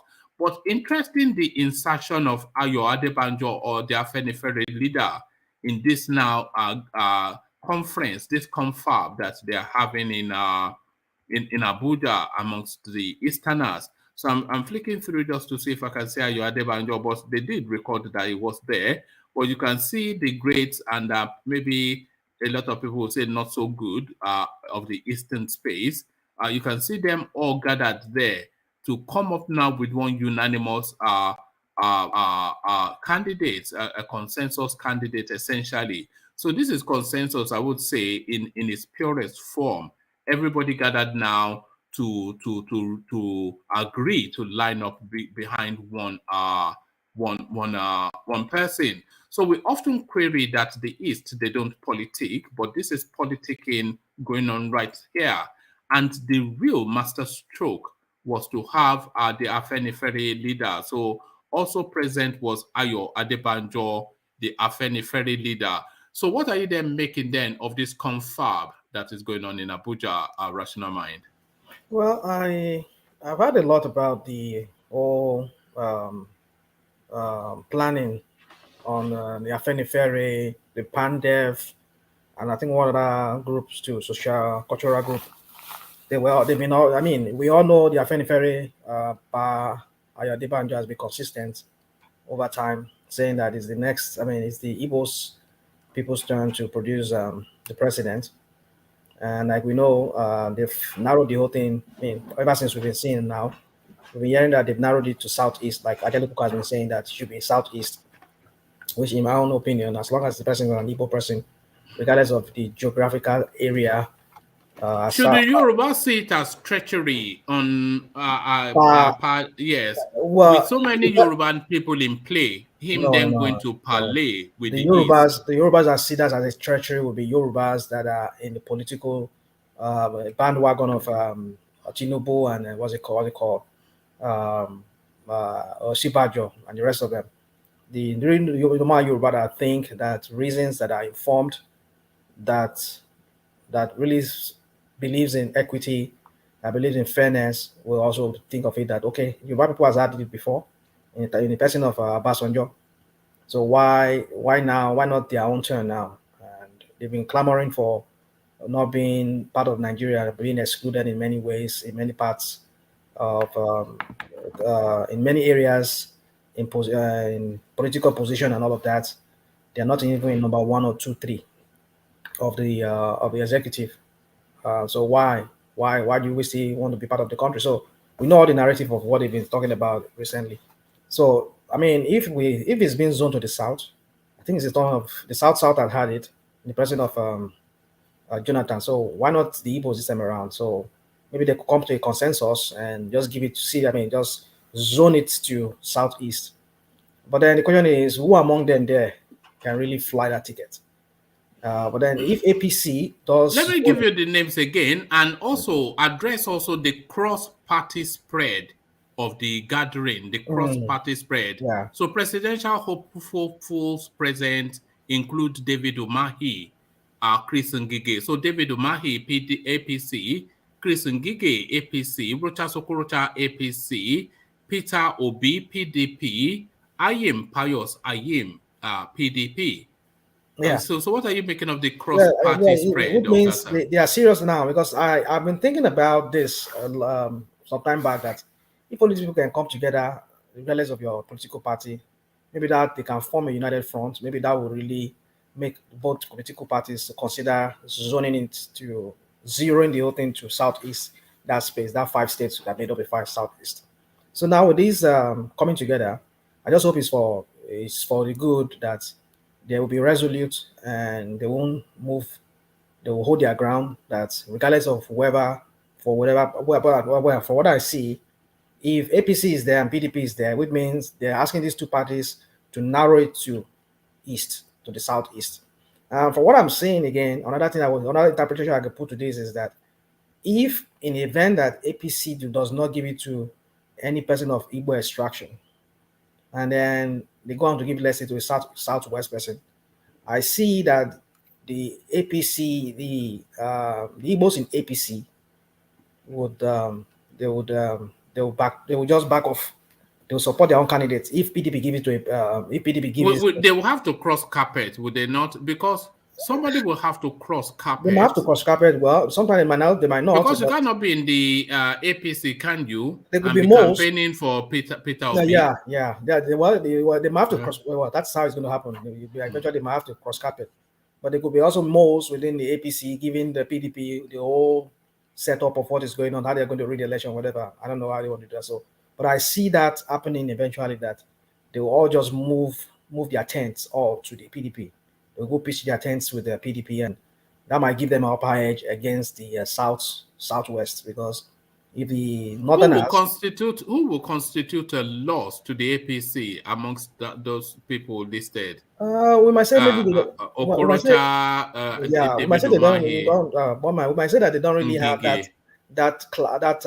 that weight within the APC. Well, we might say that, but you see, one thing is the way they've been clamoring for it right now, and that's the only way I feel they can really challenge Tinubu or whoever comes from the southwest. If all of them come together, regardless of their political party, if they all come together and they give it to one Igbo person from that southeast, it's all about just negotiating with the north, just making a negotiation with the north, and the north will, I mean, if they can get a southeast as a president, as somebody from the north who's another strong person as a vice president, I tell you, they will get a ticket. They might win the presidency, because at this time around, I don't see the northerners wanting to give it to a Yoruba person. That is, the body language I've been reading from the north is they don't want Tinubu. And if it's Oshibajo, well, I think that's going to be a very tight. It's going to be very, very, very difficult to predict at this point. But the only way I think the Igbos, they might eventually win it, or any person of the Igbo extraction might win it, is that they campaign on policies and what the achievement of Buhari. I don't see even what's his name, the current vice president Oshibajo, being able to defend his Oga's legacy, because that's always just what we see in that country is just disaster. So, looking at this calculation going on right now, the only thing I see is if those who are within the APC, who are of Igbo people, who are in this meeting that I'm looking at, or that we just saw now, if they do not get any of them do not get the ticket in APC, I see them cross-carpeting or supporting their brothers from the APA, from the PDP, whoever gets the big ticket from the. So that's what I think might happen eventually. Do you think this move is the right move, but a bit too late for the 2023 race? Is this a move? Is it something that should be more a medium term Should we look at it as a medium-term move rather than for the immediacy? You see, the way the country is structured right now, I don't think any move, we can say it's a little bit late, but it's not late in the sense that all the political parties are yet to do their primaries. I mean, they've all done their primaries, and maybe they're trying to shove for another political party now after all the major parties have already given their ticket to other people who are not of Igbo extraction. Then they want to now pitch their tent to another political party. That is when I would say it's late. But at this point now, I won't say it's that late. All they are doing now because the calibration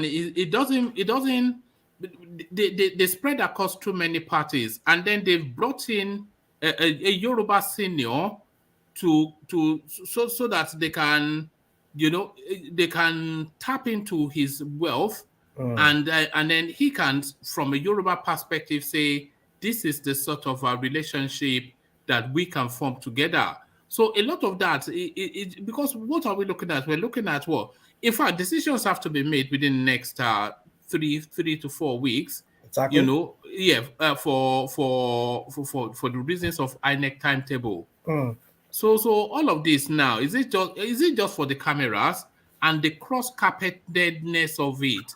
I mean, the cross-carpetedness of it, the multi-party thing of it. It doesn't lend itself to anything that can be hurriedly cobbled together for 2023. I won't say that, woman. I won't agree with you on that. I see your point too from what you're saying, but what I'm saying here is, I didn't mean they were all doing their thing their own way, but now that they've come together, I mean, it means a lot of somebody from APC. I mean, some people could see that as even an interparty. I mean, what they call it, extra party. Okay, if from this gathering, they all agree to go, because the most obvious choice, the best foot in that gathering is Peter Obi. So if they all agree that the best chance to serve the Southeast is Peter Obi, how do they then all line up behind him?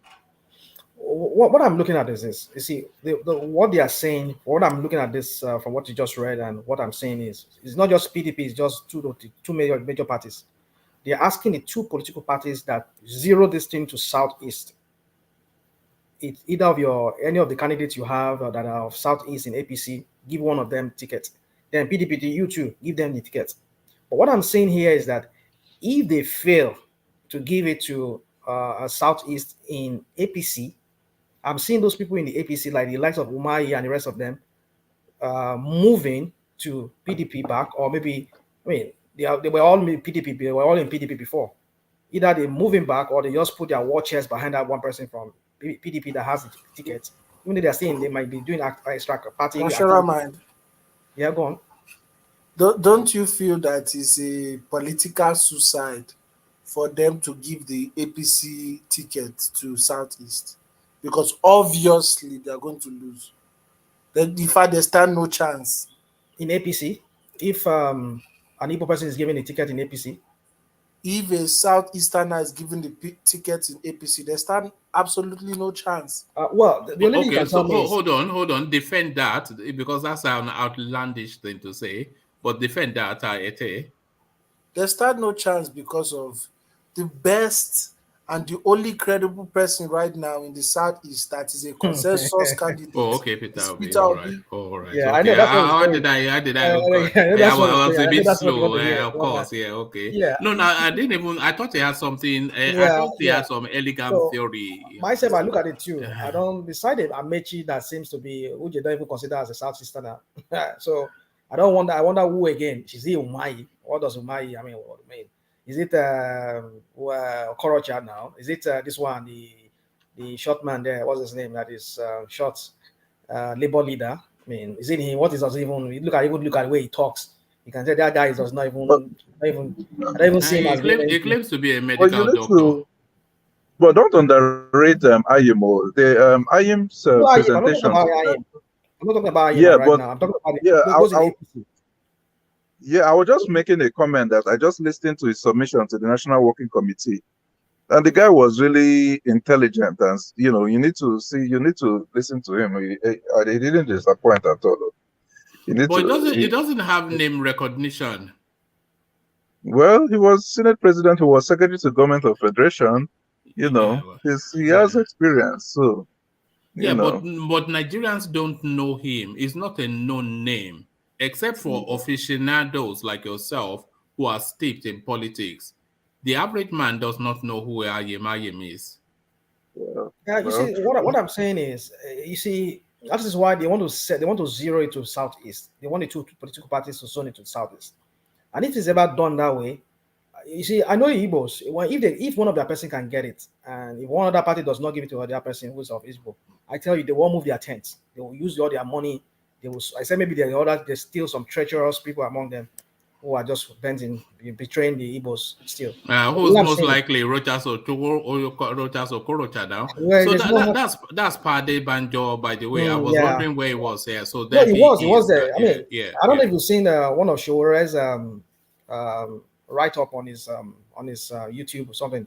He said he went to visit Pade Banjo when he came to Abuja. Was it yesterday or this morning? And then he was trying to maybe convince him to maybe support him, something like that. And he said, this is what he said, Pade Banjo hold his ground. Say he hold his ground. So, meaning, Pade Banjo does not want to support anybody of Yoruba extraction, just because he has been consistent. The old man has been consistent that it is his time, it's the turn of the Igbos now to produce.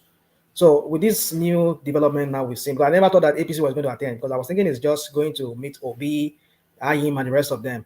But I never knew that even APC will be joining them. Means those APC presidential aspirants too, they'll be joining them. With them joining now, man, I tell you, the thing is looking like if APC does not give anybody of Southeast extraction an Igbo, I mean probably an Igbo person, I tell you, and if they give it to Amechi, forget it too. I think Amechi will not even go anywhere, because I'm sure they would all support their own person from that Southeast itself. And you know, a lot of people have actually forgotten that Rotimi Amechi that he actually declared. He sounds more like a corridor of power sort of politician who's going to want to seize it via, you know, dark room deals rather than canvassing. I don't see him canvassing with any level of the vigor that we're seeing others. He's been doing like Tinubu now, going to see. I think it was in was it in Ibadan or Ekiti State? Where he was in somewhere today. Was it yesterday or this morning? He went to see one monarch in Yoruba land. He took pictures with that monarch. Is it Egba? I mean, I don't know. Maybe I don't know somewhere. I can't remember that caption I saw. I saw that picture somewhere. So he's been doing his underground work too. But then the thing is, unlike Oshibajo that went to Ondo State today, I don't know if you heard about that. Oshibajo went to Ondo State. He met with Akeredolu, canvassing for delegates. I mean, this is how they should be doing it. What Oshibajo is doing, that is what they should be doing.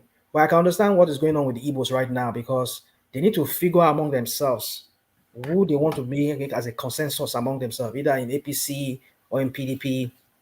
But like what I'm trying to say here is this: I don't see APC giving it to any Igbo.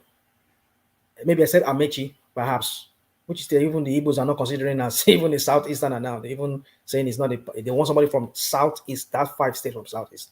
So if Amechi is not considered an Igbo, then I wonder if they want to support him. And I see PDP carrying the ticket. That is, if PDP should hand it to an Igbo person like either Ayim or Obi. I know Obi should be the better candidate for them. Even though Ayim seems to have more pedigree than him. When I mean pedigree, he has hold more position in government. He has been Senate president. He has been secretary. Well, is it Pius Ayim that was the Senate president, right? Yeah. So I mean, like him. So, but then I think people still recognize. People will still move with Obi more than Pius Ayim. So for me, what I see is a bit of cross carpeting here. If it comes that APC does not give it to somebody of Southeast. So I would buy the Adebanjo, which I don't think really carries any weight in the Southwest. But I know he'll be able to convince some of his very people to go with him to support an Igbo person. So I just see the game is getting, the whole table is getting really shaking right now. So, but how the table is going to end up being stabilized, that is what we don't really know. We're all seeing the permutation here and there, going here and there, but I'm just reading based on what I'm seeing. That's all I have to say. All right. And the ALAAFIN'S wives having to be de-prestiged before they can we are talking about a lot of these women between the ages of 20-something and 31. So, and you are saying they cannot be with other men. I think back in the past, in the old times, I think usually they go on seclusion. Maybe their seclusion means they have one man by their side. But what I know is they never remarry. If the other king does not take them as one of his concubine or whatever, they never remarry. They just go into seclusion. So, but in the modern times now, I see, well, it's not easy when you have a small girl like that of 20-something years who's just starting her life, and then you just want her to just remain like that without having a person by her side, without doing kerewa. What was the kerewa? Is not something one can just say you want to hold body for. So, but then like what that man is giving advice, Ele was saying that no man should near them. Yeah, of course, you don't want to do that. You don't want to go there. If you want your life, you should not go there for now until maybe they've done even when they've done whatever they have to do. For me, I still see but it rational mind. as a threat. Rational mind. Did you hear the rumor of one of the wives sleeping with one of the Fuji musicians? K1. Don't mention the name. It was not a rumor. It was not a rumor. They drove her away from the house. I don't want to mention name. I had that too. Somebody was saying, was it? They were even accusing this guy, this tout from Lagos. What's his name? MC Olu'Omo. MC Olu'Omo sleeping one of those Oba's wife. Rational mind, you just spoke truth to power. Like since yesterday, I just kept out for this ALAAFIN matter because it's not mine to speak on. But the truth of the matter is, I don't think the tradition have changed. Just that people don't really know the tradition. Those women don't have right to remarry. First, the new ALAAFIN will decide if he will marry. If he doesn't marry them, he can give them to his dukes and his chief priest. If those one doesn't want, then they can do those ceremonial right to release them to the public. That's how it goes. The women don't have right on their own. Just my take. That's tradition. That's old tradition. That's tradition. But then these days, even while they are still about these days, is like that. That has really it is. Except people want to change their tradition to rewrite history by destroying the history. Well, you see, sometimes things are evolving. Even culture evolves over time. Culture should not be stagnant. Although there are certain things in culture that does not change. Yes, I agree with you. The part the culture involved is recently you see the new king will release them and let them go. Before they don't go anywhere, they don't remarry. They don't remarry. But recently they'll give them to chiefs, how people calling your own side, they'll give them to the dukes, the knight. If those one refuse to take, then they'll now release them to the public. Because the tree that the leopard climbed, the panther don't dare to climb it. Well, I mean, you're right. I mean, you're right. So for me, no man like that man was Lebubon was even saying was advising men don't go near them. I mean, those kind of people like Kwamwan. You know who Kwamwan is? That guy is that one is a Babalawo himself now. He's a very selfish guy. So I mean, somebody that I don't want to go into. That's why I'm saying that essentially Alagbaras. So let me just share this. It's these are the women in question that they want to put in the dustbin. Look at that. You don't fear God. They want to put look at all these babes. They want to put all these babes in. Look at that. Really? Even the Baba he likes it Jeku too much. Look at that. Don't mind the man. Don't mind that. Look at that. They're all fair skinned people. Fair skinned women. Jayoba. If they say Jayoba, live like a king. That is like Jayoba. It's like the thing he's bleaching himself. They're bleaching body self. The way I say black soda. He's a very complex man. Very sophisticated, but also very native. Yeah. I mean, and he's just obsessed with those light-skinned girls. So anyway, for me, I just see what I see here is, like that man is advising nobody should just go and even after they tell you they've done whatever right they say they've done, I will still advise no man to even, if you're not fortified, like they will say, if you're not really fortified. I know some people, despite the so-called magun they lay on, or they put it on the ground for there are some guys, some men who are very powerful. They will still climb. They will climb because they have some kind of anti-whatever venom or whatever, anti-whatever within them that they can use to just, But then, well, if you don't have that kind of thing in your body, don't ever try it. Even if you have it too, I will still not advise you to do it because, you know, power pass power sometimes. All these things, they are sometimes they fail. So for me, yes, they should be able to remarry, but you know, the kind of where they are coming from is something that every man should think about before you say you want to marry those such women or have them as your wives.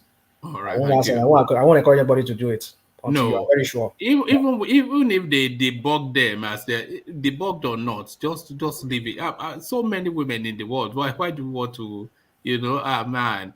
And then things Some people like that thing. That's how I marry. They see it as a challenge now. Yeah, I married a former queen. You know, former queen. You know, it's like don't be more now. Even that Canadian that this Oluwa abandoned, she's just traipsing around the world. Just imagine.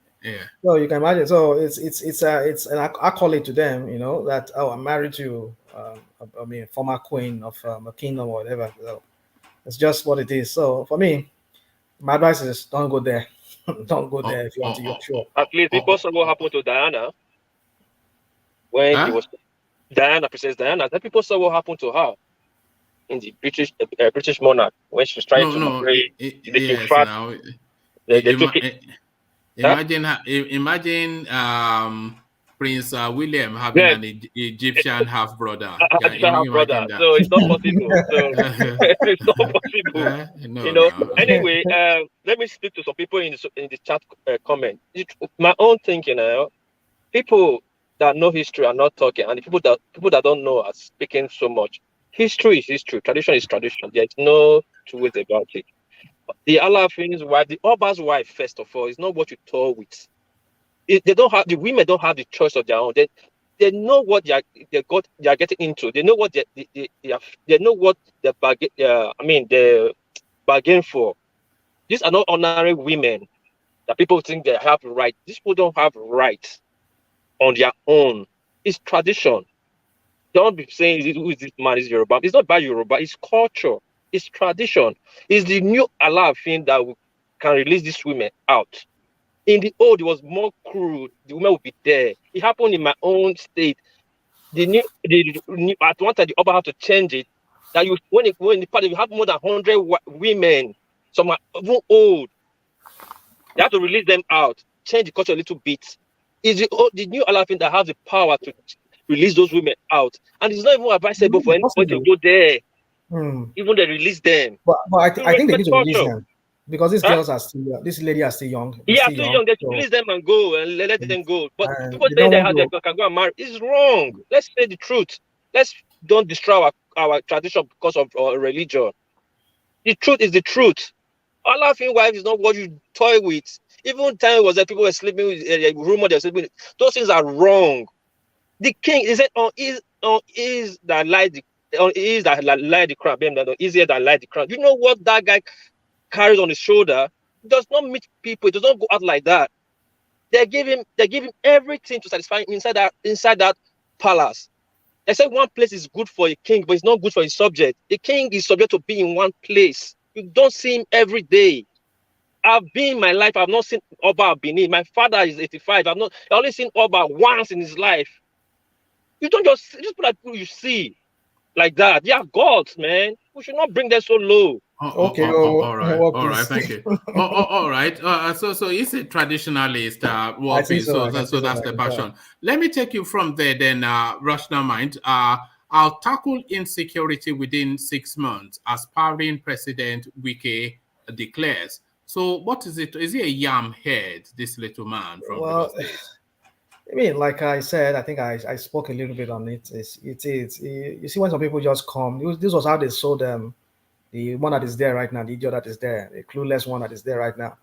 Oh, they touted, when France needed so according to this guy Tinubu, when they what did they call General Charles de Gaulle? I was like, look at this idiot. So you're comparing Charles de Gaulle with what's his name?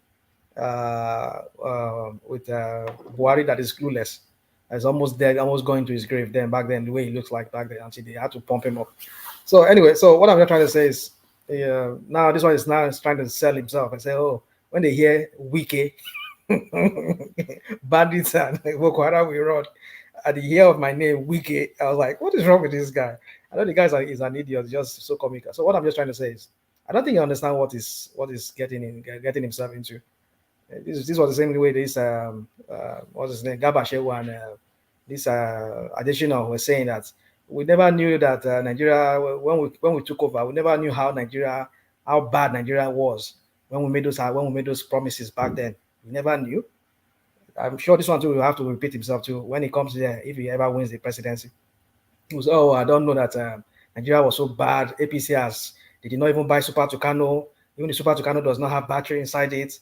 In fact, all the pilots that can fly, they are all dead, and the whole money they looted it. You start complaining, and then 6 months will be gone, and then he has not done anything after 6 months. So he's just, I don't think he's just ranting, just to tell people that he's capable.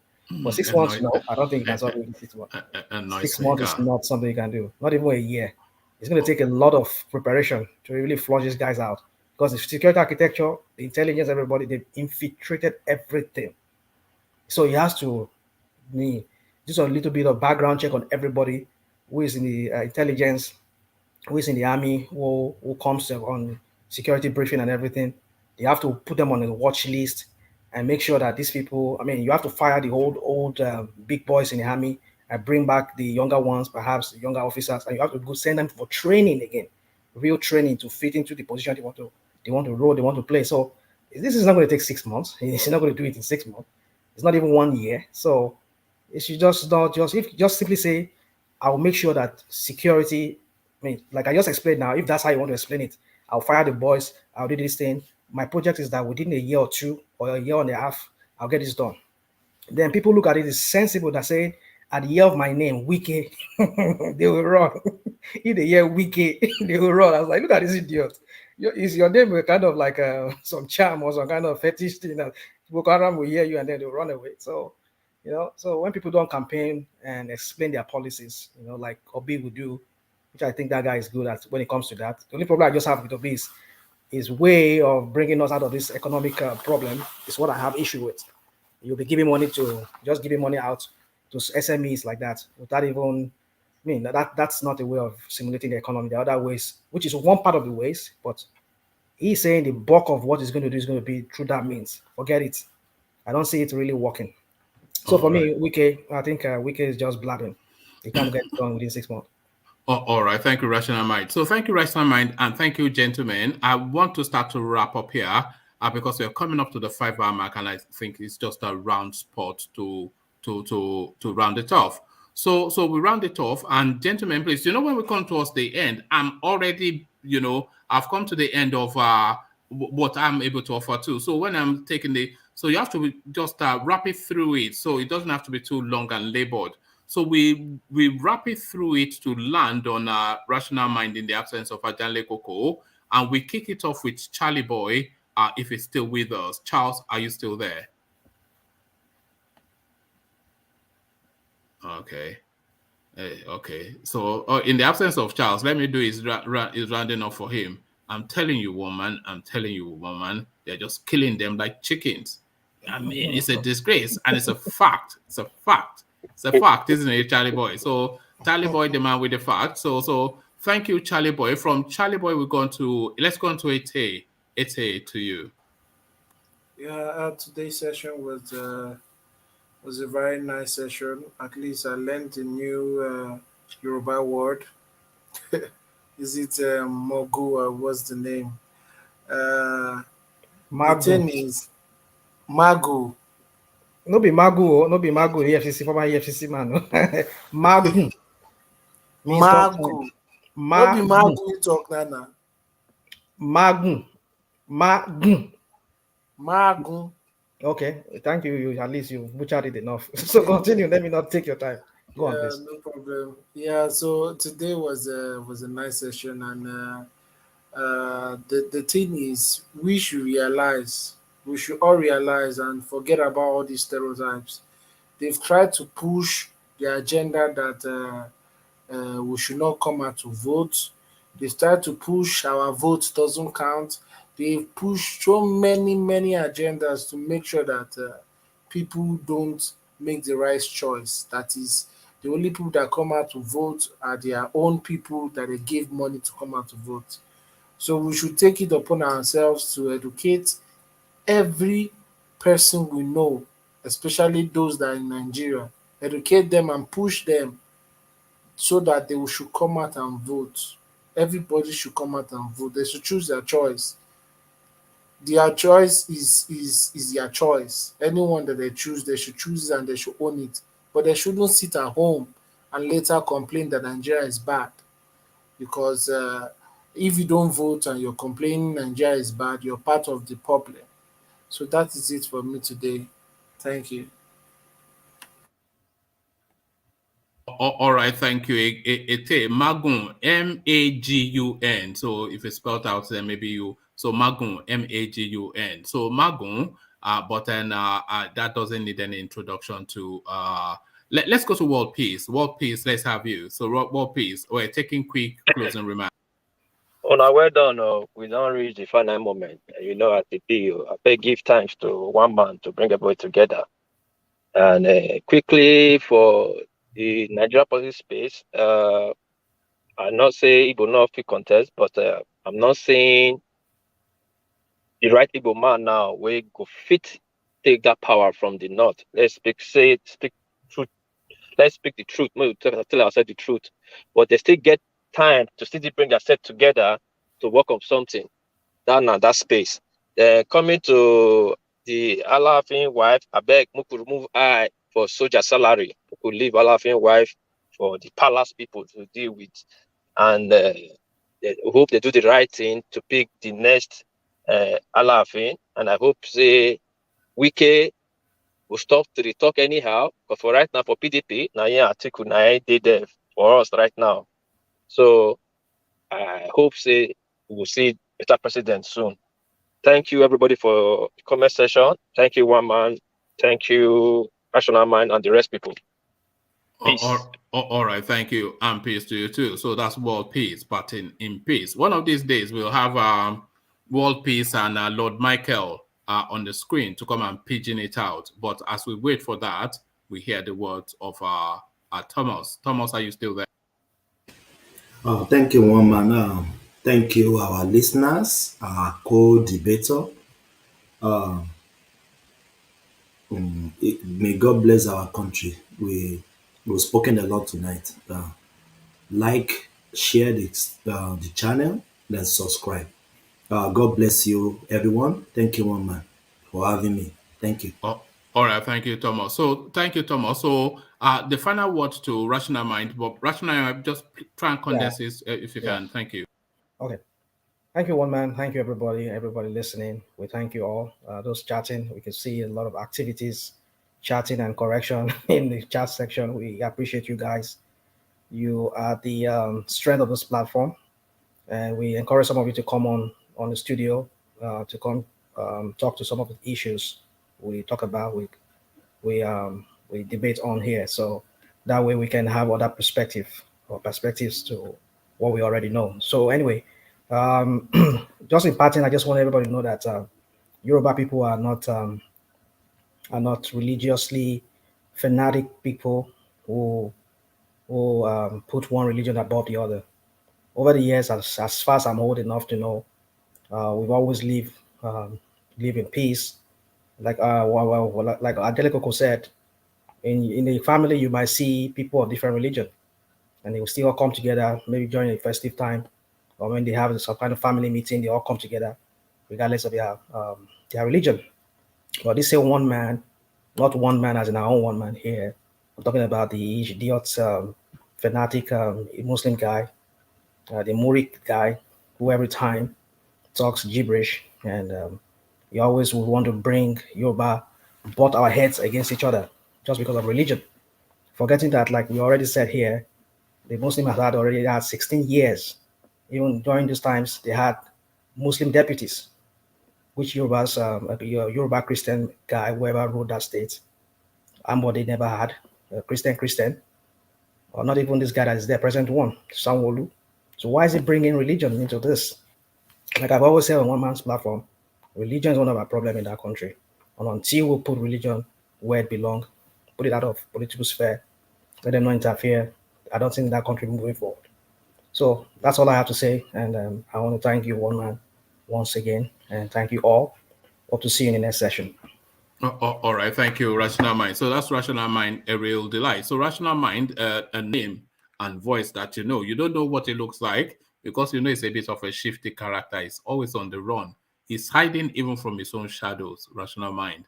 So that's Rational Mind stepping in, deputizing for Ajanle Koko. But in the absence of Ajanle Koko, of course, an initiative that he started, we follow on through, acknowledging the comment section to bring everybody together so that we can all part as one big happy family. So Ola spent most of the time in this session in the comment section, preferring to be there this time around, and is having his little fun with Adewale Olusegun. So that's Ola, we see you.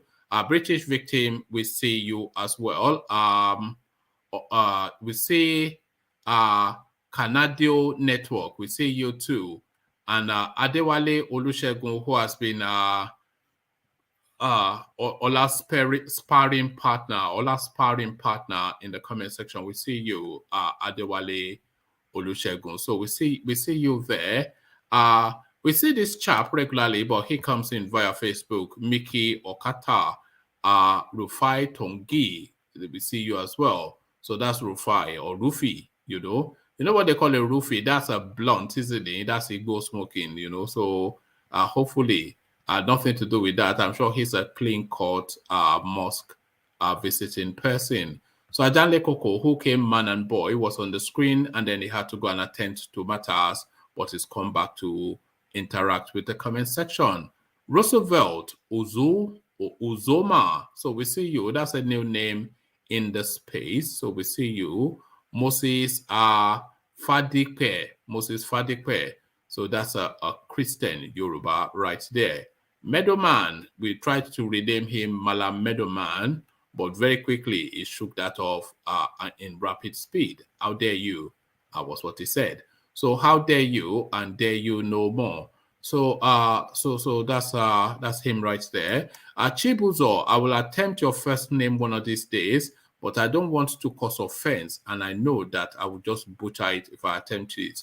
But we see you, Chibuzo. So there he is now, a regular in the comment section at least. Another regular, Jay Nken. So Jay, we see you. So Jay, I'm assuming, will be a bell name. Sam Boy. This is some 70-something-year-old man that is still calling himself Sam Boy. I mean, this is the imagination I have in my head.